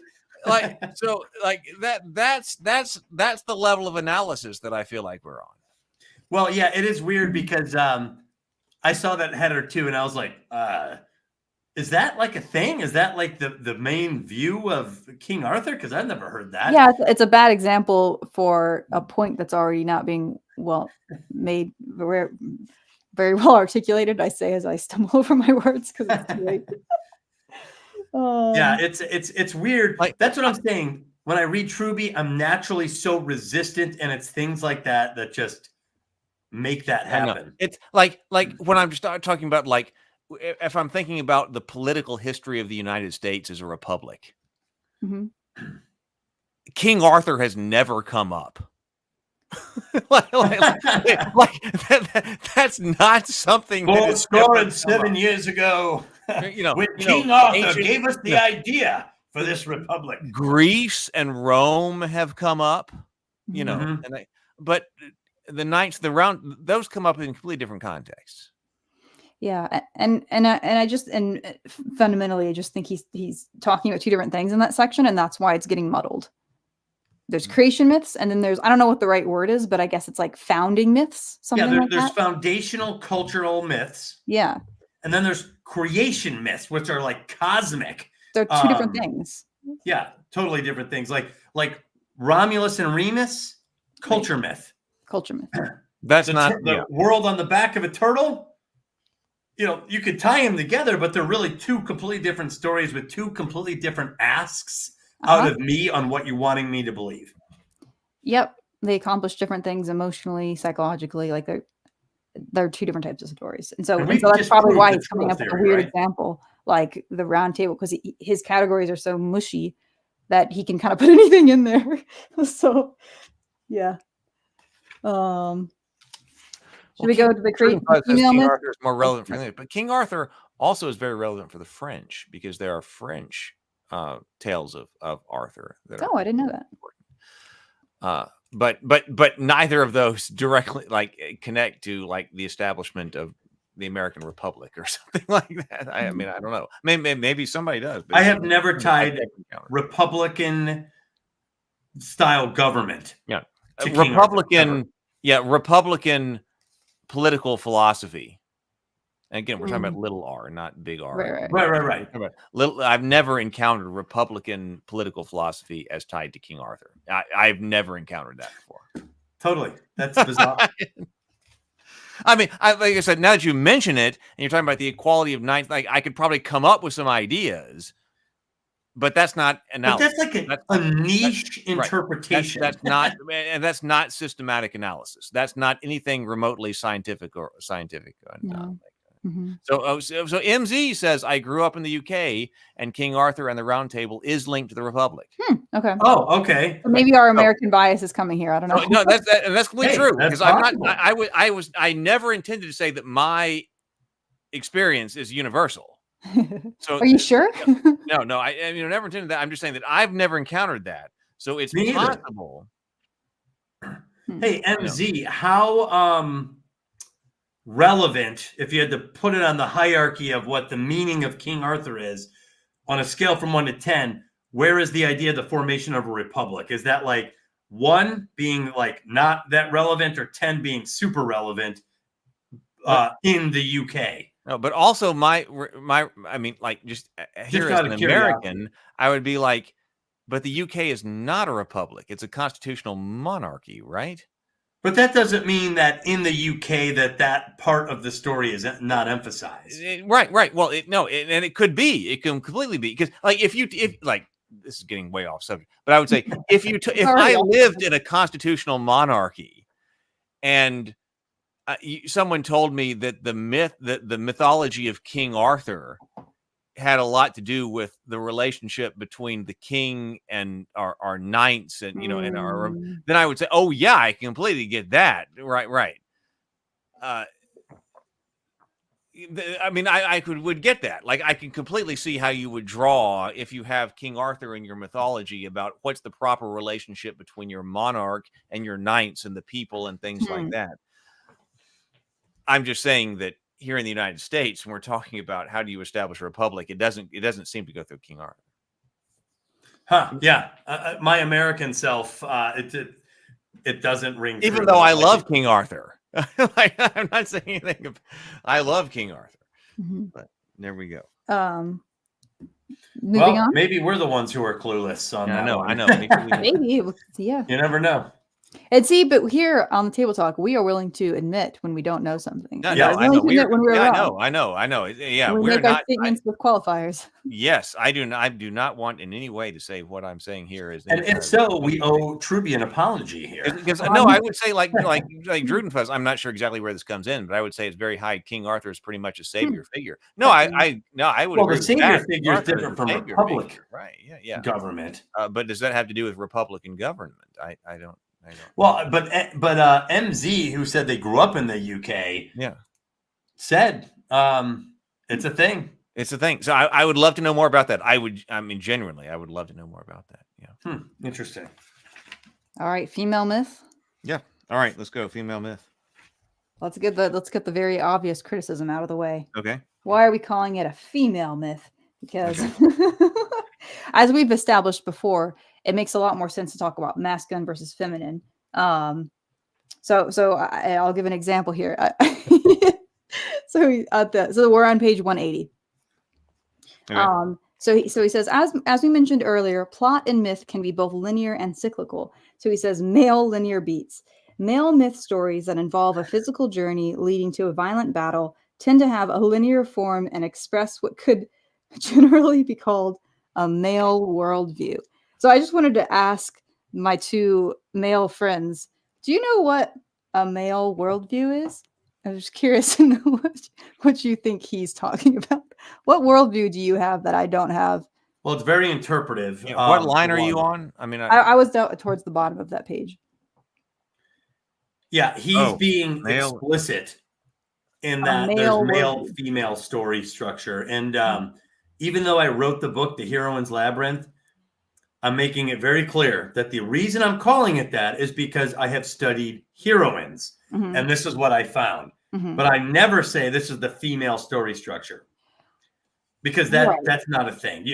You could have women who go on the hero's journey. You could have women who characters who go in the labyrinth. You could have women characters who don't do either. And there's something else that I'm not accounting for. Same thing with male characters. Indeed. You have to stay in the realm of storytelling. That's why I never say women or female. I really focus on heroines because I'm studying heroines. I'm studying characters who are women, but the patterns and the wisdom that I learned while studying them apply to me, apply to male characters, apply to a lot of other things. And so it's important to stay in the box that you're trying to work in. And for me, it was inside fiction. Stay in that box. Now he's like, there's the male story and the female story. And now I think you're going to run into some problems. Yeah. Right. So that right after that, he says female cyclical beats work through the steps of the growth cycle: birth, growth, maturity, decline, death, resurrection as a god, rebirth, and repetition of the cycle. And I was just like, why is any of this female? Like, I feel like these are just, again, universal human experiences. You could say they're feminine. And the way we just... Okay, that's what I was about to say. Right. Because here on Table Talk, we've been very clear that there's a difference between male and female and masculine and feminine. Yep. So I actually, on one part of me goes, am I being too pedantic? And now, based on my analysis of Truby so far, like apparently it might be considered pedantic in the extreme. So why should I stop now?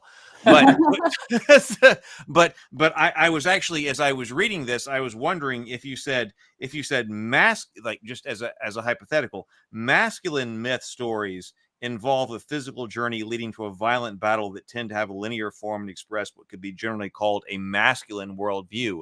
Maybe we wouldn't have so much a problem with it. Yes. But maybe he just isn't using the words in the same way that we are. But even there, I would say that is a warrior-oriented worldview. Okay, but I know Doug wants to use the word warrior-oriented.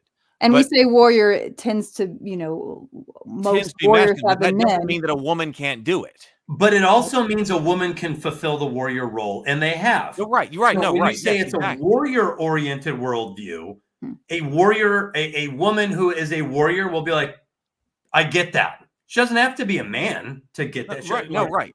You're right. That's what I'm saying. So if we had said, because we've clearly said, I know multiple times on this show that we can have the male embodied go on feminine journeys, go on feminine stories and fulfill feminine story arcs. And we can have the male embodied. No, we have the feminine embodied go on masculine. And the reason why is because femininity and masculinity are both human universals. It's just that we've experienced them to different degrees. And, when you look at humanity at large, most of the femininity is leaning on, is expressed in women, and most of the masculinity is expressed in men. And that's why we think in those terms. But yeah, yin and yang, it's all part of us. So we can all relate to both to these. Well, but like, things I don't know if you guys have seen the movie Amadeus, but he's like, tell me an Italian virtue or tell me a German virtue. And Mozart's like, love. And then Salieri, the Italian, is like, oh, love in Italy. We know nothing about love. I feel like this right here, it's like female beats birth, Right. growth, maturity, decline, and death. I feel like, That's what I'm saying. us men know nothing about that. Exactly. That feels sexist against men. Yeah, like you don't think I'm worried about decline and death, you know? Yeah, I know. I'm thinking. Yeah, I know. So it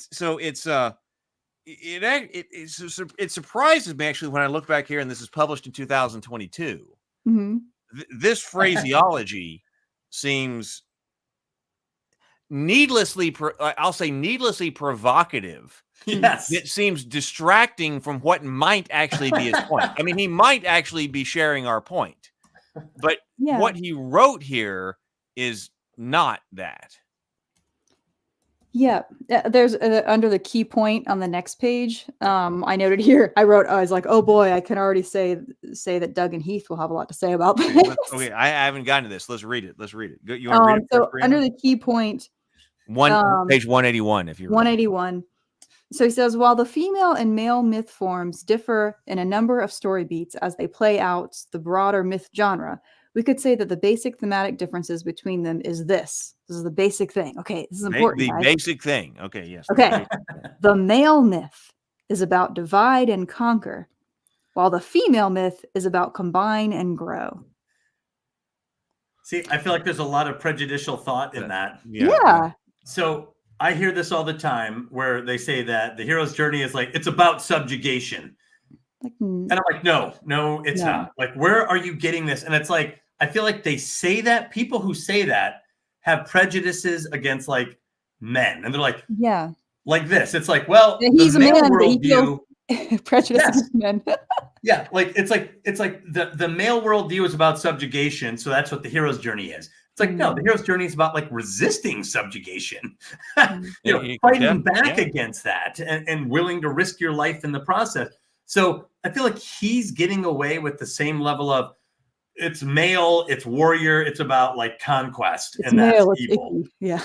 And women, it's all about growth and goodness and gumdrops and chocolate rivers. Yeah, I noted because there was let me just read what I wrote. I said in the previous table talks, I think we came to a masculine feminine dichotomy that was more like competence versus justice.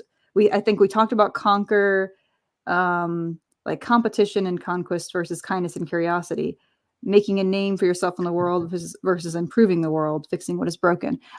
Maybe I should bring that up for people that haven't seen that. Do you think I should bring up our male, masculine, feminine thing that we talked about before?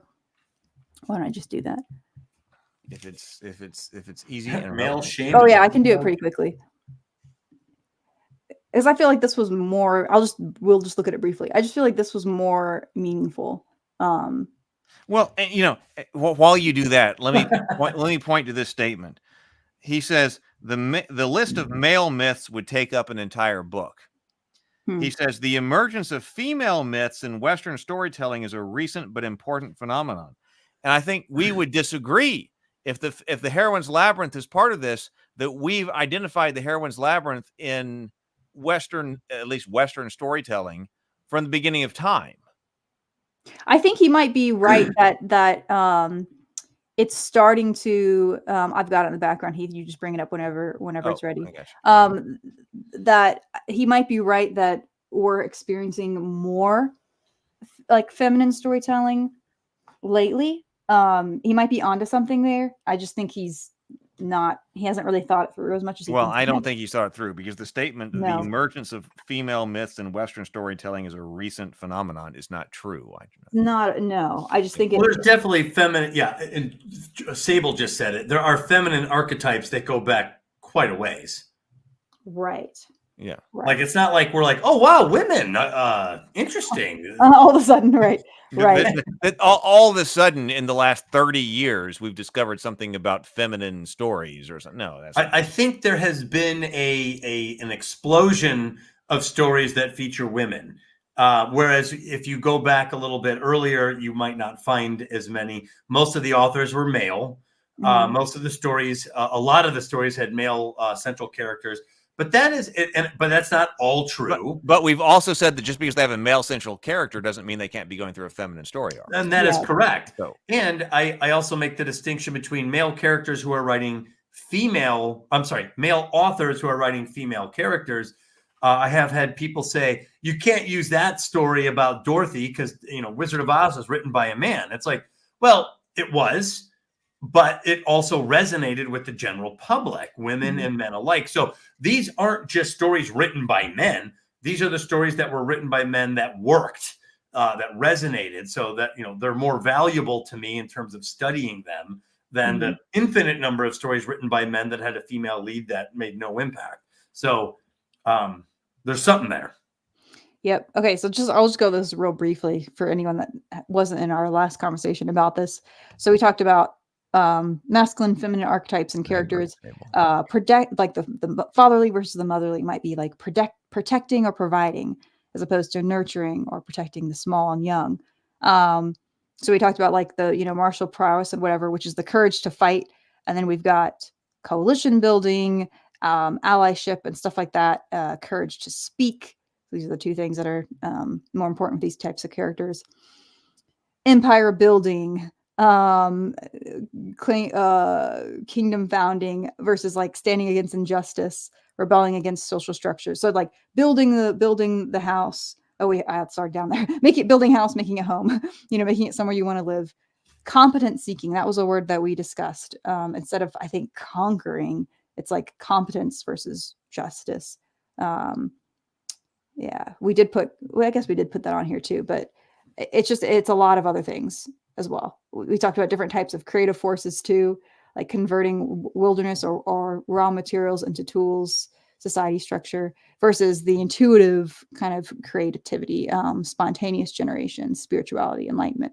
And so these are all these can be male, female on both sides. There are a lot of founders of religions that are they're male characters that are very feminine, and especially on this bottom part here. So the feminine masculine dichotomy, I think, is there's a lot more to it than the simplistic thing he put. That's all. No, there are. I agree. And it's fun to break them down archetypally into their core components. Yeah. But yeah, like I think you said it earlier, Brianna, like all of us have certain masculine and feminine traits into various degrees. Yeah, it's a personality, really. And I mean, that conflict makes things so interesting when you're talking about people through life and their stages of life. And okay, well, maybe boys and girls go through different stages at different times and whatever. But when you're talking about, like, as we've talked about, like Batman going through the hero's journey early on when he's trying to establish, but then later Captain Kirk, then later going through more feminine, that it seems like it's very interesting to me that both men and women go through, maybe not simultaneously at the same time, but that we go through all these different stories that we have to deal with. And you may begin more masculine or more feminine.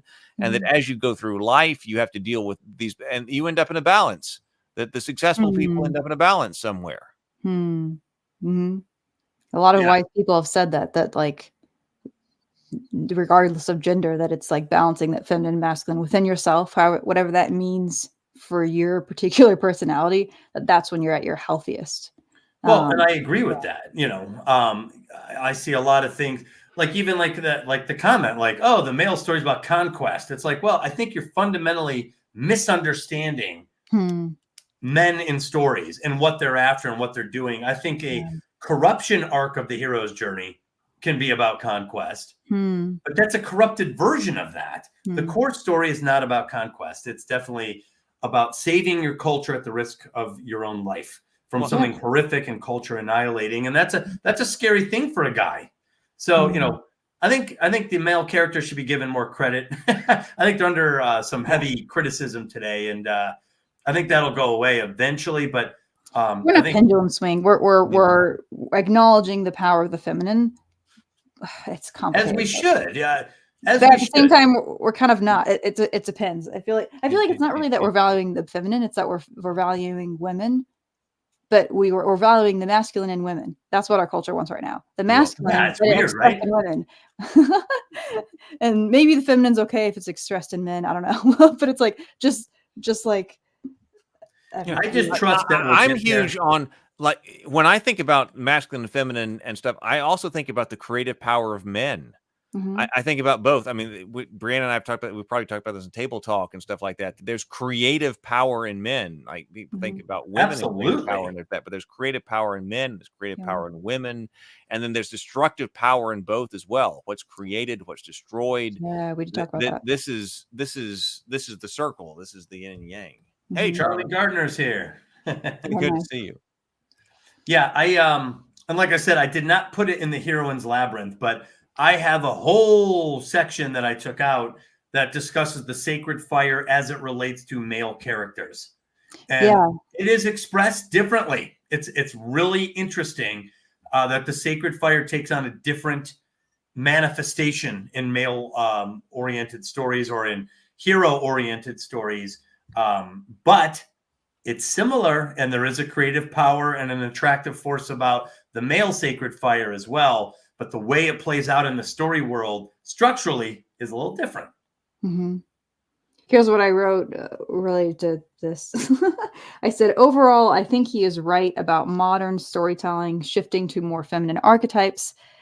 He's not the only one to point this out, but I don't think he has a full handle on what this shift actually consists of. So, yeah. Well, I I agree. think what you said also, Brian, the valuing of women, like, that's probably an entire discussion about, are you valuing the feminine? Or are you valuing women? That's a fantastic discussion. Yeah, I think that's the difference. I don't think we value the feminine right now. I think the feminine is still being denigrated.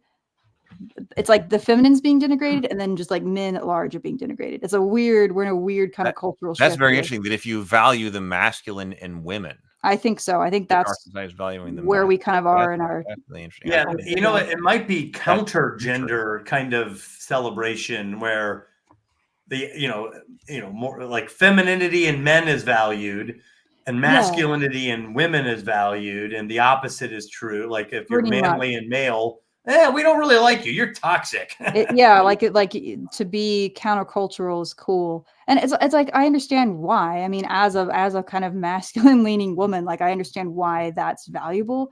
It's just it's why do we have to go to these stupid extremes? Like, I just don't like denigrating other people. Right. For any other. Valuing humanity and all of its diversity is what the end goal should be, and acknowledging the reality of the fact that like humans don't fit into these rigid categories. Men aren't all one way, women aren't all one way. You can do that without saying, well, then they also have to go, we have to all go against these like traditional models of that, like just let people be themselves. I don't know. Like, Yeah. But that's not to say be yourself and then find yourself and that's it. Like balanced with what I was talking about earlier about becoming your best self. But when it comes to I trust that we'll get there, but it can be awkward at times. You're talking about the masculine. I'm interested in your opinion on this, Brianna, because there's this podcast called Maiden Mother Matriarch. Okay. That it's run by Louise Perry, and she was talking about how she thought that the maiden, the archetype of the maiden, was very much valued by society today. And I thought that's completely incorrect. Like that her I don't think that archetype is valued. I think we need more of that. No, I would say that it's belittled even. Yeah. I agree. I completely thought that. I was like, maiden is not something that's valued. She missed something. It used to be. She has maiden, mother, matriarch, but men have bachelor. Okay. Which is not valued by any society. Well, I'm kidding. no, bachelor is a thing. But she's right when she says maiden, mother, matriarch. That's traditionally feminine. You go from maiden and then you get married and you become a mother and you become a matriarch. Men have, boy, whatever, then bachelor, and then father. There's another step in there. And then, grandfather or patriarch or whatever. Men had bachelor. Okay, but maiden, mother, matriarch, girls didn't have that. Oh, that it's one step fewer. Right. And so to me, I was like, no. our society today is not the valuation of the maiden. I don't even know how you can possibly say that today values a maiden. What they value is the bachelorette. The Oh, bachelorette is a huge part of today's society, which is not a traditional part of being a woman. Maiden, mother, matriarch. Bachelorette is not in there, but bachelorette is definitely a masculine version, a masculine life feminized cycle version of the imposed masculine upon a word. woman. Right. If a woman takes that, the bachelorette. So I was like, no, it's not maiden, mother, matriarch, and now we're valuing maiden over anything. We're valuing bachelorette. And bachelorette is something very new in society, and that's a masculine. That is exalted right now. Yes, that's another yes, step. That I think that sounds right. yeah, No, that's an interesting observation. yeah. So I don't know who knows. Maybe I'll get to talk to her one day, something Yeah. like that. But I think that goes with it. That's a woman, the female embodied, who is now taking on a masculine life phase. And now more than just a life phase, like for decades. I mean, the same thing with Bachelor. I mean, hey, I'm living it over here. Right. But the Bachelorette is that. So that's a masculine thing that's rather new. I don't know if I'm willing to come with you and calling it masculine. I would just have to think about it. But I think you're right that that's a new stage. Right. The idea of the single stage. I would say that it's more like, okay, if we're talking about this biologically, it's prior to the invention of birth control, it's more difficult for women to have bachelorette.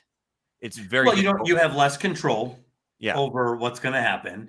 And two, we didn't live as long. So there was a lot more pressure to have kids. I mean, like whoever it is, you guys get together, have kids, let's go. Right. There wasn't an emphasis or a concern about overpopulation like we have today. So there was more of the tribal wisdom of it's good to have as many kids as you can and young, value marriage and value fertility and value these things. And now we're just not thinking like that. Yeah, we're in a different world, different technology, different. Yeah, so that was my point. That historically we've probably had bachelor for men because biologically men could be bachelors. It was very difficult historically for women to be bachelorettes. But with the invention of birth control, we now have a new thing women can be. Yeah, which is more masculine, which is a bachelorette. Well, what she's saying is we're still dealing with that. Yeah, I don't know if it's only masculine because guys have done it in the past, but there's nothing that's inherently masculine about it. That's what I'm saying. I don't know. I'd have to think about it. I don't have an opinion. I just my point is my point was the rejection of the idea that we value the maiden in today's society. I think we do not at all. When you're talking about college girls and everything, I mean, I don't even know if we really have maidens anymore. We have like do we? Yeah, exactly. I was like, do we even have? We don't value. When she was talking about valuing the maiden, and I was like, we don't value maidens in today's society. That's not real. Like we value the bachelorette in today's society. Yeah. Yeah, different category. I had another gripe. Okay. And this was when the oh my God, we have a gripe. Okay. Another one on page 84 when he starts talking about forgiveness. He mentions so he's talking about the story of Jesus as, again, there's only one religion he knows about, which is the first female myth in the Western canon. Again, it just makes it so absurd. Like, why he's a man, so it feels so weird to say female myth. But I agree that this is a feminine hero for sure. I've definitely thought that before. So he talks about the idea that sorry, I don't want to have to read everything here. Okay, so clearly loving one's neighbor as oneself, this is in the middle of the page, is an ideal that is especially appealing to the weak individual. In practice, Christ's teachings of self-improvement come into play not in the act of loving others, but in response to what others do to us. I didn't like the usage of the word weak here. Like, again, he puts it in quotation, so even he can tell that it's not the right word. I think instead of saying weak, he should have said like disempowered, perhaps. Like that's a response, because he's talking about the whole like slave morality versus master morality kind of a thing. And I just, let me just continue my thoughts here. So he says, when wronged, the natural response of the warrior shame culture master morality is revenge. The master is not just interested in balancing the moral accounts. He seeks a plus one. He wants to destroy the one who has wronged him. According to the Nietzschean argument, forgiveness is the practical response of the slave, and more generally of the weak. In effect, the injured party admits, I don't have the power to hit back and gain the pleasure of an eye for eye justice, so I will retranslate what it means to be powerful. I will be the bigger person and forgive you for what you have done to me. Forgiveness is the ultimate tool of guilt culture. By depriving oneself of the pleasure of balancing the moral accounts, the individual also deprives the offender of closing the accounts. Instead, the individual forces the offender to wallow in feelings of guilt, a form of self-attack for what he has done. Thus, forgiveness can be read as the ultimate passive-aggressive act. So I don't agree with any of that.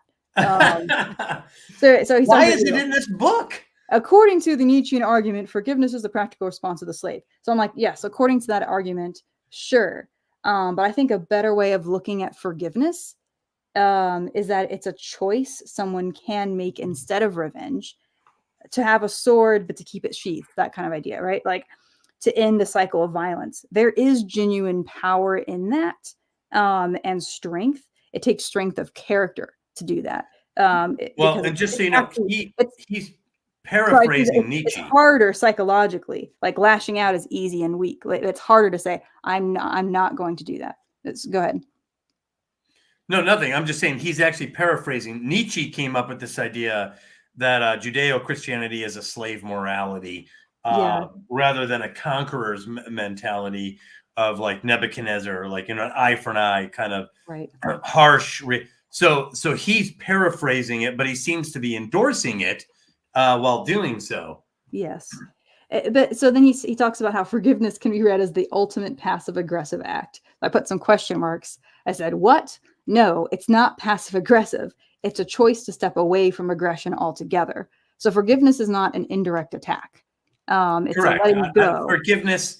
Here's the thing. Without forgiveness, you have some problems in your society. There's no way to stop a cycle of vengeance or a cycle of accountability, as he calls it. So forgiveness is an important facet in stopping the cycle of who's wrong and who's right. Right. And it's an act of like letting go. And it's more helpful for the person forgiving, of course, as I always say, than for anyone else. And I say that all this while also believing that I don't think forgiveness is like always the answer to every situation, and it shouldn't be expected of someone, because there can be like a power thing of like, here, I hurt you, now you must forgive me. Right. Like, it could be used against you. Exactly. Right. So, but I just think he's fundamentally mischaracterizing like the power of it, because there is power when you are the one choosing to do that. And all of psychology shows there's value to this therapeutically. Right. It's especially for like close relationships, for like mending bonds with people. If there have been like minor acts of harm, like that's the real power of forgiveness too. It's a restorative healing act. It can be used in like broader society to end cycles of violence too. But it's a ceasing of attacks, not a second softer form of attacks. Anyway, this is kind of all irrelevant, but I just had to get my opinions out there. So, yeah. It's just such weird. I'm going to make note of that. Forgiveness is not a form of attack. Yeah. In its correct form. Right. Well, forgiveness, he calls it passive aggressive, but forgiveness is not aggressive at all. Exactly. It's like point. Antithetical to aggression. If you're being passive aggressive, you're not actually forgiving someone. Like, well, what he seemingly is talking about guilt trips, not forgiveness. Guilt tripping can be passive aggressive, like, trying to make somebody feel guilty. He's suggesting that forgiveness is a device to guilt trip somebody. Like, I forgive you. Now it's on you. Don't you feel bad about what you did? As if it's a manipulative thing. And that's not what forgiveness is. Right. That's not at all what it's about. That's weird. That is bizarre. Yeah. And again, why are we talking about it in a book about genres? I know. Yeah. Okay, he gives one last one. We're almost done with this chapter, it looks like.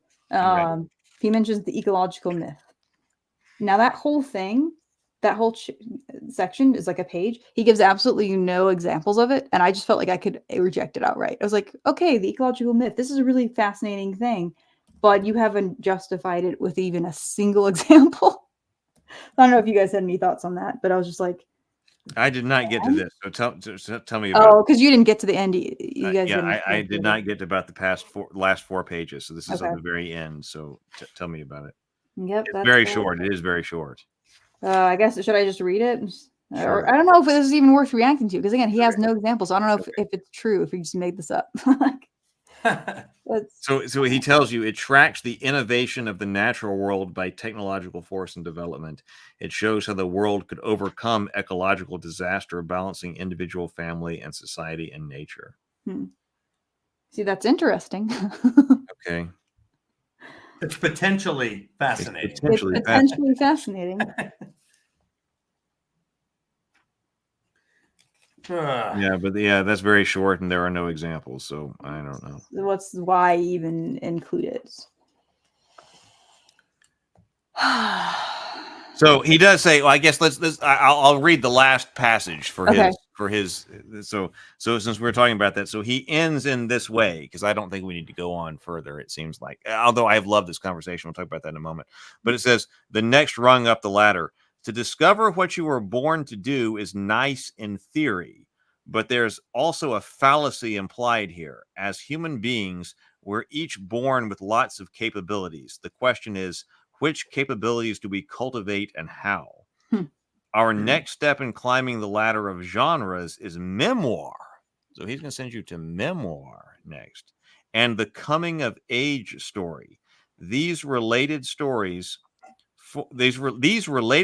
forms have radically different story beats than myth, but they give us many more insights into how to define the self. So that's where he's going. That's where he's going after this. That next chapter is by far the worst so far. The next chapter is that I've read. It's like not even worth. It's every frustration we've expressed is like to a 10 in that chapter. Really? Yes. For me. Well, it's bizarre. He's like, the story beats are different. So Sally's story of growing up in the 60s is nothing like Lord of the Rings. It's like, wow, I'm comparing like two very different things here. I'm wondering if it's worth. I had my little exercise that I was telling you guys about. I don't know if I should just save that for another day, or if we should close out the conversation, or if we should do it. Well, your exercise about understanding your own stories in the context of these genres. I did a little exercise on what I thought were the primary emotions of the 3 genres. Okay, that's interesting. Yeah, go for it. Do you want to do it? Okay, sure, let's go. Okay, and again, this was as a way of just like, okay, if I were to do this kind of a thinking, like, can I challenge? Yes, and this is all questions, and maybe none of this is correct, but I did kind of want to know what you guys thought, because it was a fun way of thinking. Well, I liked when you said fear for horror. That triggered a better sense of horror than what he had set out. I feel like I need to just write this, because I'm just gonna read. I hate that I've been reading so much today, but it's easier than I've already thought how to say this. Okay, so here's what I wrote. I did this the other day. I said, reading John Truby's frustrating and subpar The Anatomy of Genre book has had me thinking about genres in general. The 3 I've studied and worked in the most, fantasy, sci-fi, and horror, are the only ones I feel comfortable dissecting. I was thinking about what the core thing is in each genre, like what it is that draws audiences to it, the thing they want to get out of it. And I've got a rough stab at some ideas. And what inspired me to do this was I was reading a fantasy story, and I was feeling emotionally disconnected from it. And I was like, something's not right. There's an emotion I want to experience when I read fantasy, and I'm not having it right now. And I was like, what is that? So I just sat there and was like thinking about it. So I think, I don't know, this could be completely wrong. I think each genre has a core emotion, kind of. They have some subgenres where this may vary. So let's just try. Here's the experiment. Okay, horror. I think the core emotion in horror, of course, is fear. Fear allows us so there's a some sub emotions here. Horror allows us the catharsis. That's one. The catharsis of safely facing our fears. It's also thrilling, like riding a roller coaster, letting your lizard brain think you're in danger while your higher faculties know you are safe and sound. Horror allows us also the catharsis of safely facing some of the darker, more violent aspects of our psyche. Horror can satisfy bloodlust, for example, without any real life people experiencing harm. So fear, that we know of. fear, and then catharsis and thrill seem to be the two kind of other sub emotions. Any reactions? So in the horror genre, horror, fear, catharsis, and what? And thrill. And thrill. So it's mainly fear, but then sometimes we kind of want a catharsis. It's like this expression of dark stuff, or it's just like a thrill. It's a fun ride, like or exhilaration. Well, I know. Exhilaration, Abel actually says by that definition, actually, the core emotion of horror would be excitement. No, because I think fear. It's a different kind of excitement. Like excitement is fear without the expectation, danger. Well, no, because your lizard brain does feel afraid. Like in good horror, like you want to be afraid. Like an action movie can be thrilling, but it doesn't make you feel afraid in the same way. It's specifically pulling at like a really primal part of, you could almost add discomfort into that, because that's part of the true you're uncomfortable watching the film. Sometimes you're like, I don't know if I like this. That's a good point. Yeah, I like that. Discomfort, yeah, that should go on there actually. Okay, so fantasy for me anyway. I think the primary emotion of fantasy is like yearning. It could also be wonder. Well, now wonder is what was Sable said. Fantasy equals wonder, and I was drawn to both. So let me explore this a little bit. So I said fantasy allows us to experience things we can't in real life. The best fantasy satisfies some deep itch or desire within us. It could be the yearning for adventure or for purpose and meaning. Like the chosen one archetype kind of does that, or for power, or for us to be our best, most courageous selves. It could be a yearning for freedom or for beauty. And then I also saw like the sub emotion of delight, like in some of the more kind of magical, whimsical fantasy stories. Both of those were, I don't know. Fantasy tends to follow a sort of dream logic, playing on archetypes that free us up to indulge in that yearning or longing without embarrassment. We have the excuse of it's not real, which allows us to let go of reason and be swept away by the fantasy. Our yearnings are both stirred and satisfied without us needing to consciously acknowledge them. I want to stop. Like, what are your reactions to that? Wait, say the last one again. Our yearnings are both stirred and satisfied without us ever needing to consciously acknowledge them. This is for me personally. I don't know if that's universal, but I do feel like that's what I get out of fantasy. My mind, and again, I'd have to think about this a little bit more. I think you've had some time to kind of. Not that much. I spent an afternoon thinking about it. Okay, well, that's more than me. So what I mean is like this is my first gut reaction. Yeah. So I might change my mind on it, but I was also thinking overwhelmedness. Sometimes fantasy overwhelms you a little bit because there's so much you're going into these exotic places, and some of the best chapters are the ones where you're like, oh my God, all this stuff is happening. This is so unlike my normal life. This is so fantastical that it could be a little overwhelming. And sometimes that overwhelmingness is it could be addictive. You want to go to the next mountain range, to see what's going on. Let's go to the Mines of Moria. Let's see what the hell's going on in there, because I was overwhelmed back there in Mirkwood, So that was one thought. Again, like I might change my mind on it, but wonder for sure.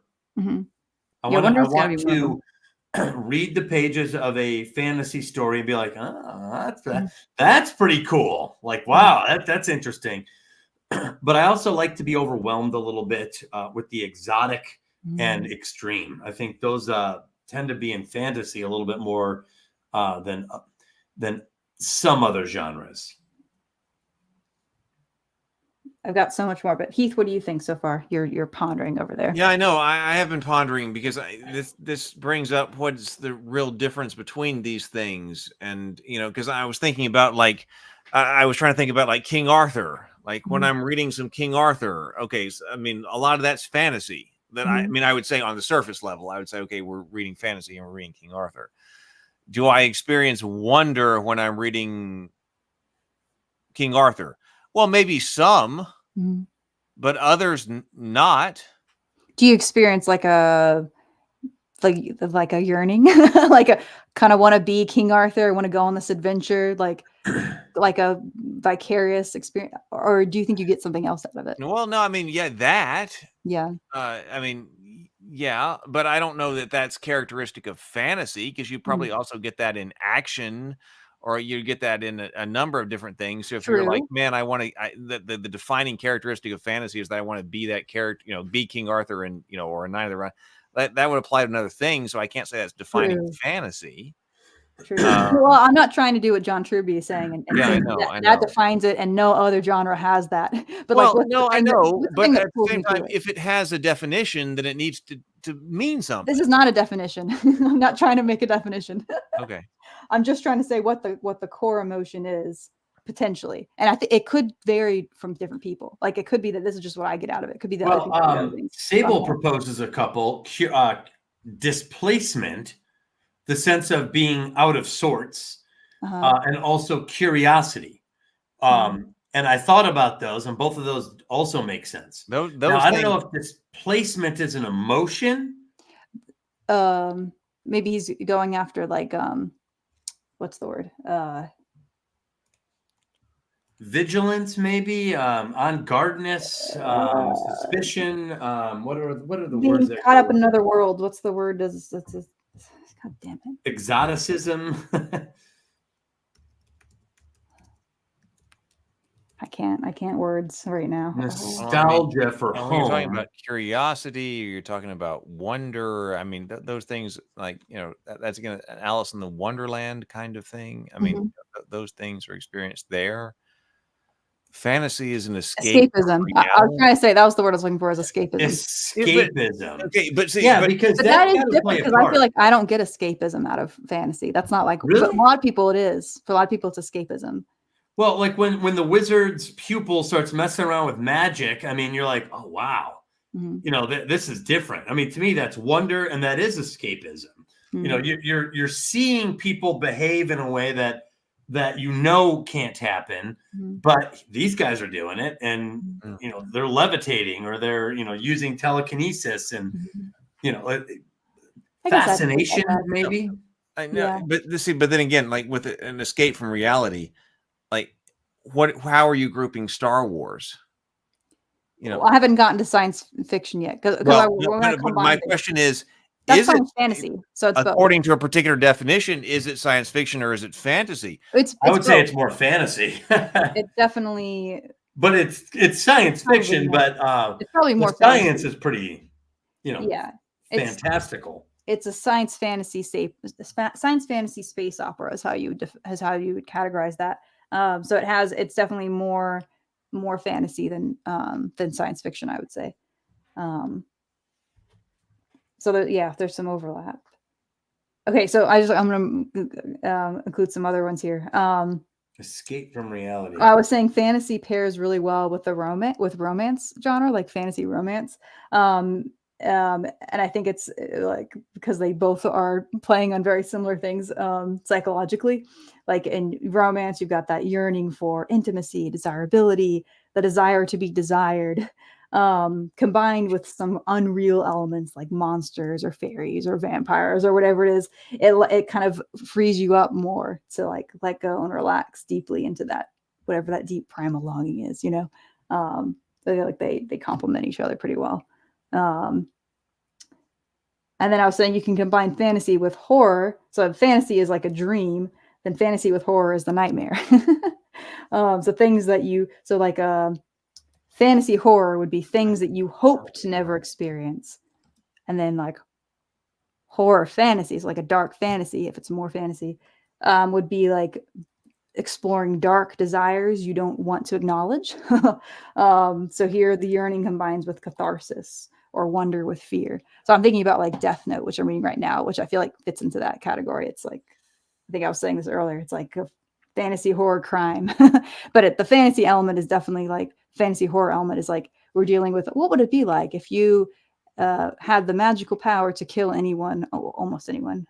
It has magical rules, but and how would that affect you psychologically? So you're empathizing with a murderer, like you're following this murderer, this mass murderer who's trying not to get caught, and it's very dark, but it's like allowing you to sort of kind of look at a shadow, a dark shadow of human nature.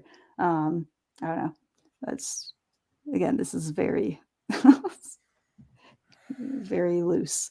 What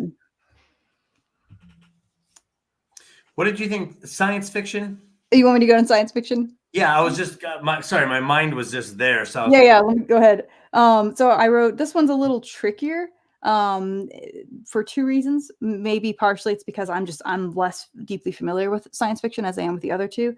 But also because science fiction is so vast and it has so many subgenres. So I can really only try to talk, because like going back to fantasy, for example, I was thinking mostly about like fantasy adventure, which is what I'm into. But there's things like political fantasy, like Game of Thrones is more political fantasy. It's not really my thing, and I don't even know what the primary emotion is there. Maybe you're dealing with power, dread. Dread. I don't know. That's not my thing, so I don't know. Also, there you're dealing with family. Yeah, you're dealing with like some like drama stuff. That's true for sure. Okay, so space opera. So I wrote for space opera, I was like, I think this one is primarily wonder. We talked about that for fantasies. They probably both have this. So I wrote, like in fantasy, it has a touch of yearning, especially when it's combined with mythic story structures and or combined with a fantasy genre, as in science fantasy. Space opera without fantasy elements is more grounded, though. It doesn't have the same dream logic, but it still satisfies feelings of curiosity and discovery, which I thought those were two important ones for science fiction. Curiosity and discovery, which are emotions at the heart of science itself. Like that's what drives us to do science, is curiosity and that thrill of discovering new things. And I feel like that's in a lot of science fiction, which would make sense. Right.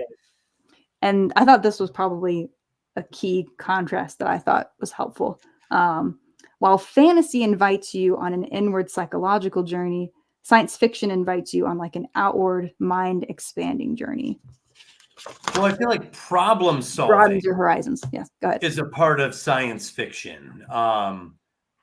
There's a certain like logical problem solving methodology into a lot of science, like Star Trek. The 5-year mission. All they did was go to planet, solve problems in each of these places. And they added philosophical and ethical issues in there, but there's a lot of problem solving that seems to be inherent with science fiction. So I didn't know how you categorize that as an emotion, tenacity.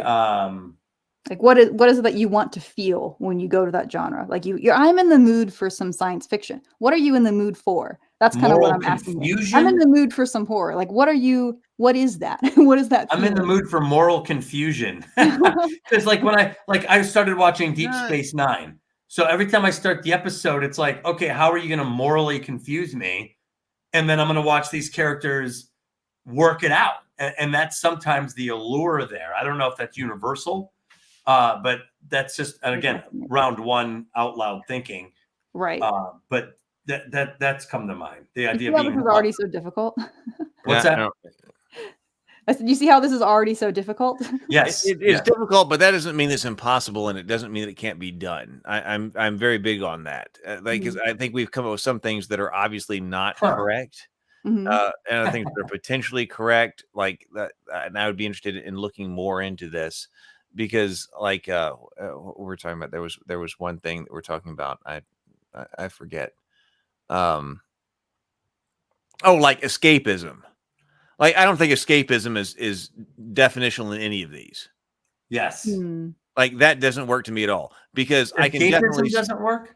Escapism doesn't work? No, I don't think that is too broad. I don't think that's basically. useful in defining a genre at all. Because I can definitely think of a I'm not situation. defining the genre here. No, That's not the well, goal. okay, but because I can definitely see that, like a teenage girl will go to romantic comedies for escapism. Yeah, a lot of fiction. Right. has So escapism. though that can't be like the primary emotion of fantasy, like escapism, or that's not working. Because escapism is a character, is a reason why you would enjoy a variety of these different things. Yes. I So feel like storytelling, you're saying, is really where the escapism. A characteristic of embracing emotion. storytelling might be escape potentially, or something like that. It's not a characteristic of a genre. So maybe Brianna, and we don't have to solve this tonight, but maybe the question is the emotion and or the effect. That there's an effect on you. Mm-hmm. Maybe it's an emotion, maybe it's not. I don't know. This is something we should think about, because it is hard to pin down. Like, I thought I'd come up with something quicker, but right? Slippery.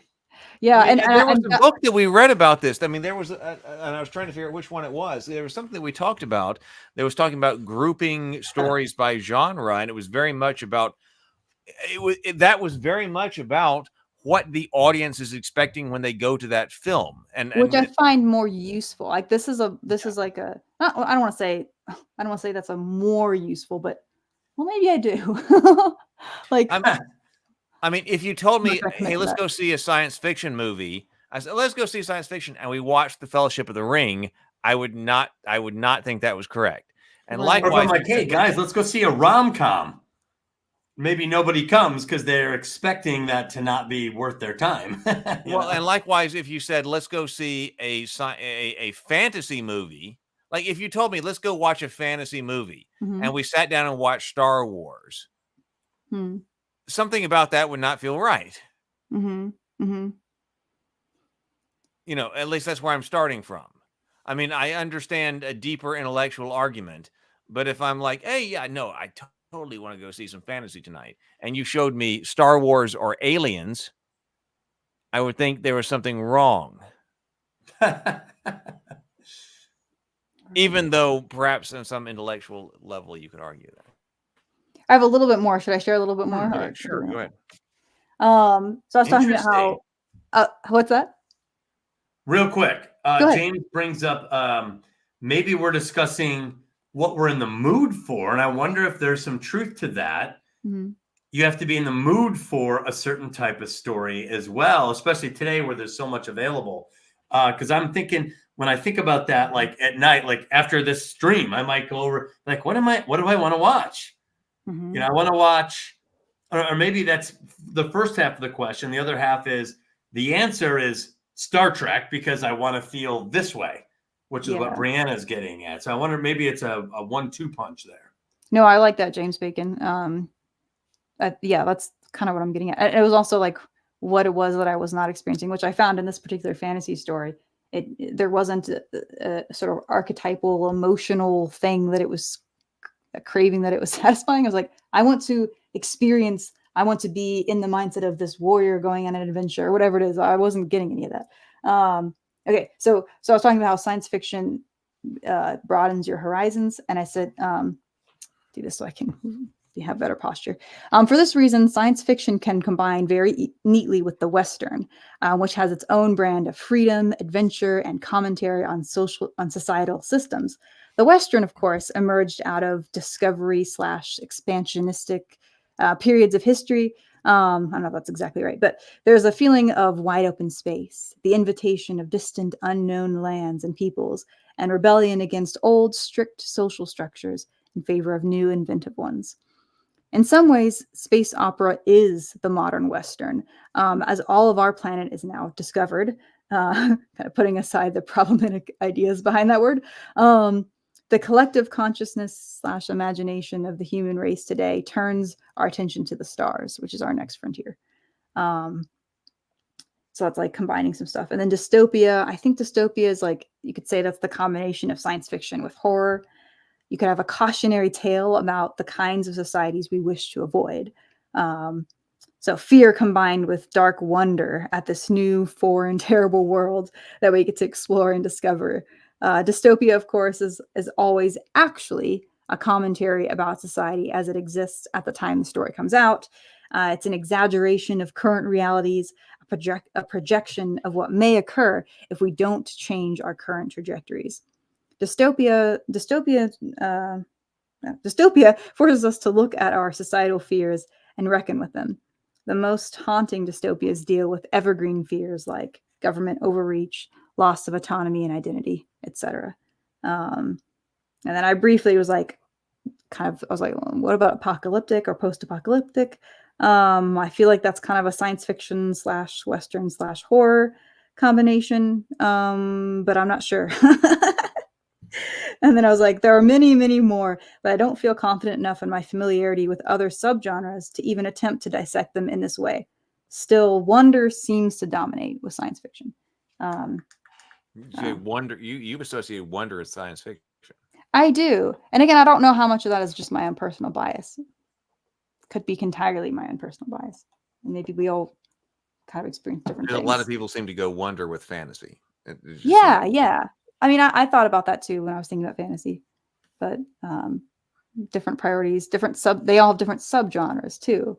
So well, and it has to do. I think we've got from Drake, who talks about the material and the immaterial layer of the story. Mm-hmm. So I think it's not unreasonable to define these things by physical layers of the story. Yeah, that's not an unreasonable thing to do. You're talking about much more defining these things by, or you said you're not defining them, but you're talking about much more the characteristics of the invisible layer of the story. I suppose so. Yeah, that sounds right. Yeah. I know science fiction and fantasy are often put together in bookstores, and the only thing worse than that is when science fiction, fantasy, and horror are all put together like that.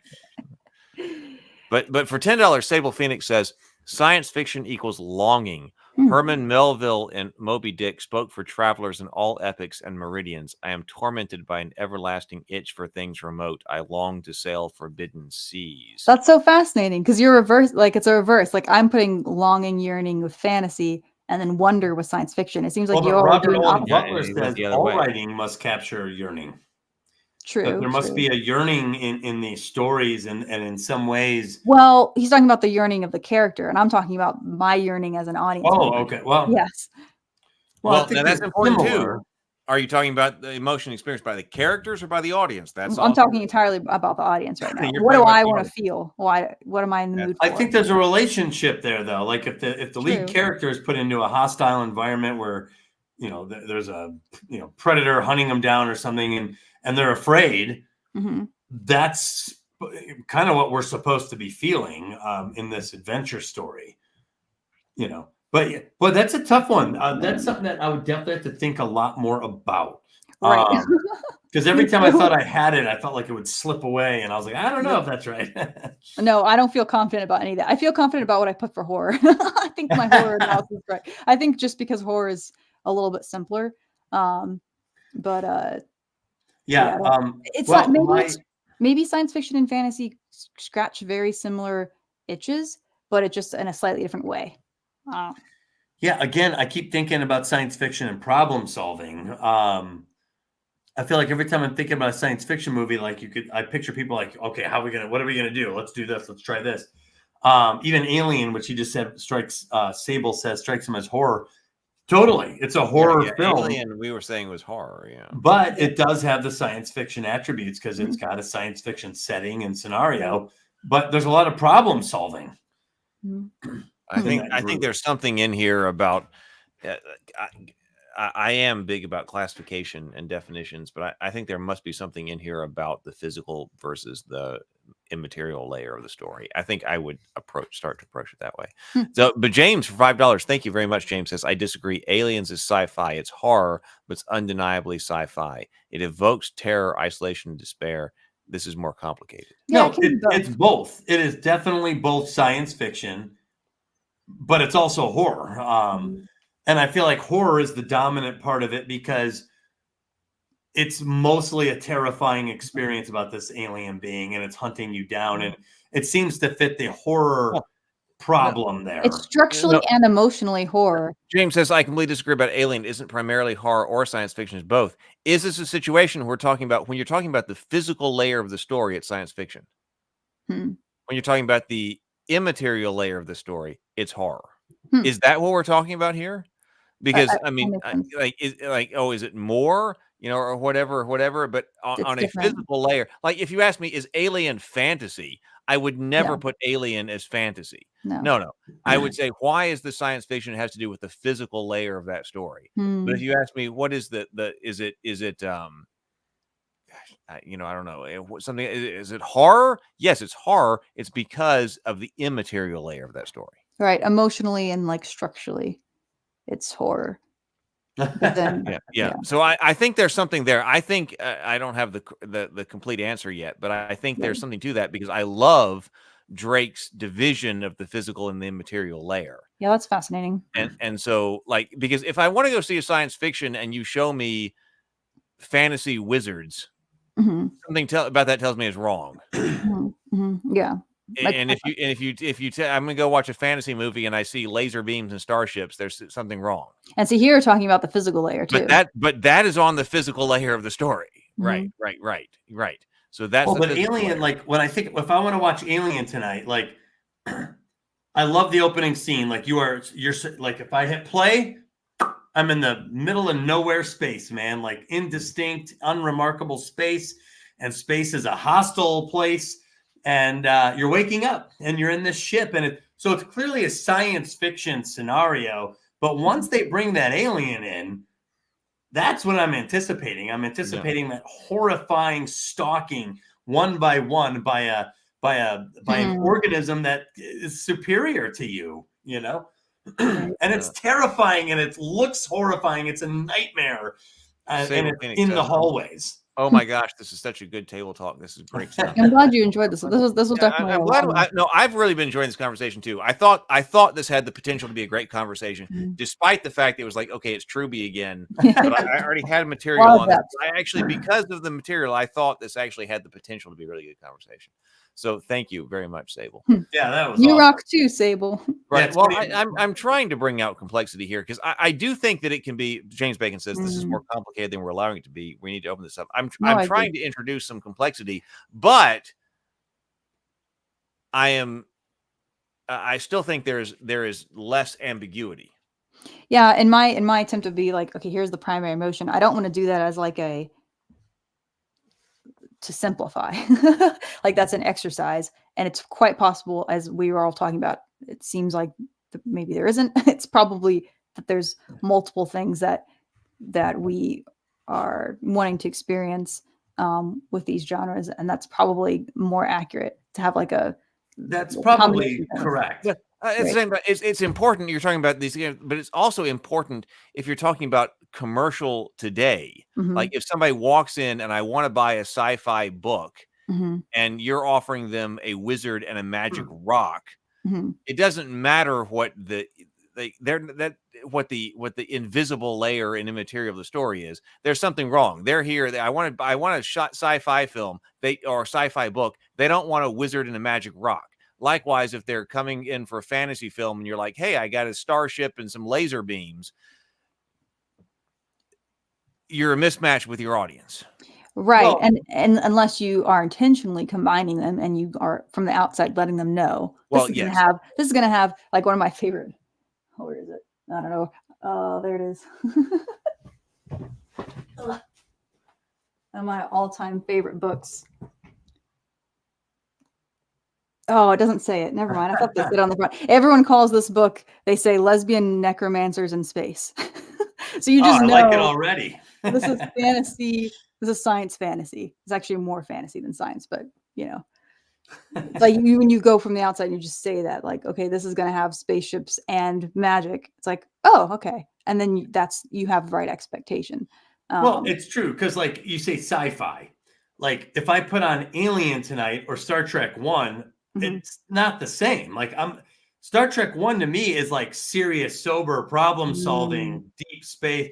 whereas Alien has that horror factor. So I feel like I would say that if I said I want a sci-fi movie, that's all I told you. Give me a sci-fi movie, and you put on Alien or Star Trek 1, I would have at least said that you passed the criteria of putting on a sci-fi movie. Because you were broad enough. I'm serious. That like in both of those cases, they're very different. But if I just said I don't care, I just want to watch something sci-fi, and you flipped a coin and you put either one of those on, I would say you would pass the bar of putting on a sci-fi film. You know.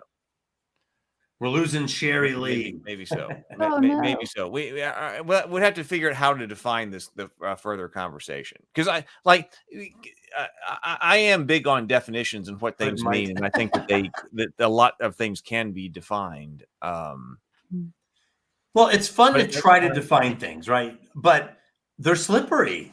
It's hard. It's hard to get something that fits into the definition the way. A lot of people fall into the trap of saying that, oh my God, this just can't be defined, because they don't want to think about it, or they want to seem very important. Because a lot of people, like, if you say, I am a science fiction author, and someone says, oh, really? What science fiction?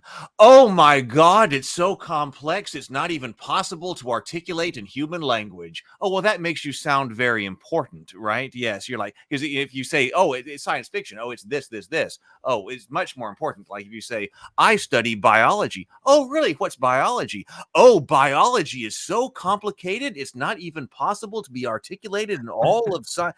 Like, a lot of people fall into that trap.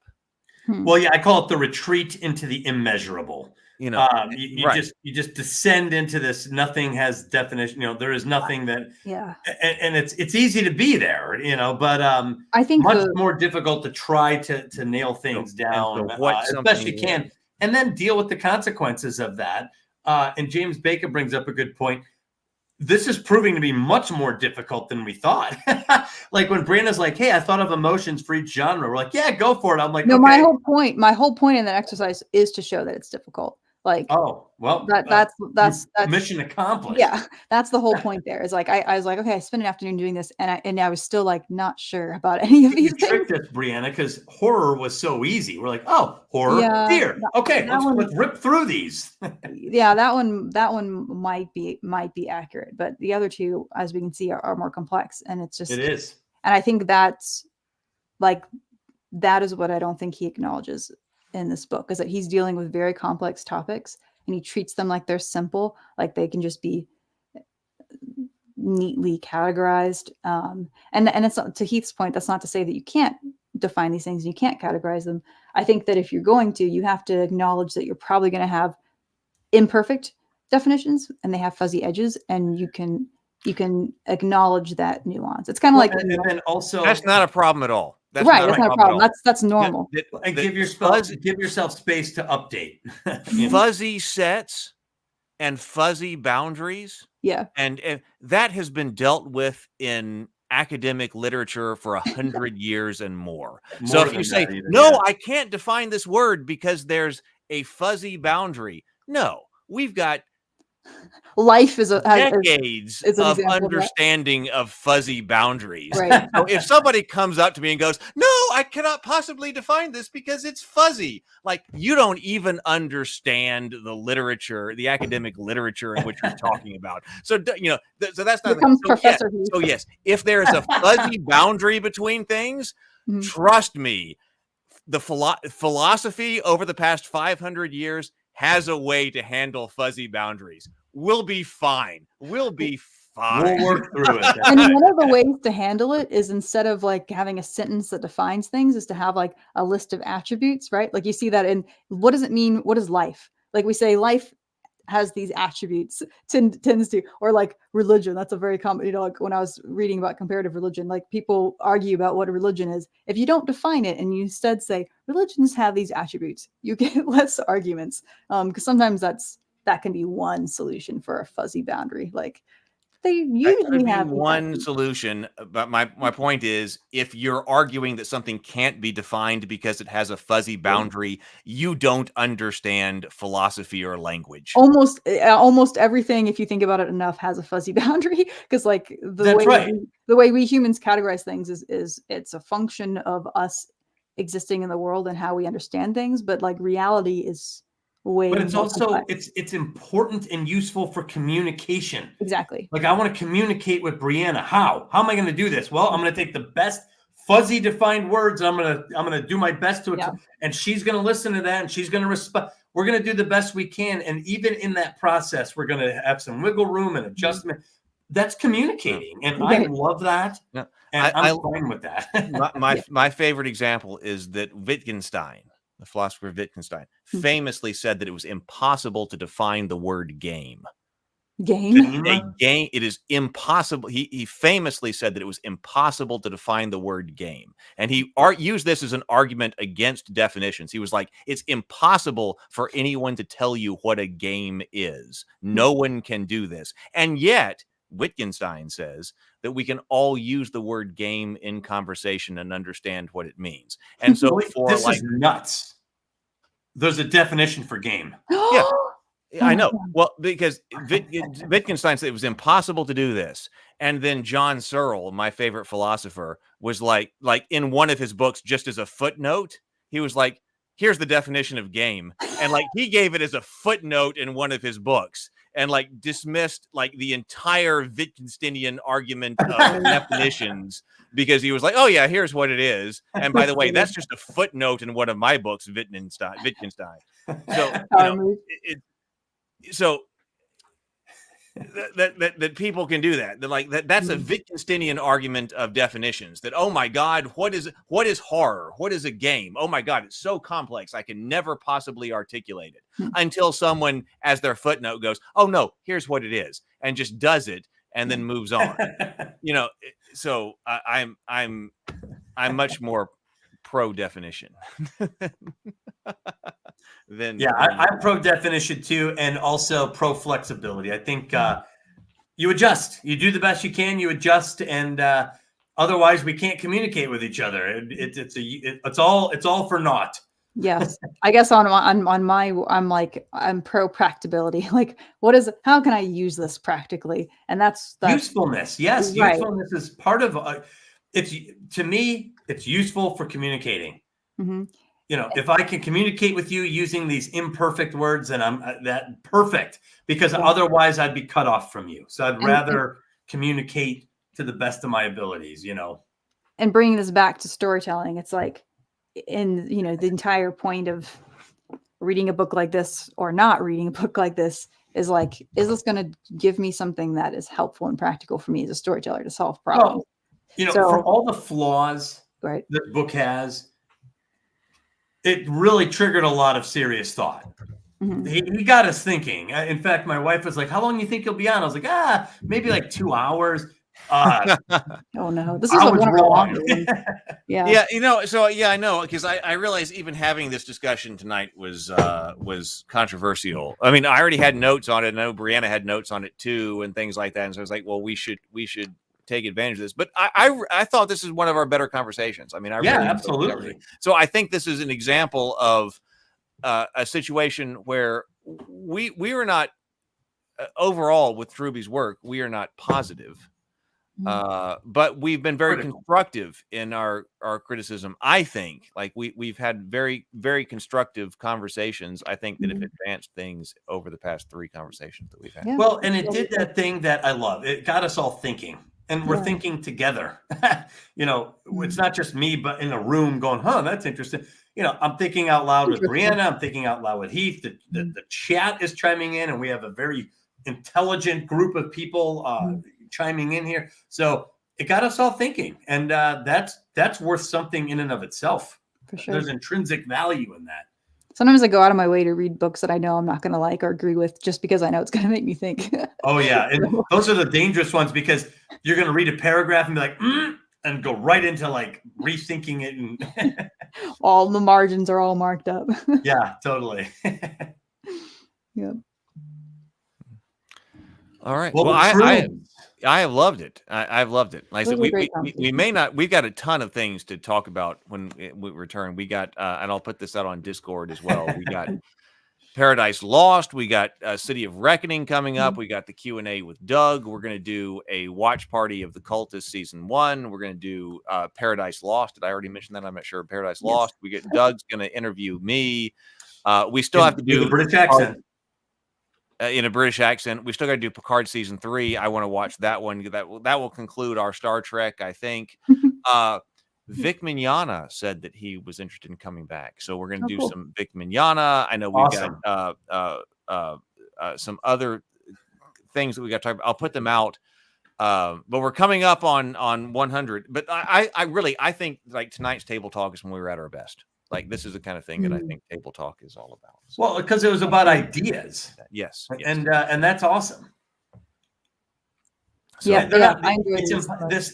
There's nothing about this that was surfacey. right. And I think that's when table talk's at our best. So I'm thinking about that, and that's why I want to. I know I'm going in a million directions, as I know everybody is. But when we return, like especially after season 1, I think we're at our best when we have conversations like this about ideas, and I want to make sure that we are at our best when we return. So Awesome. I love it. All right, everybody. Have a wonderful evening. Thank you, everybody who is joining us, who has joined us live, and thank you to everybody who is watching us on replay and who will watch us on clips and things like that. Because I mean, eventually this will get clipped and everything like that. Thank you, everyone who has been here. You're making Table Talk everything that it is. We will see you later. Please hit the like button. Hit the like button. Yeah, don't forget to hit the like button. Don't forget to smash that like button. I will see you later, everyone. Thank you so much. Good night, everybody.